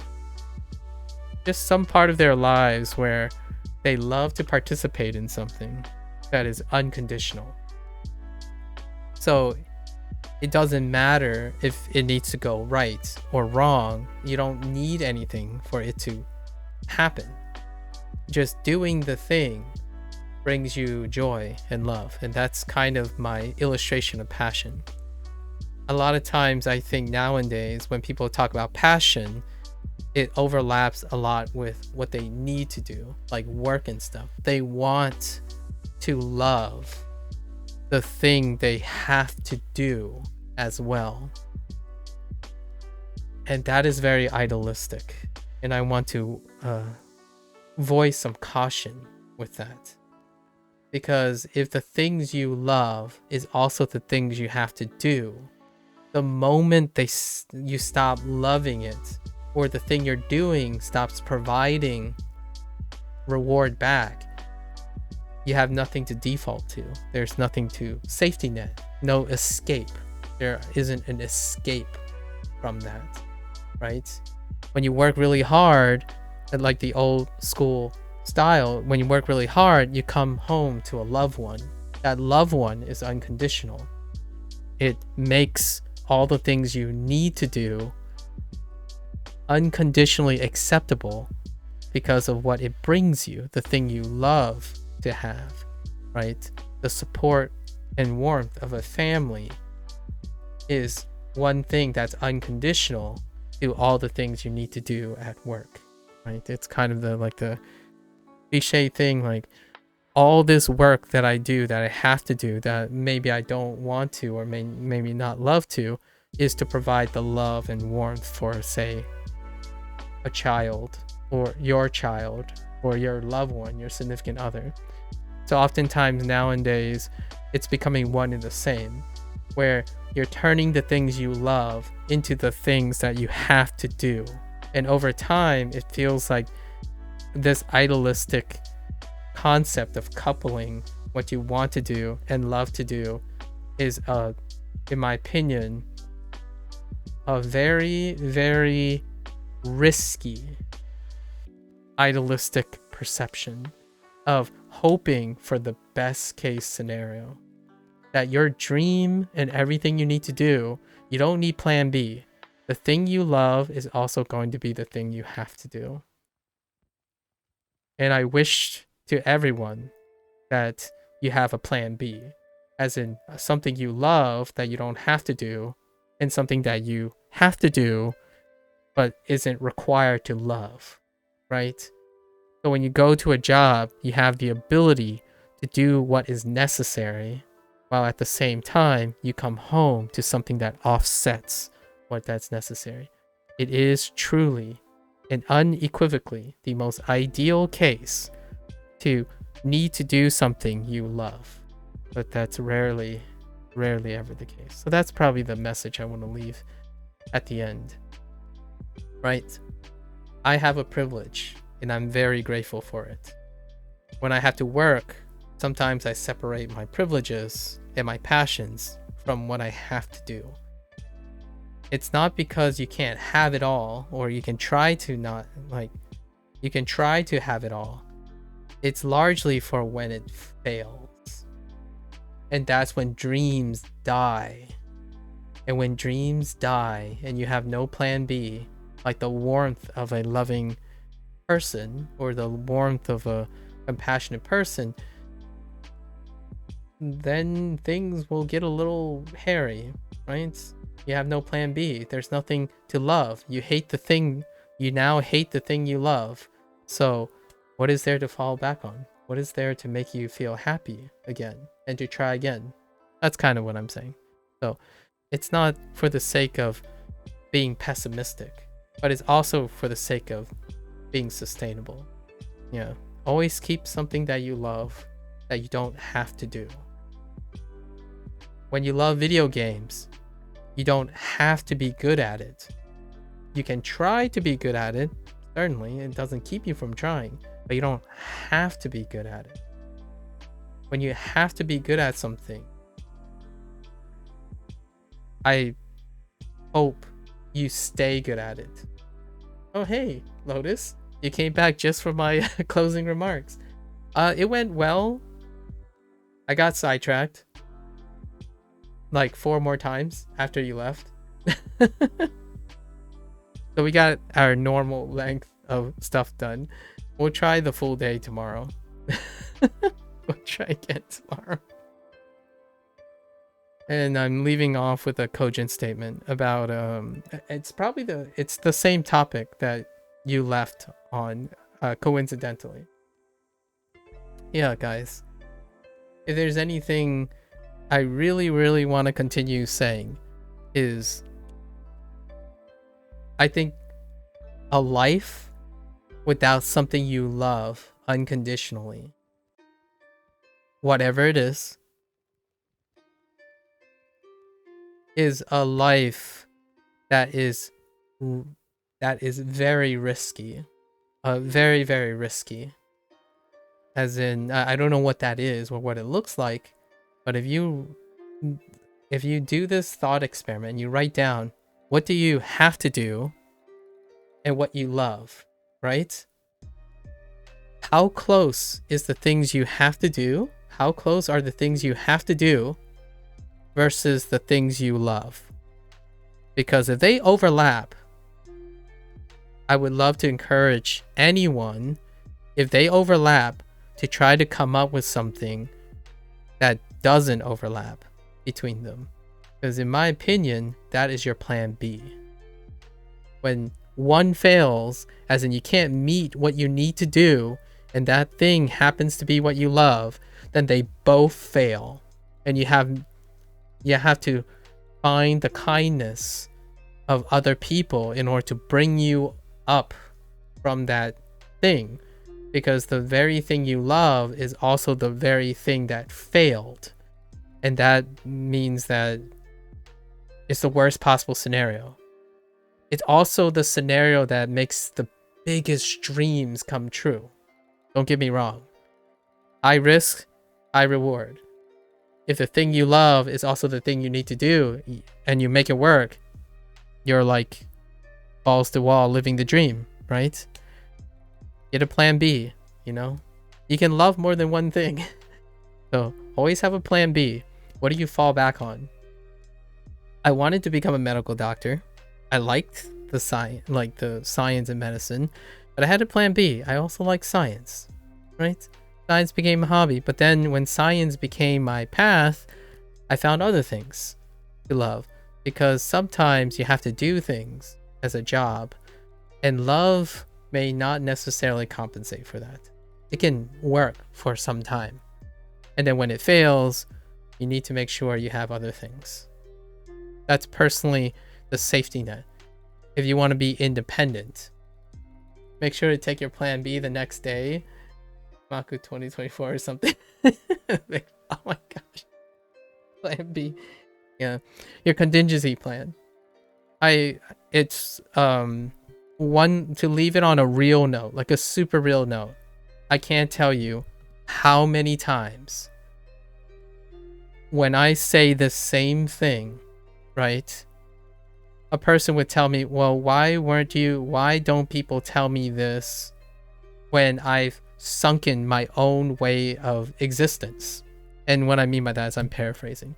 I encounter a lot of kids, like, let's just use terms that are more straight to the point.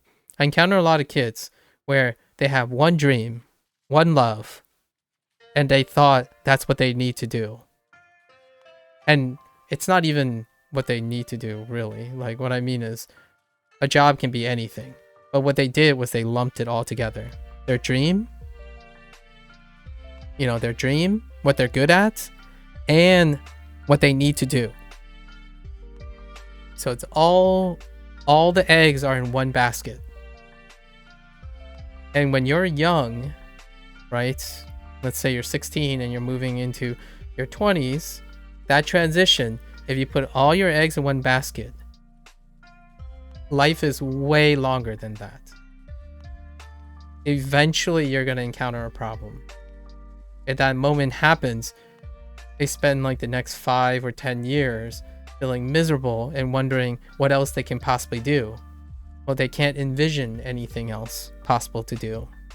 It requires the kindness and the safety net of a support system. Some of these kids they didn't invest in a support system.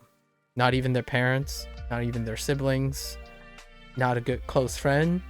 Like, you try to move them towards that, but since they didn't have a safety net in other things, nothing is there. There isn't anything to catch them, right?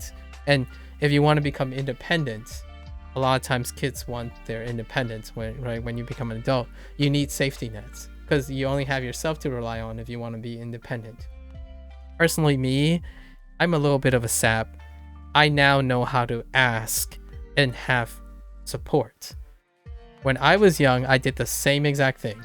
No safety nets, but I had enough structure around my life to recover from that. I personally think that was because I didn't grow up on the internet. Nowadays, all the people that provide solace and emotional support and motivation are largely parasocial relationships. It's somebody they look up to, a role model they see on content creation. But those people can't save you when your dream slaps shut. So hopefully that's the remaining one. Oh yeah, no worries. And Gygus. Yes. Thank you for watching. Good luck. Good luck. Good night. Good luck with everything. Alright, that's a wrap, guys. That's a wrap. It's a great thought experiment. I hope you guys do it every once in a while. Do it with your loved ones. If you're in a relationship, oh my gosh, it would be reinforced so much. Honestly. What the heck is that? John. Oh, you're doing John now? Okay, I see you. I see you. Alright, guys. That's a wrap.